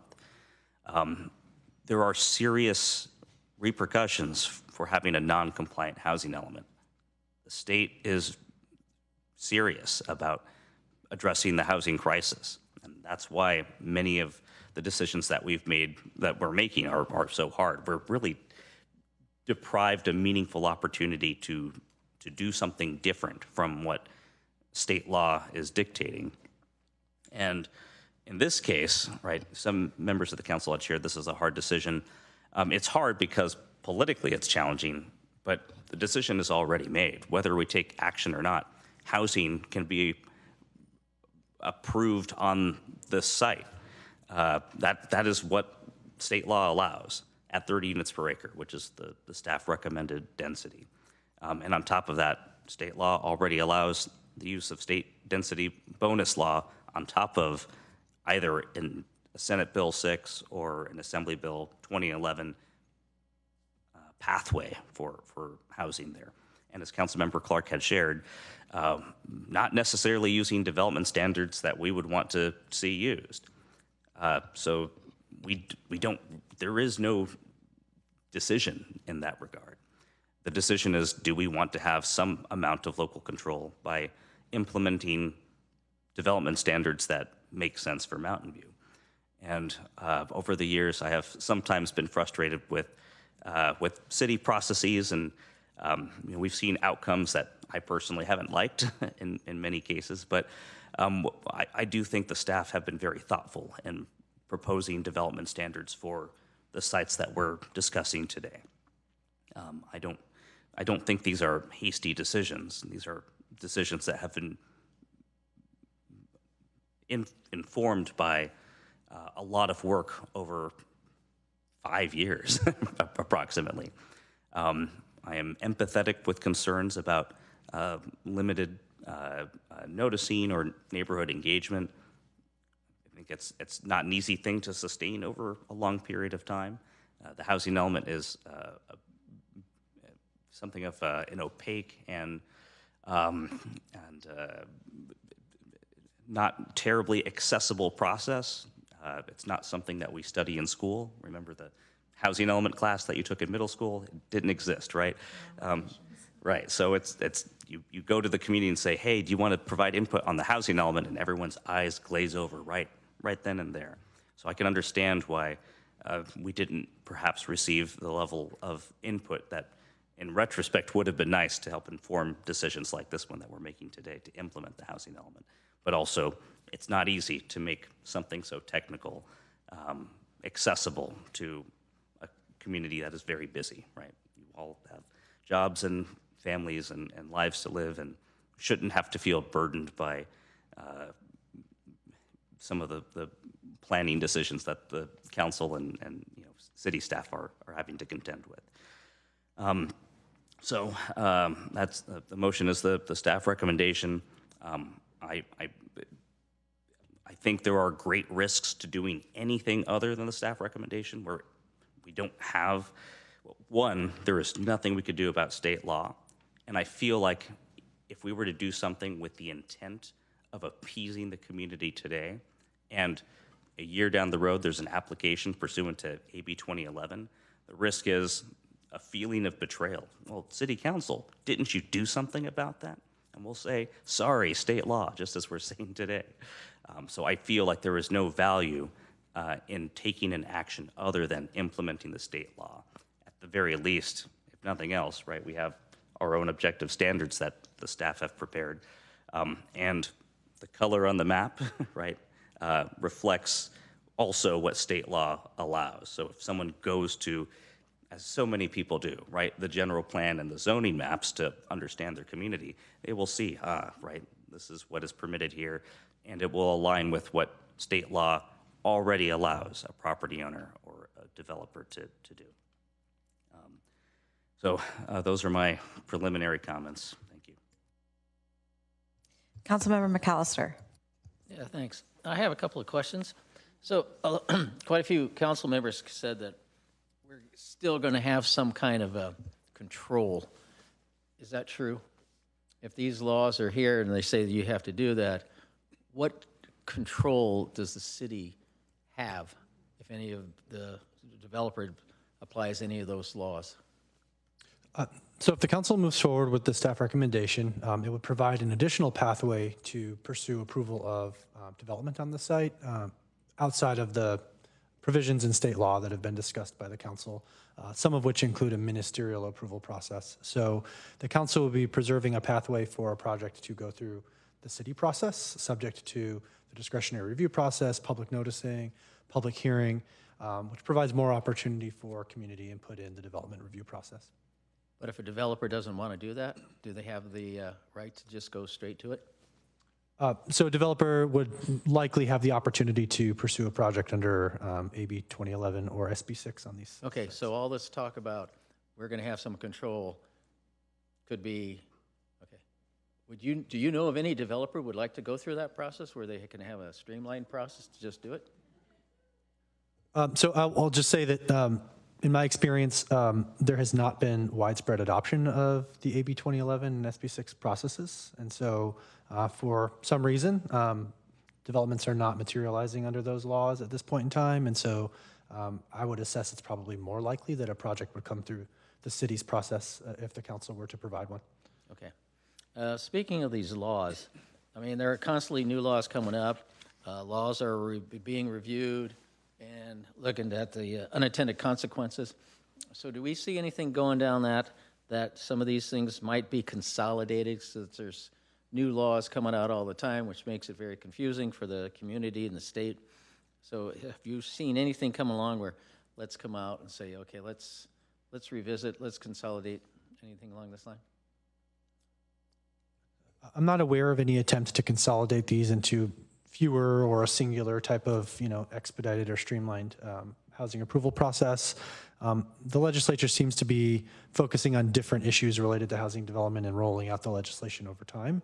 And the trend is to provide for less and less local control and more prescriptive standards, streamlined processing, and so forth. So it's not really going to get any better for local control. I mean, I don't have a crystal ball, but I think the trend line is suggesting that less and less local control will be a feature of state housing law. Okay, and then there was some concern that we would be out of compliance with the housing element, but I read in your answers that it would not take us out of the housing element as long as we're discussing, so it doesn't put us at risk. Because if we do something blatant, you're not, it's still a process to change it, but it doesn't put us at risk. So I think it's a more complicated answer. I think if the council were to not support staff's recommendation for, let's say, 1702 Miramonte tonight, there would not likely be an immediate consequence of noncompliance and decertification of our housing element by the state. What it could do is start a process, right, that engages the state, looking at Mountain View's performance in implementing its housing element. The state could look at other examples where the city's behind schedule on its implementation of housing element programs, and could present a more comprehensive picture of the city's efforts towards implementing the housing element that maybe would support an argument that the city should be subject to some further investigation and enforcement that could lead to decertification. It's speculative, what the state would do in that case. I don't think there would be a great case to say that the city's been a bad actor and lead to decertification, but is it a possibility that those initial steps could begin? Yes, I think it's a possibility. Okay, so it sounds like we have a lot of ifs, a lot of scenarios that could go many different ways.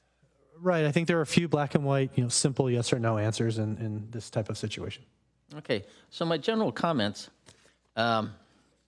starting off with how we got here, small businesses, how we got here, some of the other concerns.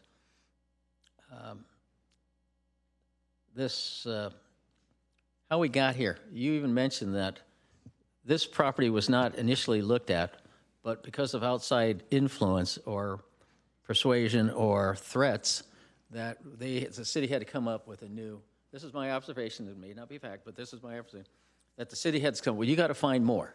You have to find this high opportunity area to find it. And so we're going to have to start picking items. Me personally, I don't like to be threatened or bullied into doing something. And a lot of this stuff is happening. And I say, I may not be correct, but I push back because I want to see it defined. Somebody has to say, no, you're going too far. So how we got here bothers me. And we shouldn't, and sometimes risk is at stake, but we have to protect. If we just keep going along, we really don't protect our residents. We just sort of, we're giving in too soon. So I like to see us do it. So that's one thing that makes me concerned about this project, is that staff didn't recommend it. It was forced upon us, and now we have to do it. The other thing that concerns me is that small businesses, when we brought this up before, I was concerned about protecting small businesses. And I know that there was a medical center of dentists and doctors over on Knickerbocker in Sunnyvale. And when that rezoned, all those people had to leave away. This medical center, these dentists, if it's rezoned, or not rezoned, but if it's developed, they're gone. They're not going to find those kind of facilities because it is very, I had my teeth cleaned today, so what the hell.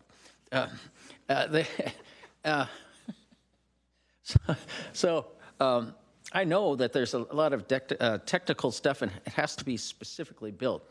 So if anybody's building it, they're going to put a lot of investment it's going to cost. And I don't see anybody going to be doing that again over here in this area. Another concern of mine is the traffic. That we keep saying it's that Varsity Park, but it's much greater. Where I live and where I work, I drive that road every day, and I've been driving that road for, I hate to say it, about 50 years. So I really know what things are going on around here.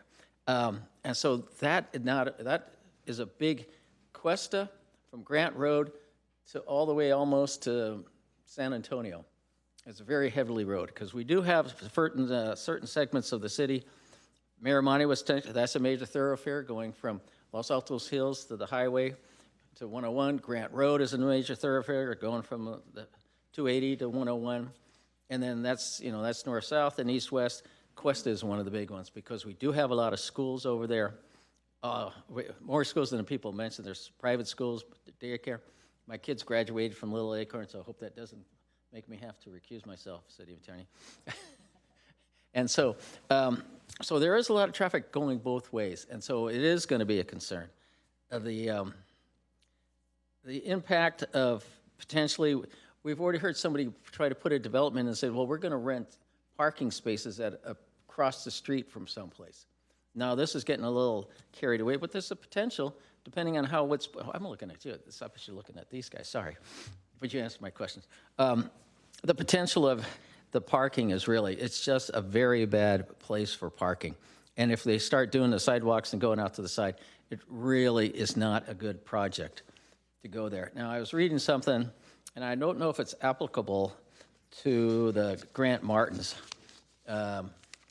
zone, but there was some language that I thought was interesting that could be, correct me if this is not applicable, but when a development comes in, the development promotes the desirable character, harmonious with the existing and proposed development in the surrounding area, because it creates opportunities. And so when we see these multifamily residents, so I don't know if you would say this is harmonious, it sort of sticks out, but we don't know if they're going to put in rentals or condos, do we?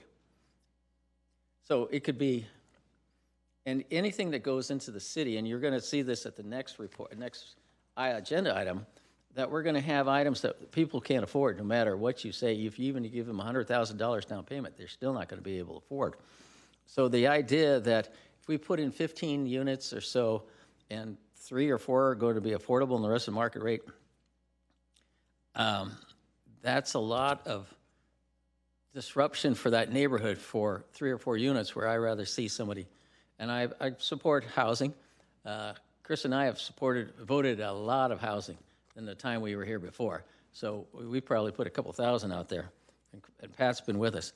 So putting a project here it's not worth the disruption that it's going to cause. We're going to lose too much. So I'm not going to be able to support any motion that doesn't say look at it through another lens. And I know it's going to be a lot of time for the staff, and I know it could be a bit of risk, but we have just been, all this builder remedy, all these other projects are coming down the pike, and we're just saying, oh, it's too big a risk. We can't push back. We can't push back. And sometimes we need to. This is the first time that I've seen a petition for 1,100 people signing. That's a lot of people. You know, usually we've done more changing of council policy when we've had smaller crowds in here. And now we have this whole community that's coming towards us. And I think I want to represent that community to an option that they might find reasonable that we can get to, instead of just saying, no, this law, the law, the law. I like to push the law a little bit. I like to research it. I like to see if there's ways we can find solutions for it. But that with, because this could, based on staff, we could determine how the other housing is coming through the city. So with that being said, if we do, if we can, proceed with reviewing this particular property, otherwise I won't be able to support it. Great. Okay. Thank you for everyone's initial comments. So right now we have a motion by Councilmember Ramirez, and that was seconded by Vice Mayor Ramos. I think before we get through another round, if people have another round of comments they would like to share, I'd like to take my opportunity. So first, I just want to give thanks to staff for the work. I want to thank the community and the residents, and I want to apologize if I mispronunciated your name, and thank you for your patience with me as I got through our long in-person and virtual public comment. So I think before I go into just the motion at hand, I would say that to me there's like 3 top takeaways that come out of this item. The first I would say is how the city can improve on our outreach, kind of just holistically and generally.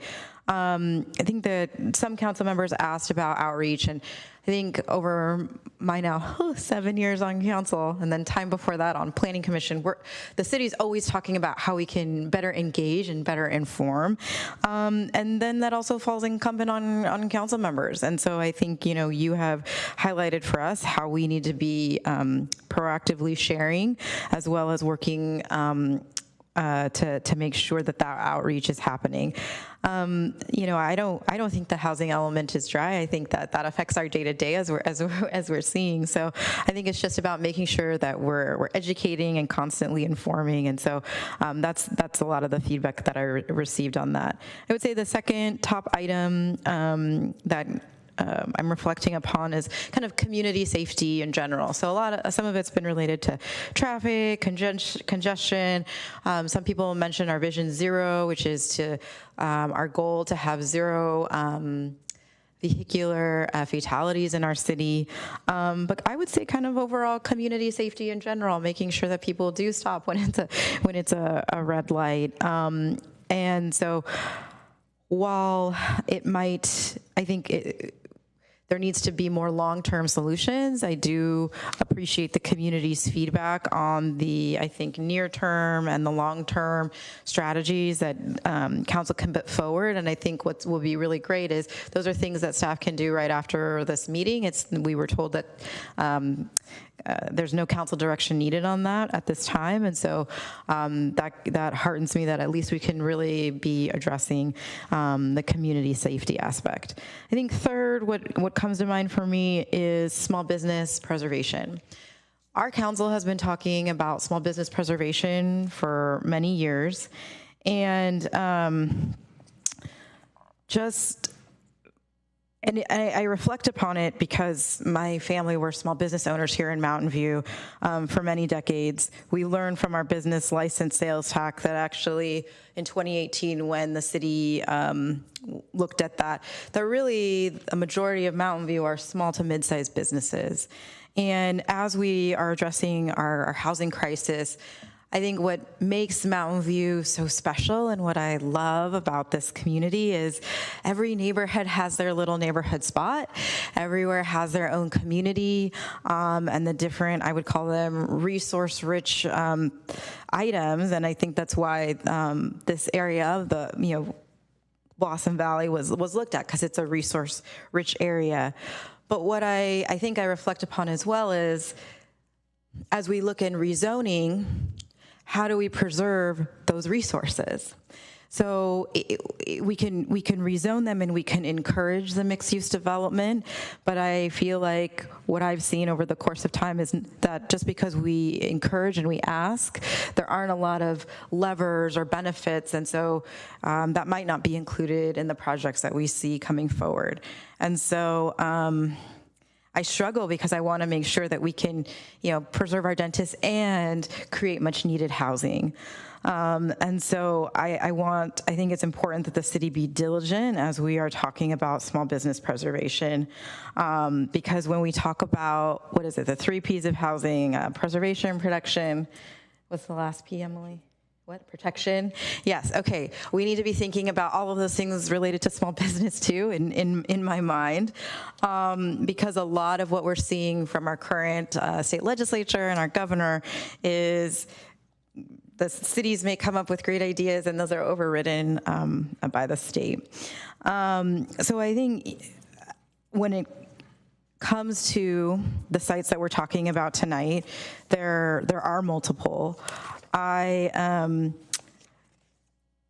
think the frustrating part about what Councilmember Showalter talked about related to local control is the position that the state has put itself in, which is taking kind of a broad brush to address our housing crisis. And so I think it's important that what we're going to do tonight would come, I think it would, my understanding, and colleagues can correct me and staff can correct me, is that we would be aligning, the housing element is looking to align to where the state is, because that is what is already in place. And though we may have our own thoughts and feelings about it, I would say as we went through our housing element process and we tried to have a two-way dialogue with the state, many times, because we're pro-housing designated, because we have been so forward-thinking about housing for a very long time and creating production, it wasn't necessarily always a two-way dialogue, and I think that's kind of led to a little bit of what we're seeing tonight. So there are certain parcels that are overridden by that state law, but I think where we can, I would encourage colleagues to be looking at how we might be able to do some preservation. And so, specifically, it sounds like the only area with which we might be able to look at that is with the Avondale parcels, where there's some existing small businesses that AB 2011 would not be applicable to at this time. There's no current legislation, and so we could be able to preserve those while also increasing the density for a couple neighboring parcels. I think that for some areas of the city that we are looking at, people go to that neighborhood dry cleaners that's right there. People go to the market that's there for their grocery shopping. And I want people to live in a walkable, bikeable community where those resources are there and they don't need to go elsewhere. So I would ask colleagues if we can, with the motion that's currently, it sounds of all the parcels, that's something that we can do. That's my understanding from our 4 hours of discussion thus far. And so I would just say that the current motion, I wouldn't be able to support, and I would look to the motion maker and the seconder to see if they would be amenable to at least that, because it sounds like that's something that actually we can retain our local control on. Thank you, Mayor. I'd be happy to accept that as a friendly amendment. So staff, I think that would be alternative 2. Approve the staff recommendations with modifications to the Avondale precise plan, excluding 3 parcels as described in the alternative zoning option. Correct. Thank you. And then the seconder is okay with that. And then if there are any other creative solutions on how we might be able to be addressing retaining some of the small businesses on some of the sites. I mean, I want the housing there, and I'd love for us to be able to have what we have on the corner of El Camino and Castro, where we were able to preserve that. But as was mentioned, it's gatekeeper. But we got input from our community that they would love for us to be able to keep their neighborhood, at least the dentist. I don't know what creative solution we can come to, but looking to colleagues as well. Councilmember Clark. I don't have any creative solutions on that front. I will, looking at AB 2011, some folks talked about what if state law changes. It has a 10-year term. So as I mentioned earlier tonight, I'm just not willing to roll the dice for 8 years and allow a lack of local control over these parcels. And so, especially with respect to Miramonte, I think putting mixed use in there instead of pure residential or pure commercial allows us the greatest level of flexibility, because it will allow us to preserve, or at least it provides a pathway to preserve the existing businesses while recognizing that housing is already allowed there. So I'll end up supporting the motion. The only other comment that I had with respect to traffic and things in the Miramonte area, as we do the repaving project, I know there's a little bit of time before that. One thing that I've really appreciated about the city over the last few years, we've been willing to try things with sometimes to great acclaim, and sometimes people have complaints, California Street, for example, but we learn a lot from it, right? And so if there are temporary things that we can put in place, I think if we start talking about permanently taking away turning movements, you will have a group of people who will be very excited about that, and you will have a group of people who will be very, very adamantly opposed to that. But what people might be much more amenable to is trying things and see how they go. So not putting permanent changes in place. So that's just a long way of saying to Mr. Arango and others, we're not giving direction tonight, I know, but if there are, as part of the repaving project, if there are near-term sort of temporary things that we think that we can try, I'd be very open to that. There might not be any, but maybe there are. Instead of just permanently removing a turning movement, maybe we can, if there's enough community support, maybe we can try it. And if it doesn't work, it doesn't work. We revert to what we did before. But I think that's one thing that we've done over the last few years that I've appreciated, is that we're willing to try things. And if they don't work, we change them. And if they do work, then we move them forward. So I'll be supporting the motion. Councilmember Hicks. Thank you. This is actually my first comment. My last one was more of a question. So among the things that council members have said, some of the ones that resonate the most with me are that we need to make whatever decision we can make tonight that optimizes city control over the parcels that the community is most concerned about, and finding a way to do that allows us to apply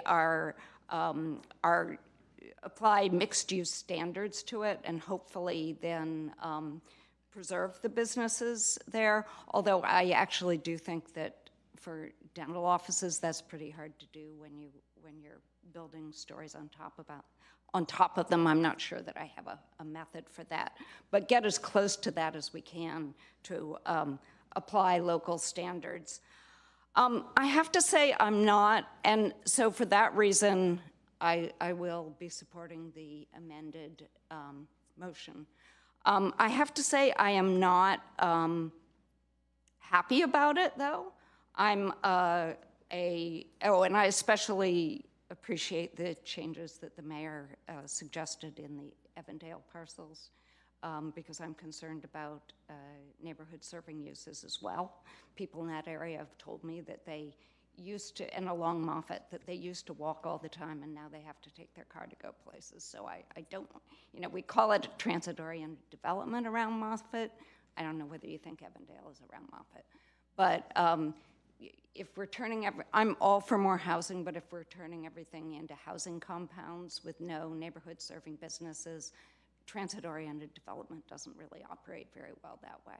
So that I support. The rest of it I'm reluctantly going along with because I feel like state law, although it's good for some things, I feel that, maybe I can put it this way, I'm a retired city planner. I, like a lot of people, became planners because I wanted to make great cities, make cities great. But more housing is one of the things that makes cities great, in my opinion, but it's not the only thing.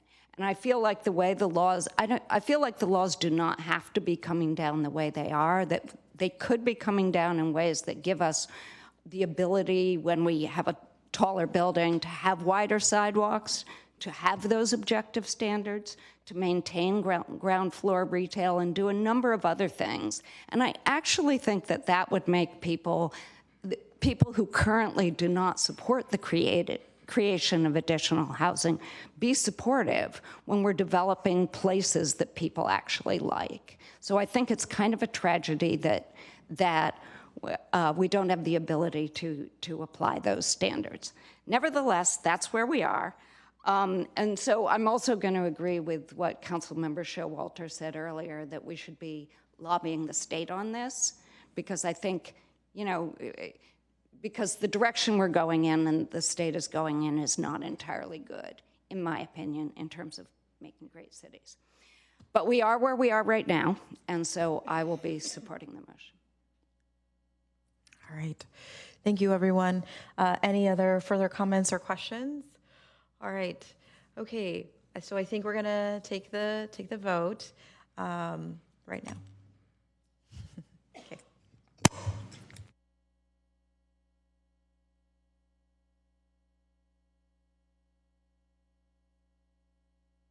All right, and that passes 6-1. Thank you. Thanks everyone for joining us. We'll move on to our next item, which is we need a motion to continue the meeting past 10 p.m. All right, so let's vote. We have a motion by Vice Mayor Ramos, seconded by Councilmember Clark.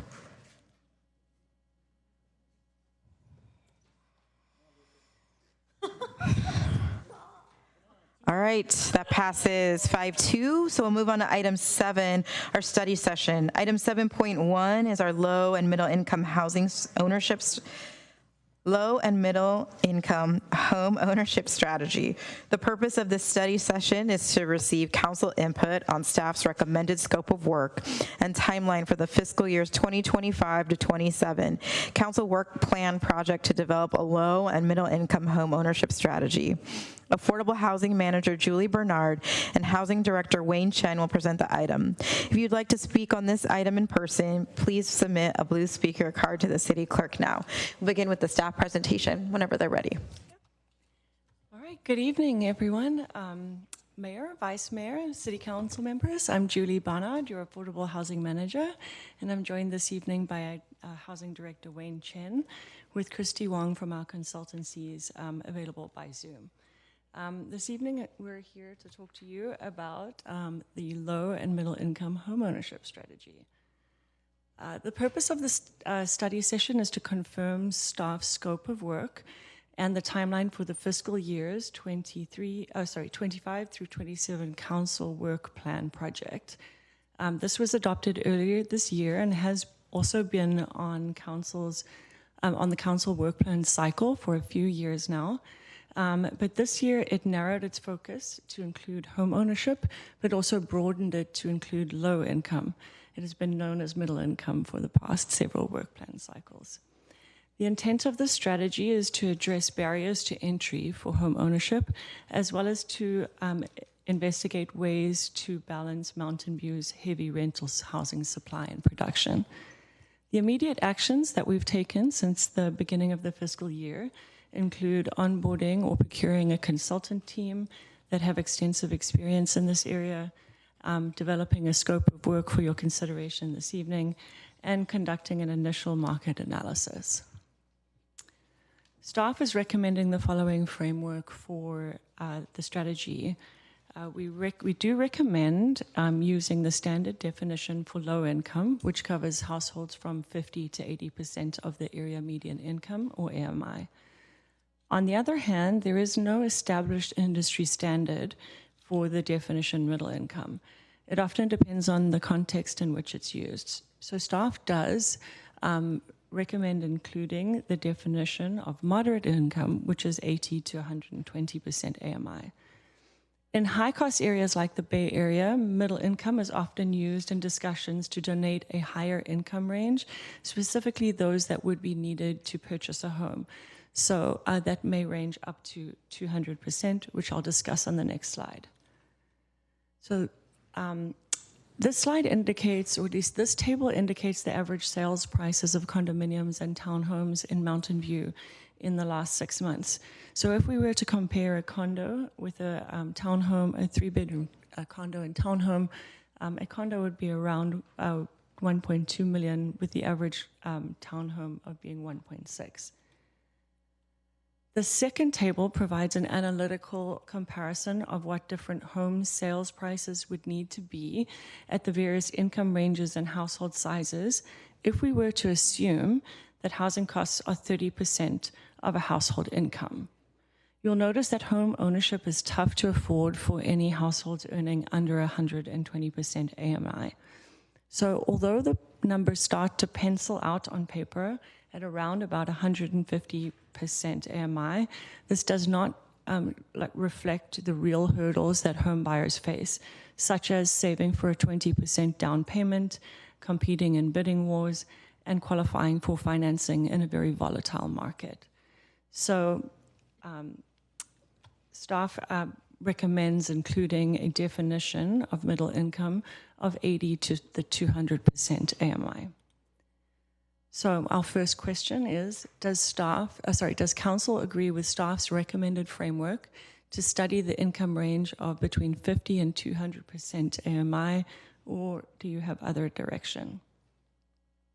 Some of the challenges that we experience are related to market and external forces that are outside the city's control, the fact that the city has very limited local tools, and specifically that there's no requirement for developers to develop home ownership products. As we know, public funding is limited and usually focused on rental and deeper affordability levels and those with special needs. And additionally, another giant challenge is the construction defect liability law, which protects home buyers but disincentivizes developers due to the long-term risk of them being sued. So the city has undertaken some initiatives relating to low and middle income home ownership in the past several years. The first includes updates to the BMR program. In 2019, the AMI levels were amended. The city has recently made some modifications to zoning and precise plans, which increase densities, permitting a wider range of housing types. Staff are in the process of standing up a small home buyer assistance program. And finally, the city's housing element currently contains a number of policies and 2 specific programs that we'll talk about here. Staff's proposed scope of work includes 7 tasks, which I will discuss in further detail in the following slides. As I mentioned, staff proposed that Task 1 addressed a review of literature, comparable jurisdictions, and best practices. We propose focusing on home ownership programs with measurable outcomes, factors contributing to their success, and identifying strategies that are most suited to the city of Mountain View. Task 2 will address a variety of economic analyses and modeling, including a market analysis, affordability gap assessment, financial analysis and pro forma modeling, and sensitivity testing. So this will estimate the total subsidies that may be needed to facilitate affordable home ownership across the different affordability levels, especially those relating to tasks 4 and 5. The third task relates to our stakeholder outreach. We anticipate meeting with large-scale market rate developers, small-scale developers, property owners interested in infill development, financial institutions and real estate brokers, employers and businesses. We also anticipate having one general community-wide meeting, conducting a community survey, and if and when necessary, holding individual meetings. So for task 4, analyzing potential policies, programs, funding, and partnerships. Sorry, I lost my train of thought. As part of our scope of work, this includes options to facilitate the development of ADUs found in Housing Element Program 2.2, as well as some other funding and partnerships listed here. So as you know, the city has typically used an RFP process to develop affordable rental housing on city-owned sites. So for task 5, staff recommends exploring a home ownership project on the city-owned site in North Bayshore. To our knowledge, there's no similar models and this presents an innovative solution for affordable home ownership.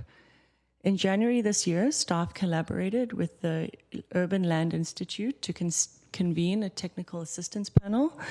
This TAP examined prototypes and conducted initial feasibility testing. So task 5 will build on these ULI TAP findings, and if feasible, staff would return to council to a council study session to discuss an RFP process and the development priorities. This would occur after the strategy adoption as part of the implementation plan. Task 6 is focused on how to address barriers to condo development. Council has an interest in condos for a few work plan cycles, and they are a proposed land use or regulatory focus because they offer lower price points and therefore are a more attainable home ownership product. They also advance city goals by promoting housing diversity, efficient land use, and transit-oriented growth. Staff recommends, so for task 6A, barriers to condominium development, staff recommends two tasks. I'm sorry. Let me start again. Staff recommends 2 subtasks within task 6. So 6A proposes a scope of work that addresses the options that are within the city's control. These include development standards and regulations, and to review previous and ongoing actions for efficacy at reducing these barriers. Task 6B is primarily focused on fees, processes, and procedures relating to the subdivision map, as well as applicable state laws, AB 1033, AB 684, SB 1123, and SB 9. Task 7 will finally develop a strategy, document, and implementation plan. This will include actionable recommendations, roles, responsibilities, and resources, a 5-year implementation plan, and indicators and continuous improvements. So the second and final question, does council support staff's recommended scope of work, so tasks 1 through 7, to develop the low and middle income homeownership strategy, or does council have other direction? To recap, question 1, does council agree with staff's recommended AMI ranges and the recommended scope of work, or would you have other direction? So finally, to conclude our next steps, the tasks 1 through 7 shall be implemented over the course of the next year, with staff returning to council for the adoption of the strategy, consideration and adoption of the strategy in December 2026. So that concludes staff's presentation. We're available for questions, and we can turn it back to the mayor. Thank you. So since this is a study session, we'll do public comment first, if there is any. So if any member of the public joining us virtually or in person would like to provide, look, it's contagious. It's contagious. Would like to provide comment on this item, please click raise hand button in Zoom or submit a blue speaker card to the city clerk now. I only see one person in person.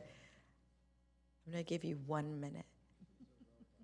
And then we have public comment online too. So they're going to get 1 minute too, unfortunately, because it's midnight. So Alex Brown, sorry.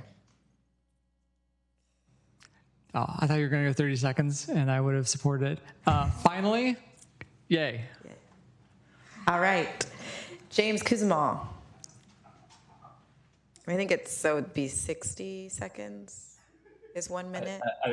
I won't worry about it. Okay. I support the item, support staff investigating this. Lots of arbitrary differences between different types of development we should reduce. I would note that renting is not so good, so I always get irritated when people just focus on home ownership, but we should be worrying about differential barriers. And I hope that if my dentist ever does get redeveloped, that they can live above it in a unit they own in a new practice rather than living in Pacifica and commuting to Mountain View like they do right now. Thank you. David Watson.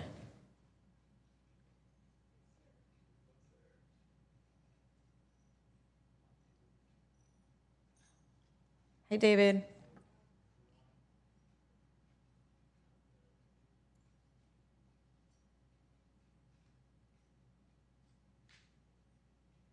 All right, we can try to come back to David. How about Daniel Holsey? All right, hi. So I think it's good that the city is looking at this. In terms of the scope overall, I think just to echo what James Kuzma said, we shouldn't be looking necessarily at home ownership as opposed to rental units. It should really be about enabling home ownership where rentals wouldn't really make sense.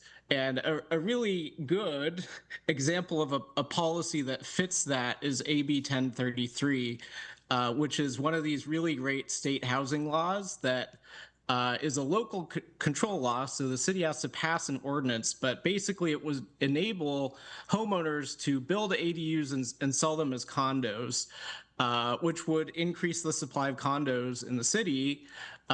It's also much better for building those ADUs, for financing them, because for a number of reasons, the big one being that the mortgage on the condo is going to have a much lower interest rate than the HELOC that pays for the construction. So it's a great law. I think that should absolutely be some sort of thing that the city is looking at. So support that. Thank you. David Watson. Obrigado.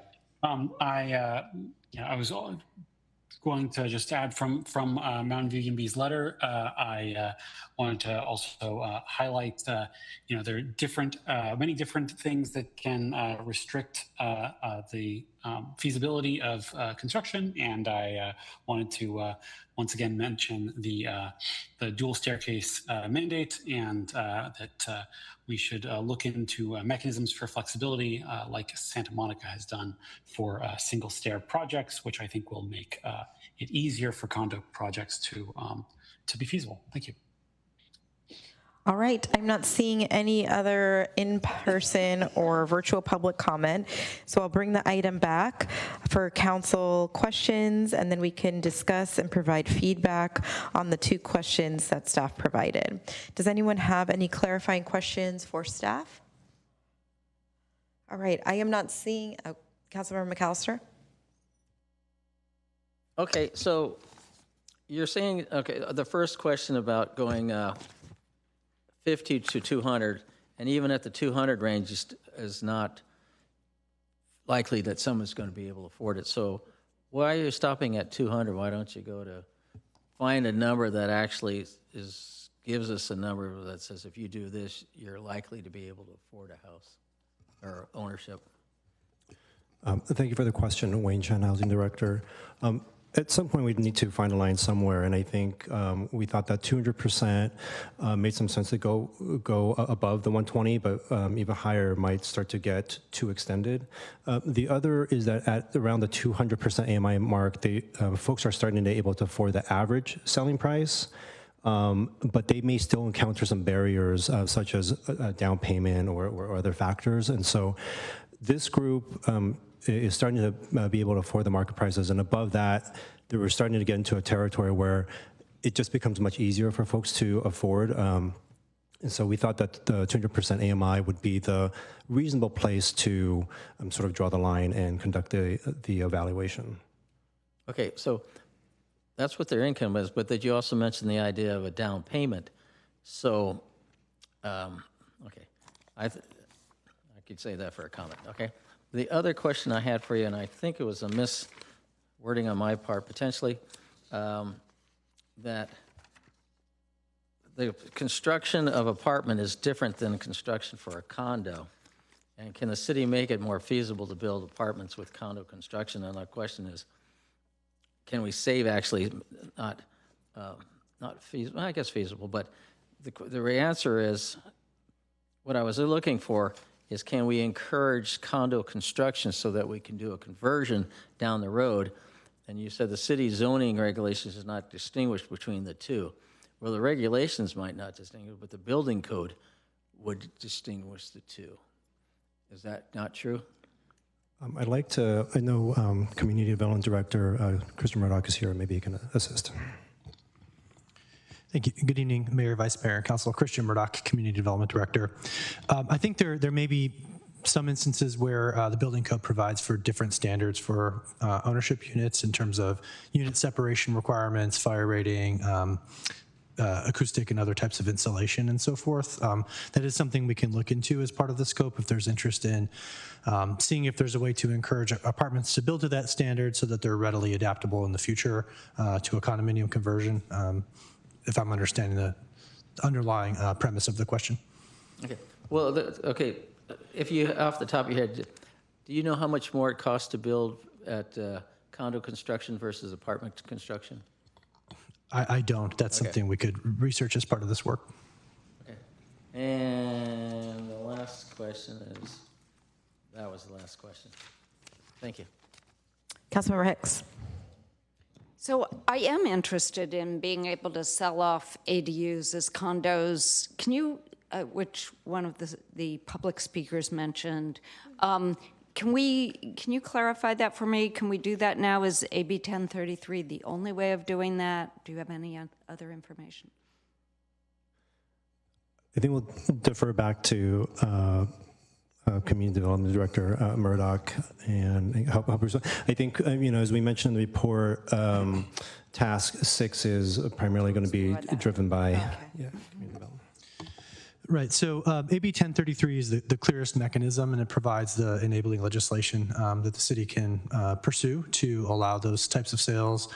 It's been a while since I looked at it. My recollection is that potentially earlier versions of, or maybe even the current versions of state ADU law, provide that the units cannot be separately sold, and so it's reconciling that discrepancy that may be in the law.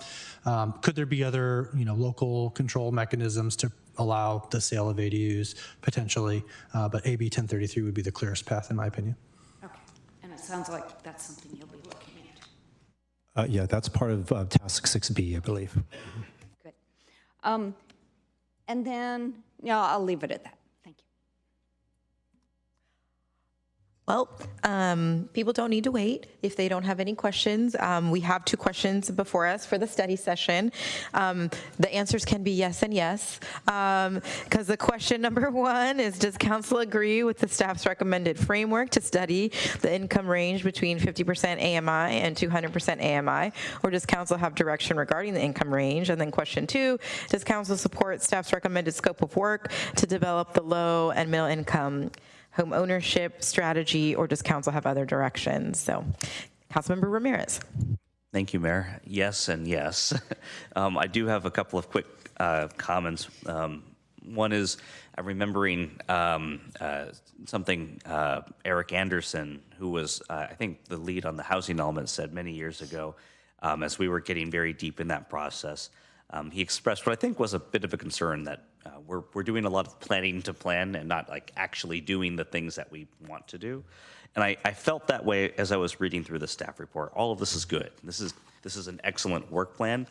I guess the question I have is, do we really need the work plan? Can we just do some of the stuff that, maybe it's more rhetorical. If staff thinks there is value in having, the work plan in place, I'm going to vote yes. This is great. I'm very grateful to Mayor Kamei for prioritizing and championing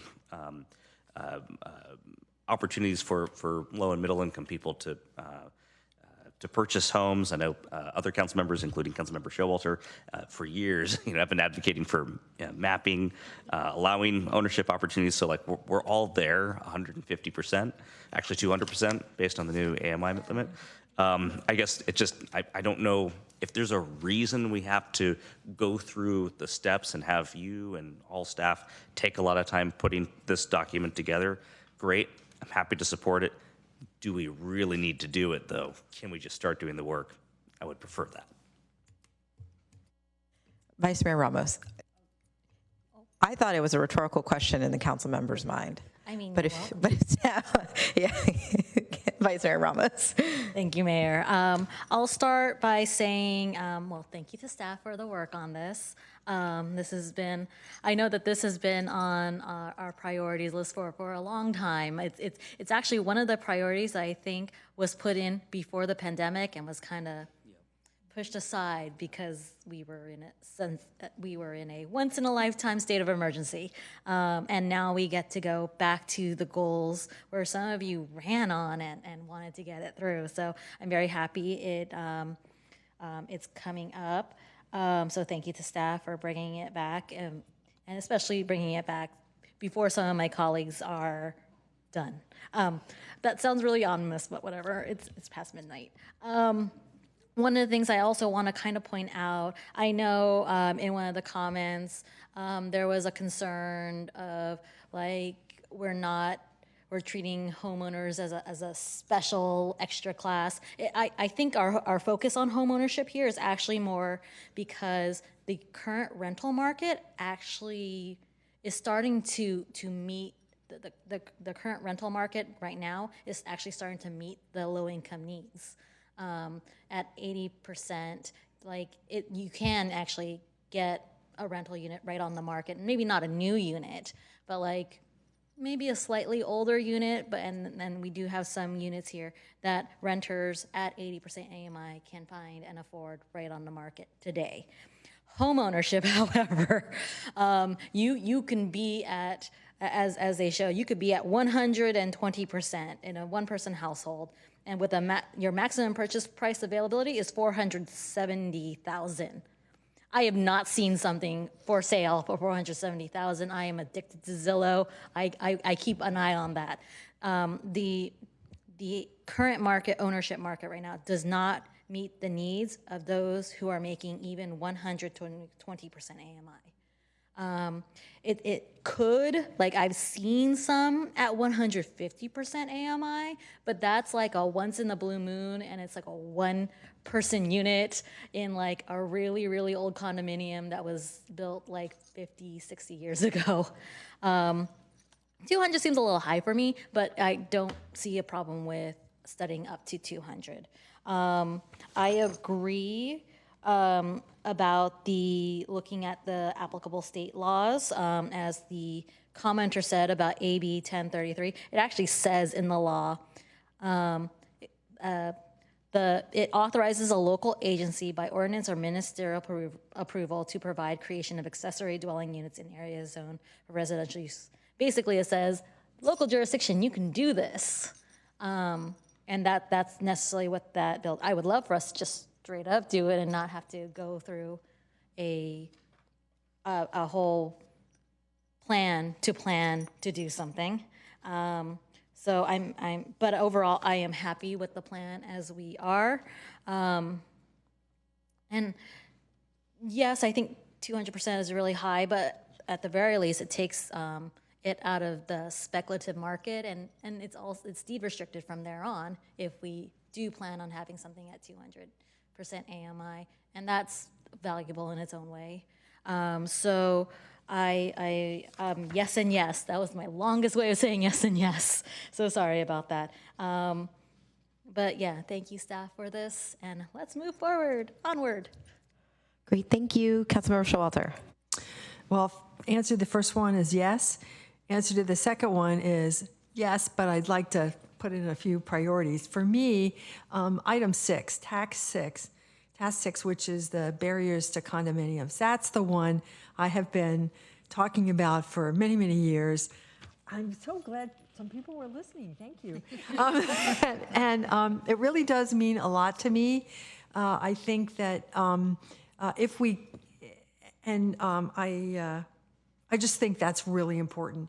The other one, I think that the planning to plan, it's always it's a fine line.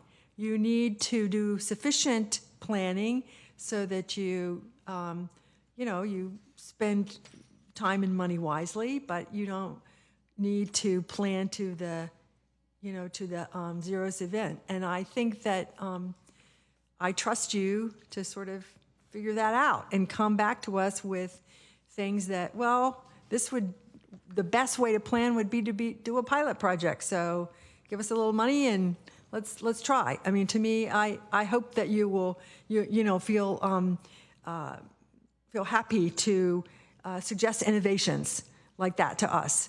I would welcome them. And then the other thing I wrote another thing here.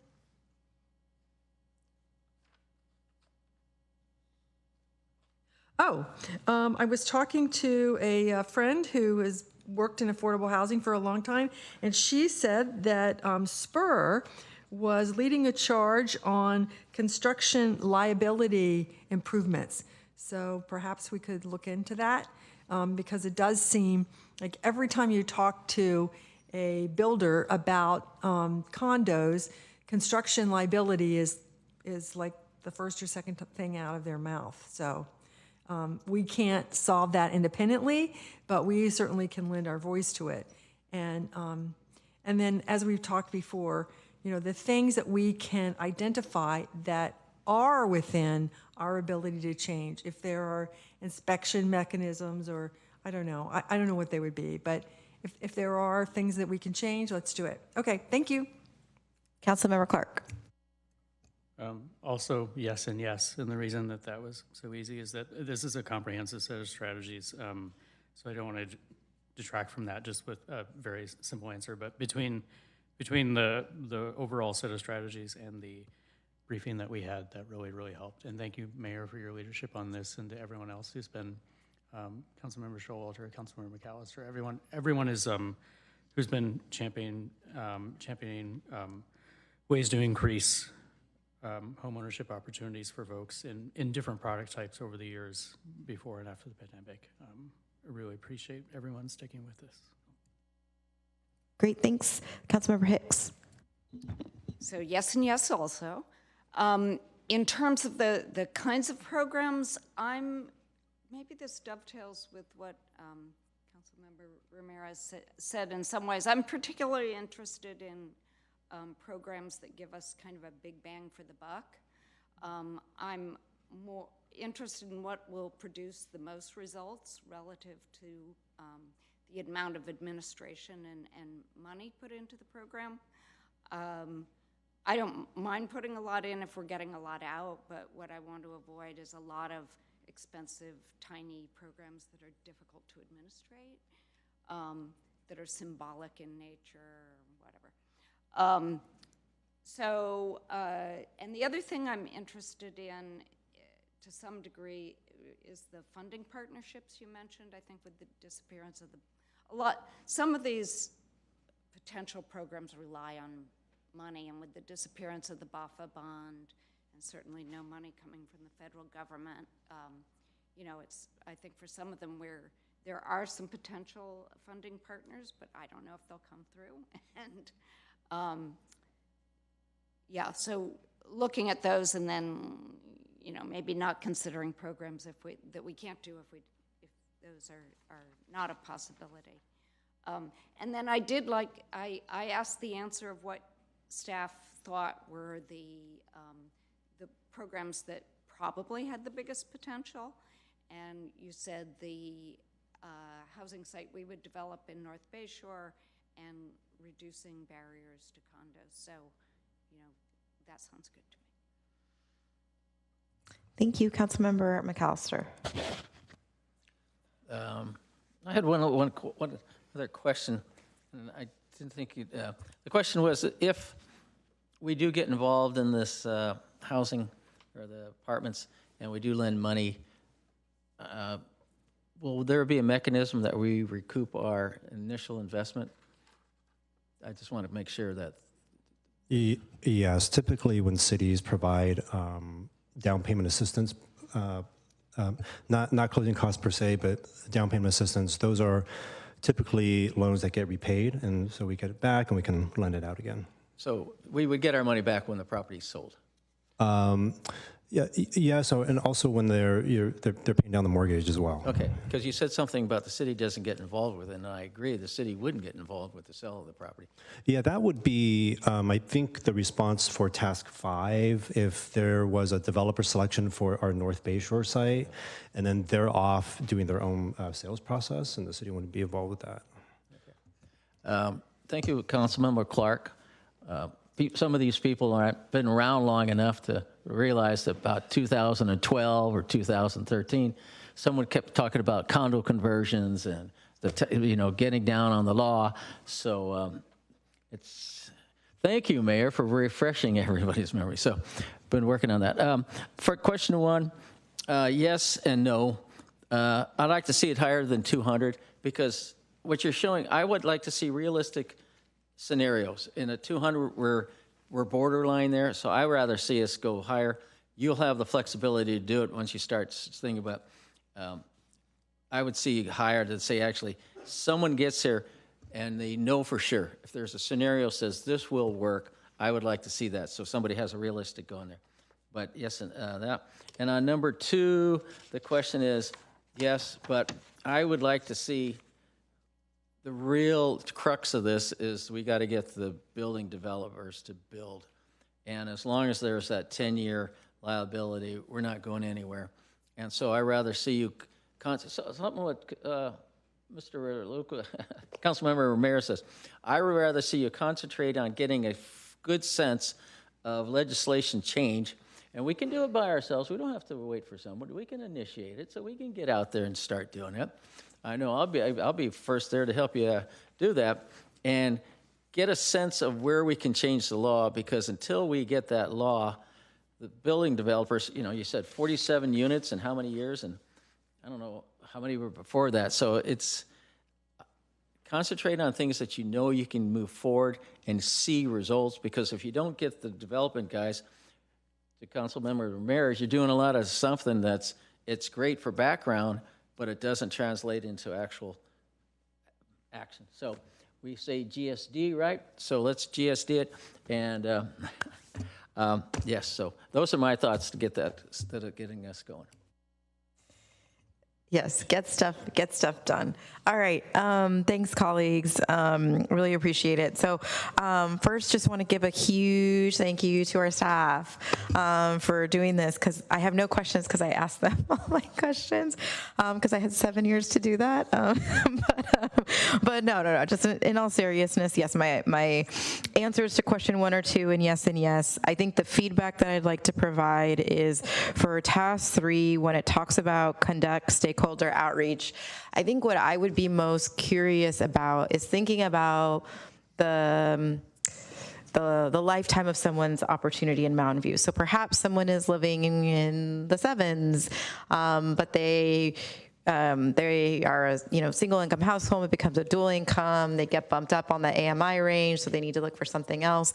Perhaps our program, right, for low and moderate income could help them go from being in that situation, right, BMR housing, to our home ownership. And I would love to see kind of the life cycle that someone may be able to go through. I think we heard feedback from people who say that their children cannot return to the area, right, unless they inherit a home. Well, perhaps they could, something like this would be able to help them. So I think when we're thinking about stakeholder outreach, I would really encourage and hope that it would be citywide, and we're really thinking about making sure that we get all input on how people may be entering this type of market. Because I think one of the other pieces that we don't often talk about is perhaps someone wants to downsize, but they don't feel like they have that opportunity to downsize because they're a senior on a fixed income.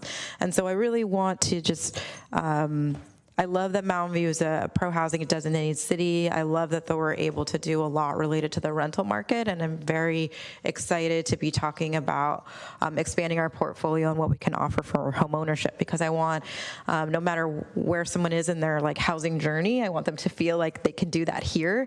And what we're doing tonight with all of this, I do think it's fruitful to have a plan that we're able to reach and achieve those goals. And I'd be open to hearing as staff looks at the ranges for the AMI. Do we need to go over the 200, as Councilmember McAllister mentioned, just because of, and I talked with staff, $500,000 is what it costs for 20% down on a, market rate home ownership opportunity in Mountain View. Not a lot of people have that, but then it's also an additional, usually 20% in your bidding war. So really excited for this. Thank you very much. I don't think you need anything else from us because it sounded unanimous and it's a study session. So just want to thank staff for hanging in with us. Do colleagues have any other comments on this item? All right, great. Well, so we'll move on to item 8, our council, staff, and committee reports. Councilmember Showalter. Okay, I'm going to make this quick, but there's a couple things related to Silicon Valley Clean Energy I do want to share with you. Last week, we approved the budget, and that required us to dip a modest amount into our reserves. The cost of energy has gone down, which is good, but that means that the cost of revenue that SVCE gets has also gone down, which means we're going to dip a little into our reserves, but that's what they're for. That's what they're for.